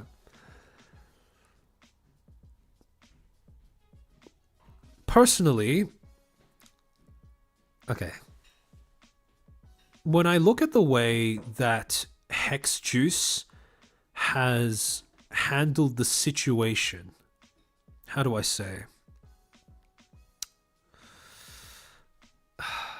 The only reason I became aware of her was via Elara. And when she initially appeared on Elara's stream, there was a part of me that was kind of like, okay, this is a little random. Because, again, I'd never heard of Hex Juice before. I'm not in the gacha space. And I'm willing to bet that a lot of you probably wouldn't have heard it before. So Elara is pretty much the person who, I would say in this particular instance, platformed her to give her exposure in terms of just wider VTubing audiences, right? And well, one of the things that was shown on the Under the Tea podcast episode that had Tiger on it was the fact that Hex Juice and Elara are not just colleagues. Hex Juice and Elara are not just friends. They are student and teacher. Sorry, give me a second for this to load. I've Canva's starting to reject the slides. There are too many. Okay, so anyways, yeah, it should be working now. Yeah. So one of the things shown off by Under the Tea is that Elara runs I think it's called VTuber Academia, like a program where she's like supposed to teach you how to be a VTuber essentially. And she has a Trello that has lists of people who have used that service. And one of the people was indeed Hexjuice. Now, there is... Okay, how do I say this? I want to be very, very careful with this.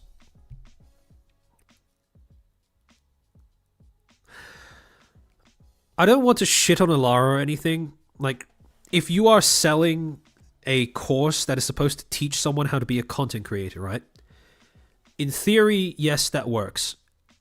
However, if that content creator is looking to go into drama tubing, no amount of paid courses is going to be an effective substitute for simply getting to know the space that you are making the content about.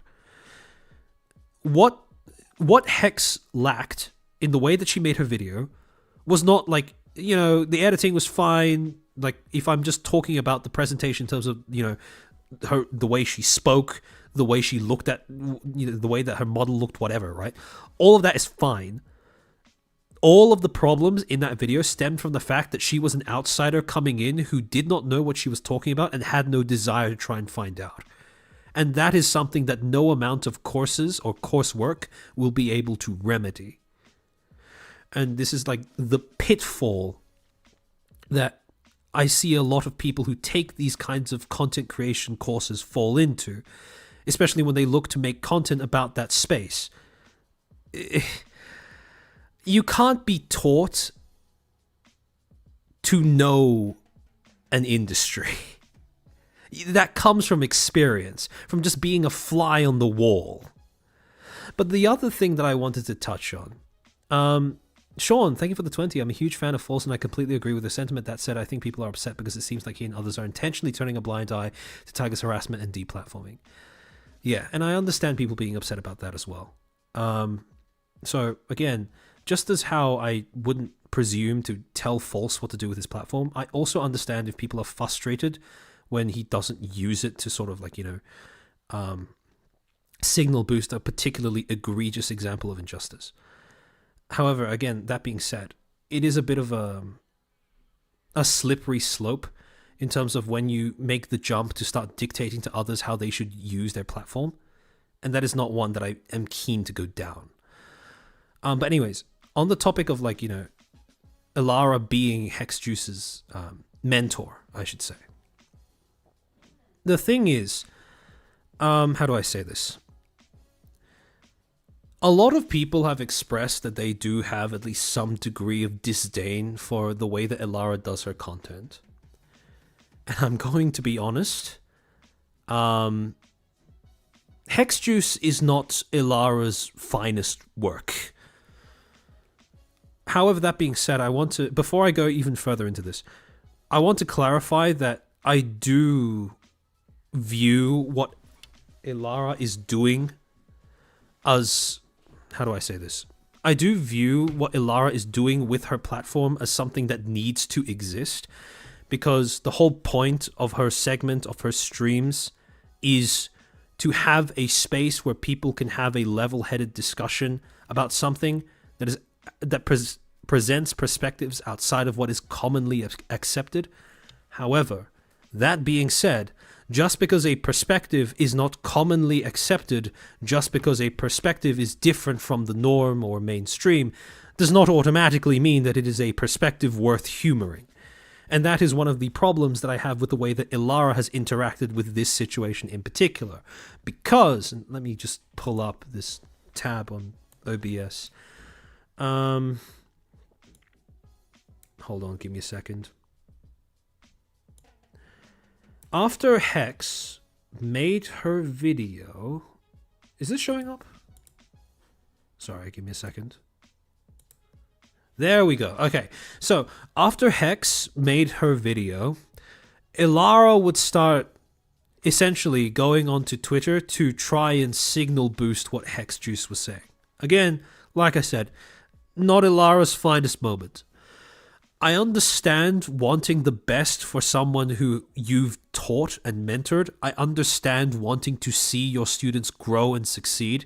However, in doing so, especially if your student is an adult, you need to be really careful, or actually not even if they're an adult, right? Even if they're in any position of like, you know, where maturity will be expected of them, or where, you know, they are looking to grow into something, you need to be really careful with what you choose to endorse. And in this particular case, I really feel like Ilara kind of slipped in terms of wanting to promote a recent student of hers without first properly vetting what that student was putting out. Oh, professional. Hey, professional gentlemen, welcome to the stream. So yeah, in these now deleted posts from Hexjuice, Ilara was basically like, you know, kind of running defense, going like, you know, hey, as I said today, I was confused how, and this was in response to something that Tiger said in a now deleted in a post that's no longer showing because Hexjuice deleted hers. As I said today, I was confused by how in Discord you said new channel, but in a Twitter post you said it was a year old. Either way, the strike system is not time dependent. I think it's worth considering as a reason why you had issues with your channel. Speaking to a YouTube rep, the mass reporting is more likely to lead to a review, which would lead to a discovery of TOS breaking, whatever reason they want to give. Nothing disingenuous at all, just looking at how things played out. I've been pretty vocal in support of you and did a deep dive on Monday of your situation. I'm not gonna lie, it is a little suspicious when one of Ilara's students appears on stream one day, finds out about Tiger's situation the same day, and then 1 day later has magically switched positions, and 2 days later comes out with a video that is claiming that Tiger's basically being disingenuous with his GoFundMe. And then Ilara starts running defense for that video, despite the fact that it is, if you've been keeping up with the things going on in this space, which Ilara has, Ilara is nowhere near as unfamiliar with the space as Hexjuice. The fact that she would be running defense for Hex's like video, which is frankly very poorly put together. So again, it does seem a little astroturfed in the way that Hex is being promoted and her content was being promoted by Ilara. And again, admittedly, that is a little like, that's on the rat side, right?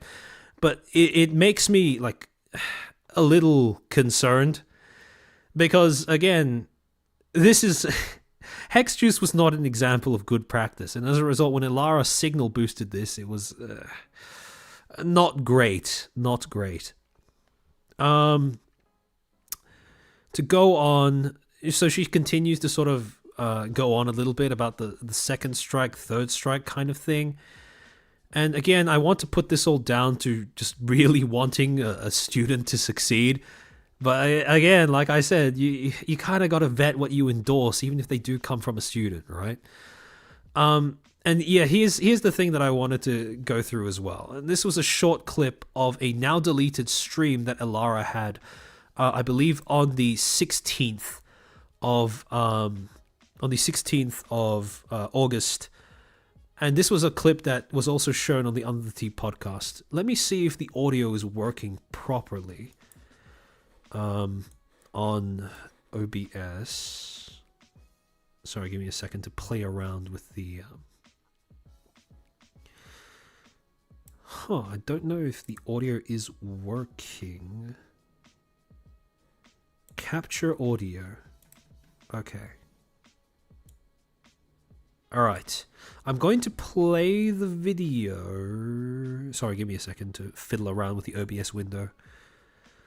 Okay, I'm going to play the video. Studio. Are you a streamer or something? Can you hear that? Is this working for you guys?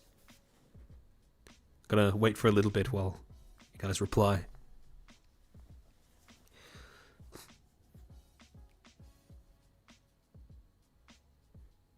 Is this... Did the video come through? Did you hear the TTS that was playing in the VOD? Actually, wait, give me yes? Okay, great. Alright, so I'll just play through it. Who knew? Who knew VTuber Clipper Guy? How are you, sweetheart? No, right. I agree. I don't think that they're above criticism of, hey. So again, by they, she's referring to Tiger, right? Basically saying that Tiger's not above criticism. And again, I agree with that point, right? No one should ever be above criticism when it comes to their intentions, especially when a large sum of money is involved. However, to go on. You misinformed everybody as to why you actually got banned. Now that is the bit where we start getting a problem, because again, this is basically just accepting what Hexjuice has said and running with that as being the base premise. When, as we've already established earlier on in this stream, the premise behind Hexjuice's coverage was really, really flawed. And Hex had the excuse of saying, okay, she's not very familiar with the space before she made that video. Ilara, not so much. On top of that, chat, if this is all true, under the guise of, hello, my name is, I'm organizing a fundraiser, dedicated VTuber at their channel, unjustly taken down due to target harassment from a dedicated stalker. If that's true, then they have misinformed people, allegedly, potentially, on raising $13,737.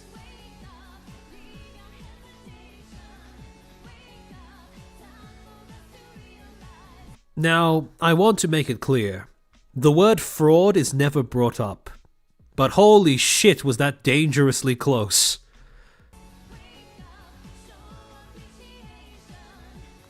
Tiger didn't say that. Yeah, Tiger did say that. Listen to what Tiger says. I was deplatformed because of, and then says this. Listen to the clip. Restored yet either? Yeah. And people care more about that than the fact that I've been utterly fucking deplatformed based on lies perpetuated by Knux, Taku, Marina VT, my 2 ex-incel mods, and 2 different stalkers across. I have been deplatformed by. They literally say I've been deplatformed by. So here's the thing, chat. Here's the thing. And again, this is weird to see because Ilara is making the exact same mistake as Hexjuice was, because both of them mistook Tiger saying that Knux, Marina, his to quote him, his incel ex-mods, were guilty of perpetuating a narrative that made it so that people didn't care about him being deplatformed, not accusing them of being the reason he was being deplatformed. And again, it's not great practice. I don't want anybody to go, after Tiger or anything, because this is new evidence. We need to, right. Evidence is a very loose term for what that is, but yes. This is for a retaining fee. Yeah, I was going to say, this is for a retaining fee to get a lawyer. Completely, I get that, right? The question is, I'm not saying it's a scam yet or anything like that. The point I'm getting at is because if you're going to raise a bunch of money, you misinform people of the reason, potentially. I think that that's worth. Mind you, just because you say potentially, allegedly, and you pop all of those words into a statement, does not save you from defamation if you stray too close to the line. Remember that Knux also peppered what he said with apparently and allegedly, which really didn't help because he basically just straight up accused Tiger of being a pedophile. Falling out, right?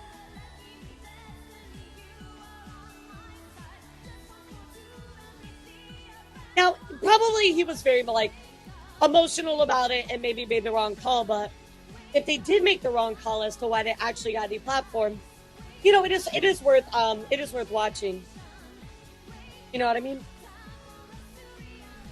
Again, this is where, out of, good faith interpretation, right? Maybe Ilara just really wants Hexjuice to succeed because, she's Hexjuice's mentor. But again, there is no point in pushing content that one of your students made if that content is fundamentally flawed. And it's one of those kinds of reward people based on merit. Not everyone deserves a participation trophy type thing. Yes, you can be a teacher to multiple students, but that doesn't mean that once a student graduates, you have to approve of everything they do. And if you want to push a student to do better, I would argue that reining them in when they fuck up is a better way of ensuring that they have a future in the, whatever content creation space you are trying to put them in, than just blindly condoning whatever it is they pump out. It is worth specifically to be the lies they perpetuated, not something done by them. And people care more about that than the fact that I've been utterly fucking deplatformed. Again, like, the main thing that Tiger keeps coming back to is just, you know, people don't care that he's been deplatformed, which is not an exaggeration, because when you compare the amount of support that, let's say, Pierre got for getting his channel wrongfully taken down, the amount of support that Tiger got in terms of coverage, it's the disparity's kind of painfully obvious. Based on lies perpetuated by Knux Taku, Marina VT, my two ex in Ardentop teaches responsibilities like a parent's responsibility. Yeah, I'd say the two are very similar. Even if you are both adults, like, you know, the teacher's an adult, your student's an adult, it's still the same thing, right? Because fundamentally, your student's trusting you to give them guidance on how to grow correctly. Not just, you know, when you are a teacher, you have to give your students so much more than just, like, skills. Because they can get that from just some random, like, YouTube tutorial, right? You're fundamentally tasked with not just impressing upon them skills, but principles as well. And this is the sort of thing that... This is the sort of thing that is, like, concerning, is the fact that Hexjuice seems to have absorbed skills, but she hasn't seemed to have taken on any principles or even contextual knowledge of the space that she intends to enter when it comes to the kinds of content that she's making. Sell mods and 2 different stalkers across 4 years. They literally say they got deplatformed because of the actions of these other people, right? Again, misconception. That is not what Tiger's saying. He is saying that people don't care that he's been deplatformed because of Marina VT, Knux Taku, Incel, Xmods, etc. So yeah. Again, this is all round. This has been like... The reason why I bring this up is because... And this is going to become a thing where more, like, let's say, drama tubers become successful. When you are looking... Okay, I'll talk about this from 2 perspectives. One, if you are someone looking to enter the space as a drama tuber, because for whatever reason, I don't care if it's because you think it's easy content and you just want to get that bag, or because you are genuinely interested in becoming one of the, you know, becoming the consequences for bad behavior in the space. As pretentious as that reason might sound. If you are looking to enter the space and you are looking for role models, it is very important that when you are looking to those role models, you don't just look at trying to pick up on skills, that you also try to pick up on things like the culture of the space and the principles that underlie the way you do your job, or the way that the job you want to do is done. Because regardless of what people say, in theory at least, every occupation has its own set of principles that its practitioners are expected to abide by. That is part of the definition of professionalism. And even though drama tubing as a content genre is very, like, you know, it doesn't have a great reputation, the people who practice it are not known for professionalism, that doesn't have to stay the case. What I'm trying to advocate for is a version of drama tubing that has professionalism, because in this space, in the VTubing industry, right, because of all the reasons that I went on a rant about earlier on the stream, we are woefully short of professionalism in this space. And if we can get more professionalism in any area of this industry, whether it be in the talents, in the corpos, in the drama tubers, in the news tubers, in the commentary scene, whatever, that's always a good thing. And I want to really impress how important it is that you adopt principles so you can have that sense of professionalism. So that's from the side of if you're looking to enter the scene, right? If you are someone who's getting big in the scene, right? If you are someone like Ilara, right? And again, I don't want to like shit on her, because I do view her content as having an important role in the ecosystem. If you do establish, you know, if you get to the point where you're influential enough to become a mentor, I don't want to say, like, you know, it's all well and good for me to say that part of a teacher's job is to impress principals upon their student, but how you go about that will vary drastically from person to person and student to student. But if you are going to teach someone how to make content in this space, it is important that you don't just teach them the technical things, like how to make a video, what are the popular ways of editing that video, you know, how other people, like how to speak with a more charismatic voice. But you also give them exposure to the environment that they are planning to operate in. You know that thing where, you know, apparently when you're trying to introduce a goldfish into a new tank, you shouldn't immediately just dump them from one body of water into another, but you should do your best to try and, like, you know, you keep them in a bag of their original bag of water from where they originally came from, and you just sit that bag in the middle of a tank or something so that they can adjust to the temperature or whatever, and then you release them in. It's the same sort of thing here, where, again, if you are looking to create content in the VTubing space, in the VTubing industry, about VTubers, there is no purchasable replacement for just watching VTubers, getting to know what is going on in the space, who the large actors are, what have they been talking about, what do they do, what is currently the, you know, what have people been going through before you've entered the space. And so much of this goes hand in hand with, like, the difference between a good or bad tourist. And the thing is, we never, like, good tourists are so, like, rarely recognized because the fact that by the time they make their presence known, they're usually unrecognizable as a tourist to begin with. So, like, you know, we essentially, what I'm basically saying is, if you are in a role where you are essentially trying to mentor someone to join the content creation, the VTubing content creation sphere, it's important that you don't just teach them the skills that they need to make content, but you teach them how to be a good tourist as well. Because they don't come from that, you know, if they're coming in from the outside, they are financially, cynically incentivized to not engage with, like, what is currently going on and just make whatever, you know, cover the situation with a reckless abandon and make it look as controversial and alien as possible to their audience because of all the things that I talked about before, like, you know, outgroup negativity appeal, etc., etc. But for the sake of giving them a long-term future in content creation, for the sake of making the space better, not just for them but for everyone else in it, professionalism is key. And in this particular case, I do feel like there was a gap in the education that Hexjuice received, where she was not really taught the importance of just shutting up and keeping your ear to the ground for a while before bothering to make content about something. And it sounds like something that's, like, you know, common sense, right? But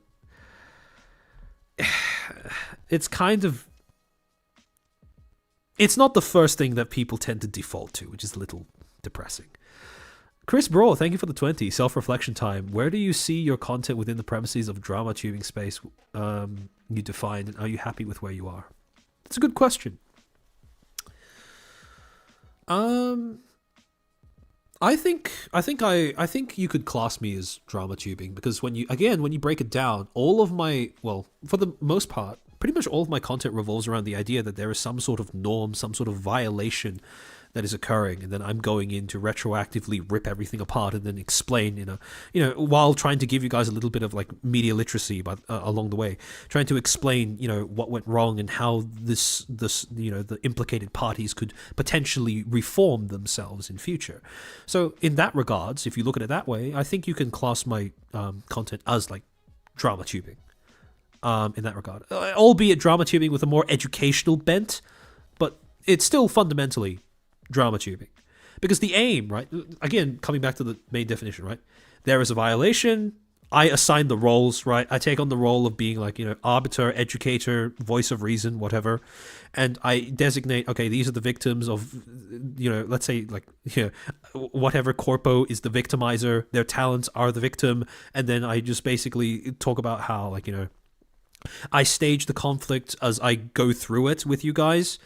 And then at the end, there is a sense of catharsis in the sense of, this company fucked up. Now all of you know how exactly they fucked up. And the catharsis I provide to you is both in articulating how exactly everything happened, plus the idea that the company or whatever bad actor might be able to do better in the future, plus giving you the tools to express your feelings about it, or more tools, more words to express your feelings about something in future. So yeah. I'm an edutuber. To be fair, right? Again, up to a certain point, drama tubing, edutubing, if you go off the definitions that I provided in the stream, there is quite a lot of overlap in between. And where my content falls, it's quite subjective. I try my best to, when I'm telling stories, I do tend to like get into it a little bit, but I try not to like dramatize them more than they need to be dramatized. So, again, that's not to say I don't dramatize anything. I will, absolutely, for effect and for engaging storytelling. But I try to make it so that at the end of the day, you can still recognize the reality that I'm, retelling from the events that I talk about. So, I think you're more educational drama. Yeah, so again, it's, a lot of the designation where people would call me, sorry, give me a second to blow my nose. I would say a lot of the reason why a lot of the reason why audiences in general in this space would or won't call something drama content is because of what I talked about before. The fact that we view all drama content with a negativity bias. It comes from the fact that we only ever recognize bad drama content as drama content. And we tend to label good drama content as other things, right? Whether that be edutainment, commentary, or news. And because of that negativity bias, there are, again, I'm not saying that this needs to be a hard and fast label that needs to be slapped onto and stick to everything that it's put on. But I do think that there is quite a lot of content that could be catalogued as drama content that people aren't doing, so that people aren't labeling as such, because of the fact that, again, as the entire genre has a bit of a brand image problem, I suppose. Drama mentory. That's a decent enough dramaturgy. That's an interesting one. If I remember correctly, dramaturgy, just a little bit of a theater thing for you guys. Dramaturgy is the technical term for, I believe, the science behind creating a performance. Dramaturgics, kind of, maybe. Dramaology, dramalytics. Perhaps. You're a drama boyo, but that's not necessarily bad. People don't use that word right. Me included. Yeah, I do. Again, I don't blame anyone for associating drama with only the more negative versions of it. Because again, like I said, this is a space where professionalism is in precious little supply. And as a result, quite a few things are defined purely by the worst actors and representations of it. But again, it's for that reason that, this is why I try my best to go into depth so that you have a definition of something that is separate from whatever its popular definition is. Because the problem with popular definitions, and this is the same problem that democracy in general has, is that public opinion is dependent on the public, and the public is fucking stupid. So, Armchair, do you feel like your theatrics have paid off? Again, that depends, right? That depends. It depends purely on how much my audience enjoys them. Although, I will say that, my experience with, doing a little bit of voiceover training does help. Because, there are quite a few people who have commented on my VODs who say that they don't watch it, they just listen to it. And being able to switch voices when I'm narrating something is a really convenient way for me to just purely without having to worry about the visuals at all, to just signify that I'm reading something aloud rather than narrating it as myself. So that in particular has come in really handy for me. So I'm glad that I have that kind of experience. The unenlightened masses. Thank you for being invented, pop filters. Yes. I mean, a professional gentleman. I don't think I've seen you around until like a few, like maybe one or two streams ago or something. In my like first ever stream, I didn't have a pop filter, and listening back to that when I had to like timestamp it, that was hell. I applaud all of you who are still around from my first stream for sticking through in spite of that. Although that being said, you are also the people who funded this pop filter, so I'm very grateful for that as well. When's my 3D debut? I will debut an actual VTuber model when I get to 10k YouTube subs. I'll have a proper VTuber debut then. Until then, I still need to tick off a few boxes before I become an actual VTuber. I need to have one stream where I have to start late because I'm fighting a war against my own intestines. Then I will become an actual qualified VTuber. Timing only lets me watch VODs, but I got lucky. As long as you're not staying up at unholy hours to just watch this live. Because the way I try to make my streams, this is why I put like prep time into it, is because I want them to act as a sort of like, almost as a kind of textbook entry, where even after I'm no longer making content, the streams can still possibly be a resource. So they're not like, you can watch them live. That's great, right? I'm always going to be grateful for people who make an effort to come watch me live. But even if you don't, if you watch it just in terms of VOD only, I try to make it so that your experience isn't too diminished if you only watch my content that way as well. This is my first stream, actually. You probably saw me at... okay, yeah, that's where I've seen you before. Yeah, that makes sense. Tummy Hort, male, derogatory. Don't forget my Menhera rants. I have had rants before that are like, I don't know if I'd class them as Menhera, but I have had rants before. So yeah, the content is excellent. That beats out the mic issues. Thank fuck. It's 222, the one in the background. That's mad. Evergreen streams, I try. How does one rig a chair model? There's a user by the name of Shezin01. Oh, professional gentleman, welcome to the Footstools. Thank you for becoming a member. That was quick. Holy. For being your first stream, I'm glad I was able to convince you that this is a worthy investment. But anyways, yeah, there's a user by the name of Shezin, spelled SZCHEZAN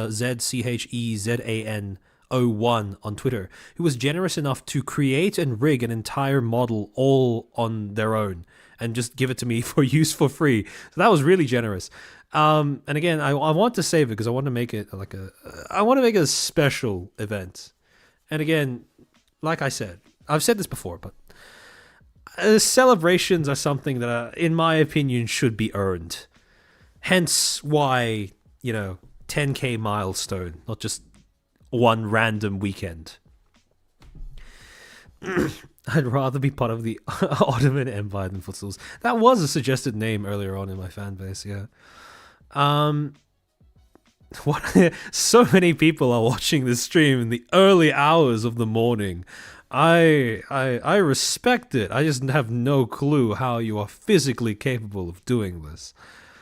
Does your spiel against university education complex count as a rant? Absolutely. Okay, well, you see, this is the thing, right? Part of the reason, well, again, this is old lore to people who've watched my content for a while, but for all the new people here, part of the reason why I'm called the armchair expert, and part of the reason why I'm attached to this name, is because it's a pun.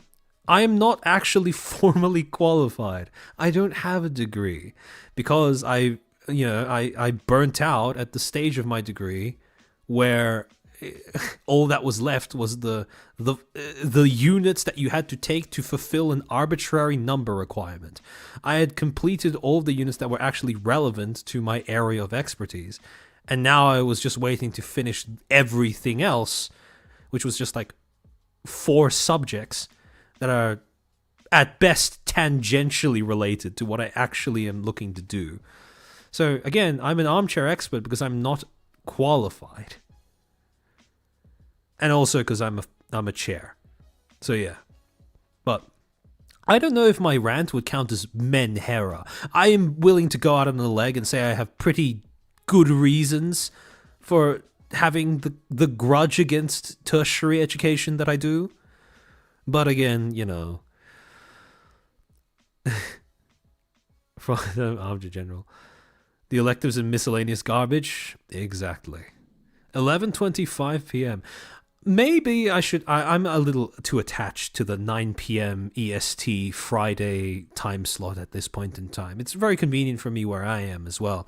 But I am, maybe in the future or near future, I am curious to see what time zones most of you guys are active at. Because according to my YouTube analytics, most of you guys seem to be active when it's around like 1, 2, 3 a.m. for me over here. So I'm a fan of ironic names.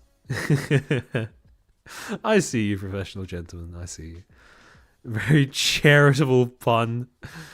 Yes.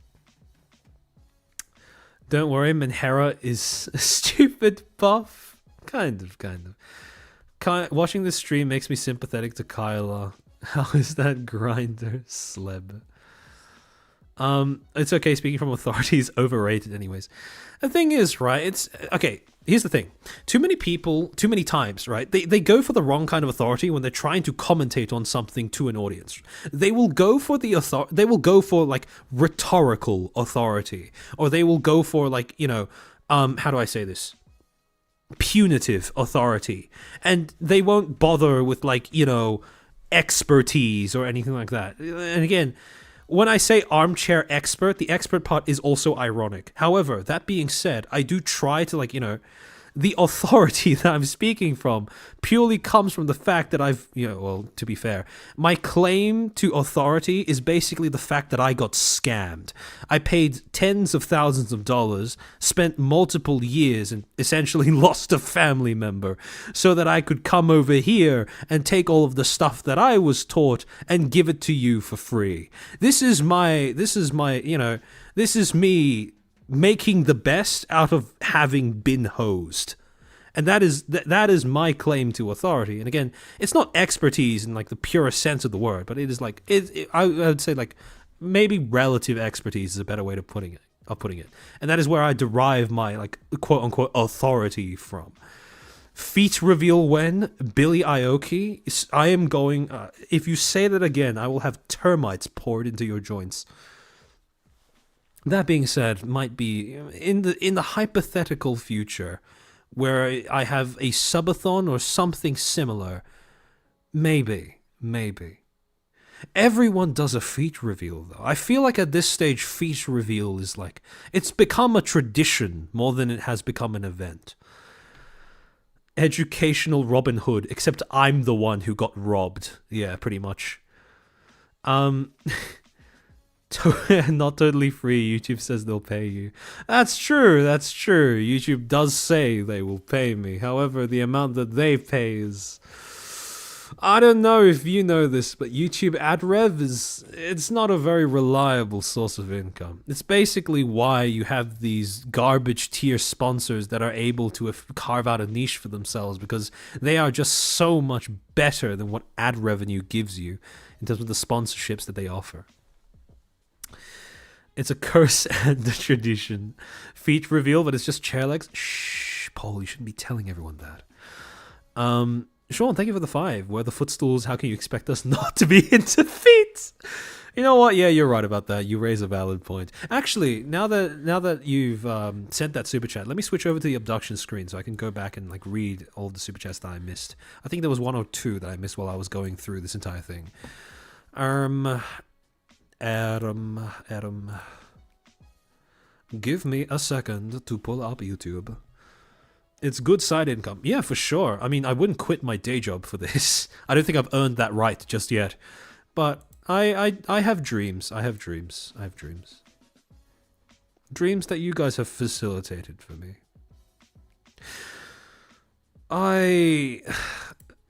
Again, it's... When I went on that entire rant earlier on about the idea of, like, you know, people tricking themselves into believing that they don't have a future and shouldn't act like they have a future, part of the reason why that's so frustrating is because, like, you know, There are so many creators that are just like, they could be something so great. They're so talented, and yet they fuck themselves over by just, acting like an ass in the short term for the sake of gaining a little bit of Twitter clout. And that's a tragedy, in my opinion. Let me take a look.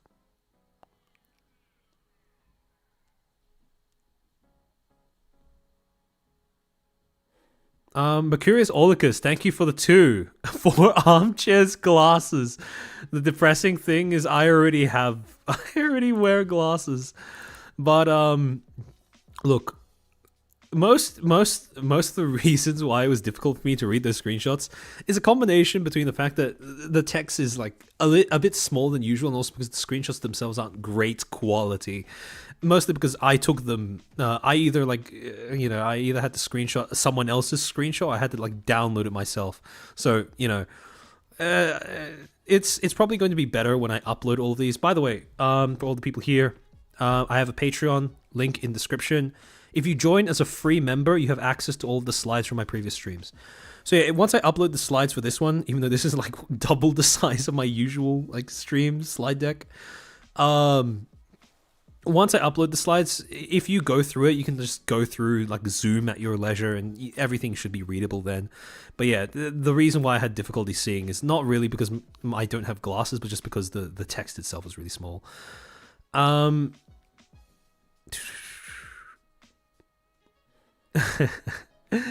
JV Rob Regato, Sylvie not only shot herself in the foot, she shot herself in the head. Yeah, a little bit. That was really one of those moments where I saw an indie VTuber make a Twitter call out, and I was like, holy, this is pure lobotomy. Why would you do this? Let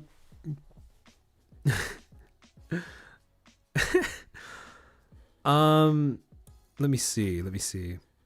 Scarling Michael Ora, thank you for the 2. Let's dehumanize the couch, said the step stools.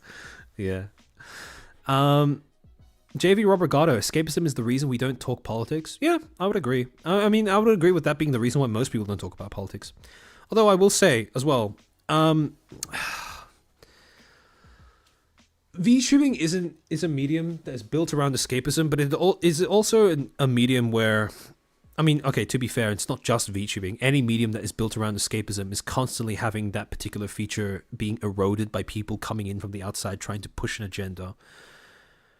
I do think that VTubing is like one of those mediums where, because escapism is so core to its like basic function, I think there is a, how do I say this? I think VTubing gives people more of a chance when it comes to just trying to defend their space, their hobby, from people who come in from the outside with nothing more than agendas and looking to create, like, get converts for their cause.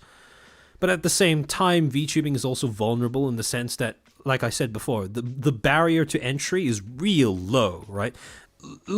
Anyone with like a spare $1,000 lying around can buy a model for themselves, and hey presto, they are a VTuber. So, yeah. It's one of those reasons where it's part of the reason why I went, again, in my previous stream about like gatekeeping, I went into such a detail about like, this is like correct gatekeeping. This is like ineffective gatekeeping. This is how you gatekeep based on specific traits, not just, just because you don't like new people coming in. And here's the thing, right? You can't stop people from leaving a hobby or area of interest.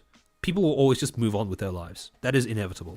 However, the way you keep the integrity of that space is by ensuring that the people who come in at a rate that replaces the people leaving for whatever reason, and that those people have the intention of like essentially adopting, like conforming to the space rather than forcing the space to bend around themselves. So yeah. And this is where I do agree. So other commentators have spoken up about this before. Like Rima in particular has been quite a vocal critic of gatekeeping when applied indiscriminately. I do agree with what she's said thus far about like the idea that, you know, people in the VTubing industry do tend to be a little territorial, sometimes to an extent where it is too much. So what I assume is happening is, and this is again, this is a personal rat, and this is something that is due to a bunch of circumstantial evidence rather than any single concrete vein of evidence. But I do feel like the technology and the things that creators can do, the content creation side of VTubing is expanding faster than the audience for it is, I think. That is how I personally perceive the space to be growing at the moment. And I think that a large part of that has to do with, like I said, lack of a robust corporate scene. Because in theory, if we do have strong corporations, they should be able to grow the audience that exists for VTubing. But unfortunately, at the moment, pretty much only HoloLive, VShojo, and FaceConnect on the EN side seem to have effective marketing strategies and promotional strategies to sufficiently boost the careers of their talents to a larger audience. Pretty much every other corpo is a bit dicey, to the point where if a talent succeeds, I'm more likely to attribute that success to the talent themselves than I am to the corpo that is associated with them. And again, that is symptomatic of a generally inconsistent and or weak professional standards. Lumi, welcome back. We finished the plan yapping. Now I'm just reading through supers and just going through whatever. Actually,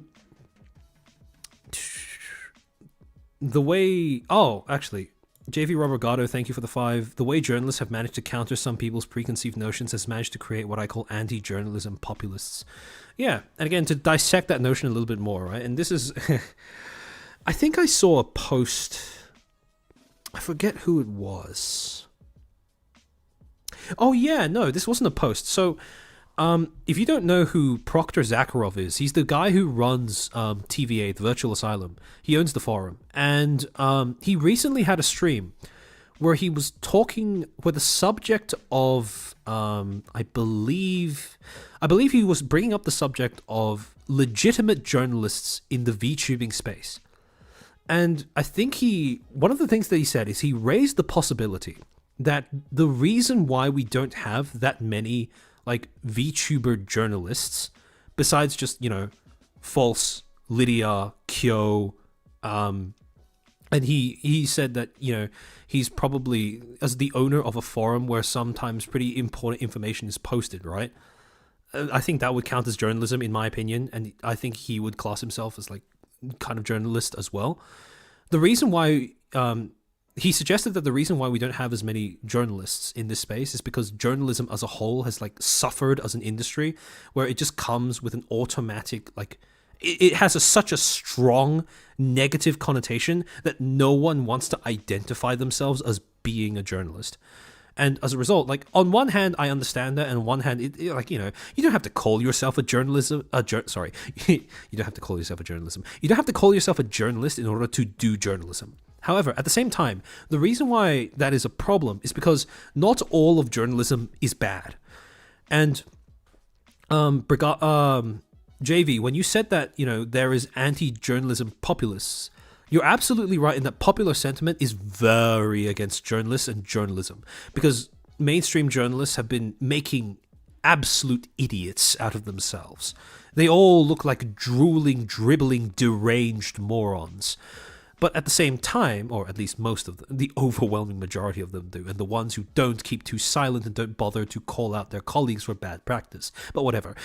And the problem is, right, when you have a space where people don't want to claim the title of journalist, that also stops people from claiming and or being held to the standards of conduct that in theory should govern journalism. This is stuff like, you know, being fair and balanced in your presentation, having a duty to cover things in an honest manner, seeking to do no harm in your coverage of something, and trying your best to mitigate the harm to whatever your subject matter is, or whoever is involved in your subject matter, having a duty to make the news entertaining and engaging to audiences in general. And again, a lot of people don't seem to know this, but most journalism codes of ethics, I should say, they have a specific clause where they say it is the job of the journalist to make news engaging. Like that is actually an ethical obligation that journalists have. If you ever read a news article and it's like boring, all right, and if it's boring and if you can see it being boring for more audiences than just you, that is basically it. That is by no exaggeration an ethical violation of journalism, right? So unironically, it's a journalist's job to make the news interesting. Now, obviously, you don't want to go so far that you go into sensationalism, but at the same time, again, like I said, these are standards that add value to the content that is made in a space. And these standards are kind of, they're left in the cold because of how much journalist as a title has been corrupted by the way mainstream journalists carry out their jobs. So yeah, professional gentleman reporting on news, not opinion blogging. Exactly. When you opinion blog, you're basically just writing that for yourself and other people like yourself. When you are writing news, you have an obligation to make it accessible and entertaining for more people than just that narrow demographic. So that that distinction that you made is really good.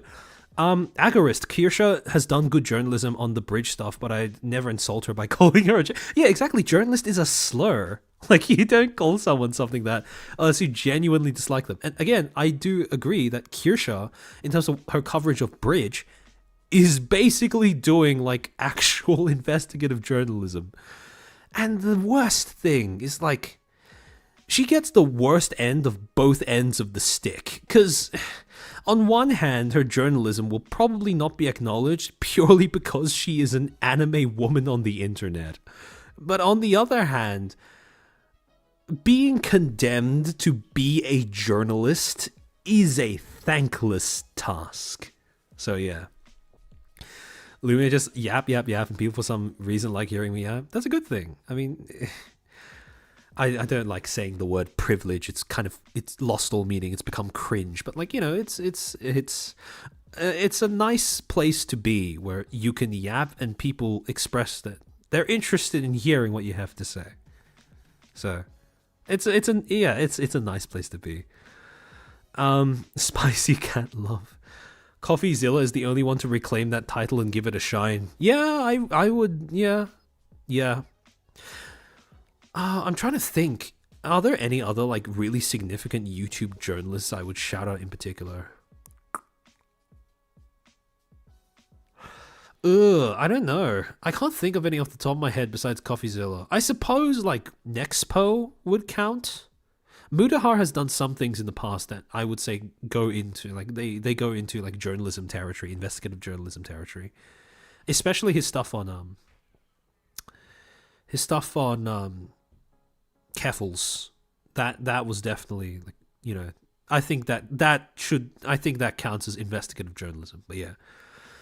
I think Rapzilla does a decent job. Nearly everything I look up on Bridge flashes red on Shinigami eyes. Okay, see, actually, yeah, professional gentleman, yeah, you point that out. Rima, yeah, I'd say, yeah, Rima counts as journalism as well, I would say. Because, although I very much doubt she has any interest in claiming that title, I would say her stuff is like a good mix between like, like popular things that people just find interesting because it's, popular, and also like cold cases where she has something to add to the story. Does false count? Yeah, false is journalism. Like, unironically, false is journalism. It's just that I don't know if he would call himself a journalist for the same reason why I don't think anyone else would call themselves a journalist at this point. Friendly Geordies, yeah, that's a good example of an Australian journalist, or again, someone who does journalism. Everyone calls Kirsha a drama tuber, but I love her. But the reason I love her is autism. I do think that Kirsha is like one of those streamers that has a little bit of a clipping problem, where a lot of the clippers that clip her do tend to focus only, or sorry, not only is not fair to say. I know that Azahara doesn't only do this, but for the most part, a large majority of the content does have something to do with politics. And again, I understand that, right? Like, again, Kirsha's in a tough position where people will see her as being a political streamer, when in actuality, she is, in my opinion, I would say that she is only responding to people trying to politicize the spaces she exists in. And when you are confronted with that, you kind of have no choice but to get political yourself. So I understand why a lot of clippers will clip like her going on some sort of rant about like Bridge or something, or reacting to some sort of like DEI shill article. But if that, again, people, I can understand also in that same vein, if people only watch clips of her and then come to the conclusion that, yeah, she must just be like a politics/drama like tuber. Even though, again, anyone who watches her for like more than one stream, or even just one stream, will probably be able to tell that that's not all there is to her content or her character. Kirsha's my favorite investigative reporter. Same. I think the future of journalism is unironically people like content creators, like charismatic and principled people doing investigative journalism. Because investigative journalism, the way that it currently exists, the business model that it currently exists as, is like, it's a dying art because it's not built to survive. Essentially, all an investigative journalist is designed to do, right? And this is like, they go into a situation, they report on a story that people are actively trying to hide, and they basically suicide bomb whatever evil like organization or whatever is trying to hide the information. Because you bet your ass, the moment they publish that story, there is a massive target that is painted on their back. So all investigative journalists in mainstream journalism, they are not occupying jobs that are designed to live long. However, if you make investigative journalists like creators, ironically, they are often in positions where it is a lot like taking them down comes at a way higher PR cost than it does with an average investigative journalist. And on top of that, ironically, they are usually paid better than investigative journalists in mainstream journalism as well. So Azahara, Kirsha is a lewd tuber. People just think she does political content. True and real. So Kirsha's political opinions are at the same level as Legal Mindset, going against DI only replies to super chats. Not really, because again, Kirsha does do, she essentially acts as a sort of VTuber mainstream journalism watchdog whenever the mood strikes her. She'll have like an article or something pulled up and then she'll go through it and essentially just like rip it apart. Lumi Kyo is also doing very good and is pretty clean. No one has tried calling him out. Yeah. Again, Kyo is he's, regardless of whether you want to call him a drama tuber or a news tuber or whatever label he wants to identify as himself, you can't really, the guy is acted with like principles in his coverage, and that's really the most important part. So I mean, Georgie, yeah. If any of you don't know who Friendly Geordies is, he's basically someone who exposed state government corruption in Australia, and that's in the process of just existing as someone who is exposing, links between what is essentially Australian mafia and state government officials. He has managed to earn for himself the privilege of being firebombed twice, or having attempts at firebombing his home twice. And the only reason why he's still alive is because the people who tried to firebomb him are too incompetent to get the house right. So yeah.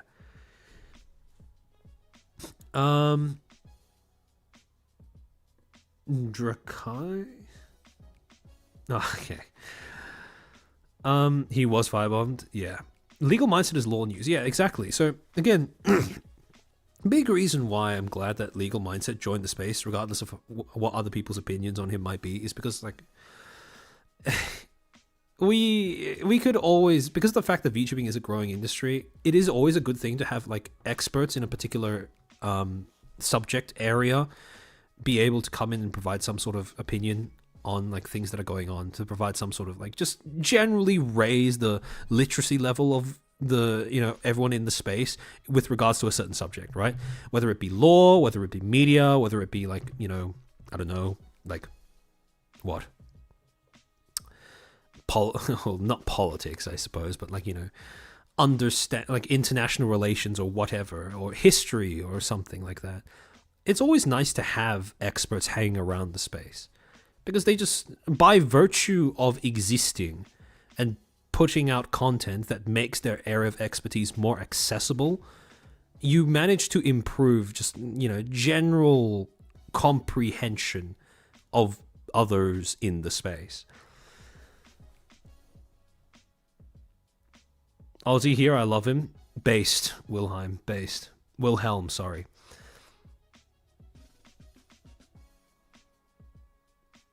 Kyusha's fine with edgy jokes, but several months later she'll contradict herself. No, I don't think she's ever done that.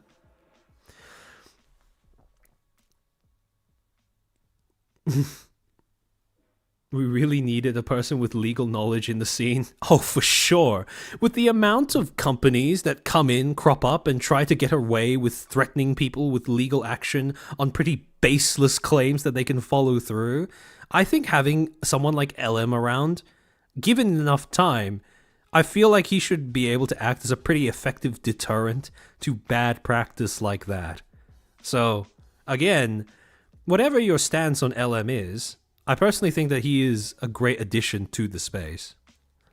JV Robergato, thank you for the 5. Wrong information is shown by the media. Negative images are the main criteria, infecting young minds faster than bacteria. Yeah, that's a pretty accurate way of describing it. Again, as was said in the penis paper, social media apps, all of them, whether it be YouTube, Twitter, Twitch, whatever, they are built to feed into the fundamental human desire to know about negative things that are going on around you. And as a result, they tend to reward negative behavior more than they do positive behavior. So, the thing is, how do I say this? I forget exactly which article it was. I'm not sure if I'd be able to pull it up immediately. But... sorry, give me a second. Alright, anyways. So, I was going to say, there was a paper that I read earlier on about how the reason why platforms are built to reward negative engagement and attention so much more than positive is because at some point in the early 2010s, I think it was Facebook, decided to change their algorithms so that it prioritized reactions and comments more than it did like views. And basically what happened was, when social media platforms switched over to that engagement-based model, that's when algorithms started to favor more negative posts and negative interactions. Because the problem is, when you are trying to make a positive post about somebody, when you are trying to speak well of someone, there are pretty much limited interactions that people can have. Either they agree and they move on, or they agree, they express they agree, and the subject goes no further. However, when you are, releasing negatively skewed content, that farms more engagement. Because again, people who disagree are more likely to argue with you, which generates more reactions, which generates more contents, which generates more engagement. And as a result, it basically became a loop where this became the default method of operation for pretty much all social platforms. Engagement-based... the problem is engagement-based algorithms, or algorithms that prioritize engagement above all else, I don't think they're ever going to go away, because they are a very attractive thing for advertisers who use a social platform, because they are a more accurate gauge of whether a audience member absorbed what was being said than a view count. And again, it's for that reason that I do feel like the internet got objectively worse once social platforms switched over to engagement-based algorithms. But I don't think that's going away anytime in the near future either.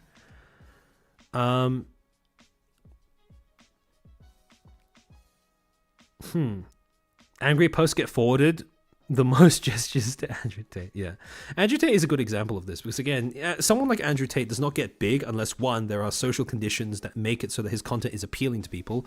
And believe me, there are plenty of environmental problems that make it so that plenty of disenfranchised young men would turn to someone like Andrew Tate, right? there are definitely problems with the way society works. But because Andrew Tate also gains, like, again, he gains engagement both from the people who like his content and like him, and people who are desperately trying to deplatform him. Because, again, regardless of whether you leave a comment that is angry or positive, regardless of whether you like or dislike, all of those interactions count as engagement, and all of them reward a channel in the exact same way. So that's why I always say to you guys, if you don't like a piece of content, if you don't like a certain content creator, do not go out of your way to harass them. Do not engage with their content in any way, shape, or form. Because chances are, if you do that, you will reward their behavior. So, yeah. Andrew Tate gets more engagement from people that hate him. I never even knew who he was. Yeah, I 100% agree. Like, the only reason Andrew Tate became that big, I would say, is because mainstream media tried to demonize him without acknowledging the reasons why he became big in the first place, which is a bit of a broad trend in general when it comes to mainstream media. They're not very great at picking up on nuance and, like, you know, properly identifying all of the social factors that go into, like, you know, why certain movements are popular. It's a shame because, again, this is me talking from the perspective of someone who's, like, you know, gone through the ringer when it comes to doing a media degree. So much of our training revolves around the importance of critical thinking, of the importance of managing to convey the results and process of that critical thinking to our audiences. But you see so little of that in contemporary mainstream journalism, and it really fucking sucks because that is a role that journalism should be playing, that it's woefully falling short of at the moment. But yeah, it's even like who knew going after someone stronger without deconstructing them makes them even stronger. Yeah, exactly. It's kind of crazy how people don't seem to understand that very basic principle. Yeah. I see some people in chat arguing about the way that Kirsha talked about the Trump shooting. Again, I want to reiterate that really clearly. When Kirsha talked about when Kirsha talked about, like, other creators essentially condoning the shooter, her point wasn't that you shouldn't be able to make jokes about a dark situation. Her point was that when people said things like, you know, I wish the shooter didn't miss, surely you wouldn't miss, right? That's not a joke. That is basically them wishing death upon somebody else, and that is quite a different matter, right? And again, this was a criticism of Kirsha's. This was a criticism she leveled against other creators that was pretty commonly misinterpreted by other people who were just, like, you know, peeking in from the outside without paying very much attention to what she was saying. So, but again, wishing death upon people is just it's not a great look. Kirsha is absolutely correct in judging people for the takes on that. Yeah, Tate's hatred farm started after he had a following, though. Yeah, and that's the problem, because what mainstream news did is that they never actually refuted any of the things that he was saying. They just demonized him. And what that does is they essentially managed to take someone who was at this point, I believe he has been convicted of human trafficking. So they managed to turn a human trafficker, a wealthy human trafficker, by the way, into an underdog that people would identify with. And they had no idea that would happen. They had no idea why that happened, but they just kept going as usual with whatever content mill type slop their journalists were pushing out. And as a result, it never ended up attacking the root of Tate's popularity. It just made him stronger for that exact reason. A lot of people went mask off during the Trump shooting. Yeah, for sure. That was a sobering time to be on Twitter. Oh, again, that was like another example of what I was talking about earlier, about how people in this space tend to fall into the trap of not thinking about their future self when deciding what to do in the moment. Because sure, they might have gotten quite a bit of Twitter clout by saying something like, oh, I wish the shooter didn't miss. But, like, is it really, like, I guess in the long run, it's better for the rest of us because that was like, a mask off moment, so we know what people are actually like on the inside. But like, surely it takes a little bit more reserve than a bit more restraint before deciding to shoot your own foot in that with that magnitude of a bullet. But yeah, I wanted to yap about the VTuber so much while it was happening, but no, I was in the hospital. It was well, I mean, sometimes we are held back we are betrayed by our bodies from being able to do what we want to do. They martyred him basically by trying to do character assassination. Exactly. That is exactly why Tate grew to be as big as he did, as unchallenged as he did. Again, remember that when people stopped believing in Tate, it was because people started successfully making fun of him. He started looking stupid, and that's when most people became disillusioned with his whole shtick. And again, part of the reason why I do think that modern journalism is such a shadow of its former self is that it's lost the art of subtle commentary and comedy as well. It doesn't know how to poke fun at things because it's lost the ability to acknowledge the inherent contradictions and the humor that is present in like even itself, right? Journalists take themselves way too seriously for the most part. They they place themselves on a pedestal, and they don't recognize. They aren't really willing to acknowledge the funny state that journalism is in at the moment, where every one of their principles seems to be flying. I should say that the other way around.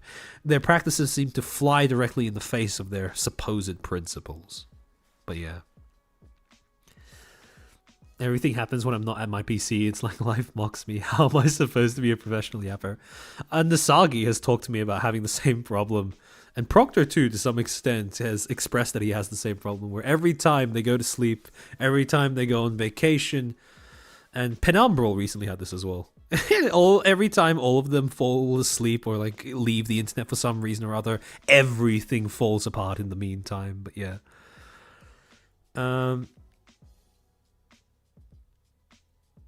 Your decision tree about deciding whether or not to make a tweet has been used very frequently in my circles when talking about Twitter drama. I'm glad to hear that. That post,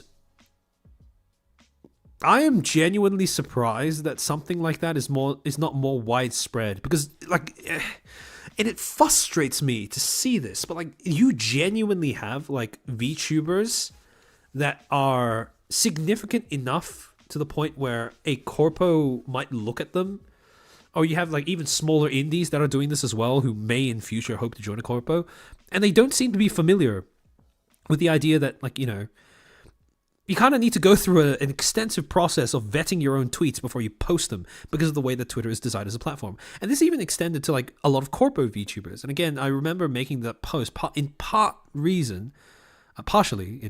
in part, I should say, because that was around the same time that the whole VShoujo audition debacle was happening. Because again, like, a lot of Zen's posts around that time, like, while I respect what she was trying to do in terms of encouraging people to apply to VShoujo regardless of what they think their chances are, and again, I think that is a good message to put out, everything else prior to that was basically her trying to making requests that would fall on deaf ears, and by asking people to take VShoujo auditions like seriously, basically. And it was a very clear example of someone making a tweet for an audience that wasn't going to listen to them anyways. And it's I don't know, it's hard to watch when that happens. But yeah, the decision tree, that I do need to say it. Will it do anything good to say it? Yeah. It's that one. The one where I basically went like, first tier, decide like, am I writing this for a target audience, or am I writing this for myself? And then after that, is my target audience going to listen to me? Are they not? And then after that, do I care if people besides that target audience like see my message as well? Yes or no? And again, at the end of that tree, it's supposed to be hit tweet. Everything else is supposed to be just keep it in the drafts or like phone a friend, basically. If you ever find yourself making a tweet because you have a personal frustration, chat, and it's like it's more to vent than it is because you have an ideal target audience in mind, right? Chances are you just need to vent to a friend. And this is where we get into a big problem because a lot of VTubers enter the space while they don't have a lot of friends in real life. And I mean this not in any dig at them, but because this is simply the reality of the situation, right? They don't have a lot of friends that they can vent to, so they treat Twitter as their personal blog.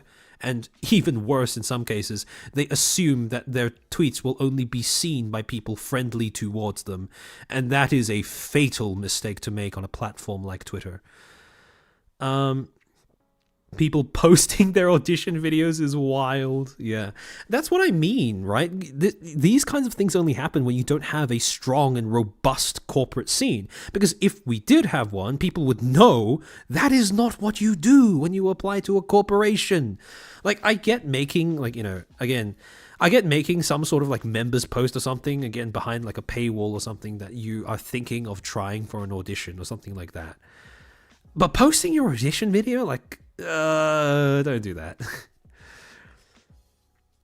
Additionally, some of those audition videos are horrible. Why the hell would you post a video as a presentation letter to a company after they start talking about schlorping pee-pee? Yeah. Reverse parasocialism. Kind of. No one would know if I applied. Yeah, probably for the wiser. We've passed 6 hours. Oh, have we? Holy shit. Okay. This stream has gone on for... This is a monster of a stream. I'm not going to have a fun time stamping this. But anyways, thank you to all of you guys for tuning in. I'm going to look for a convenient raid target. I believe that Sayu may still be going with her subathon, so let me just take a look at that. But in the meantime, I want to thank all of you guys for tuning in. This is something I've wanted to talk about for a while, and I hope I've managed to talk about it in a way that has given you something that is, again, something useful to you guys. Sayu is live. Okay, we're going to be raiding into Sayu. So, again, more content to come. I have other streams that already have their waiting rooms up on my channel. Feel free to migrate over, like, comment, subscribe, etc., etc. Keep your eye on my community tab because I am thinking of a bunch of more recently relevant topics for discussion. I haven't really concretely decided what my next stream is going to be just yet. I have an idea, or multiple ideas, but I still want to decide. So I will be posting a poll later on today in my community tab to decide what the next stream topic is. So keep your eye on that. But in the meantime, if you have a Twitter, follow me on Twitter. I like getting number big so I can wave it around in corporations' faces. And also, by the way, if you don't have Twitter, do not get Twitter just to follow me. I promise you it won't be worth it. But anyways, yeah, all of those things. Thank you for tuning in. I hope that you will tune in to my next one. I hope I've earned the right to ask that of all of you. But anyways... This has been a great stream. Have fun in Sayu's subathon. Behave when you enter her chat. And yeah, I'll see you next week. Same time. More details to come. Otsu chair.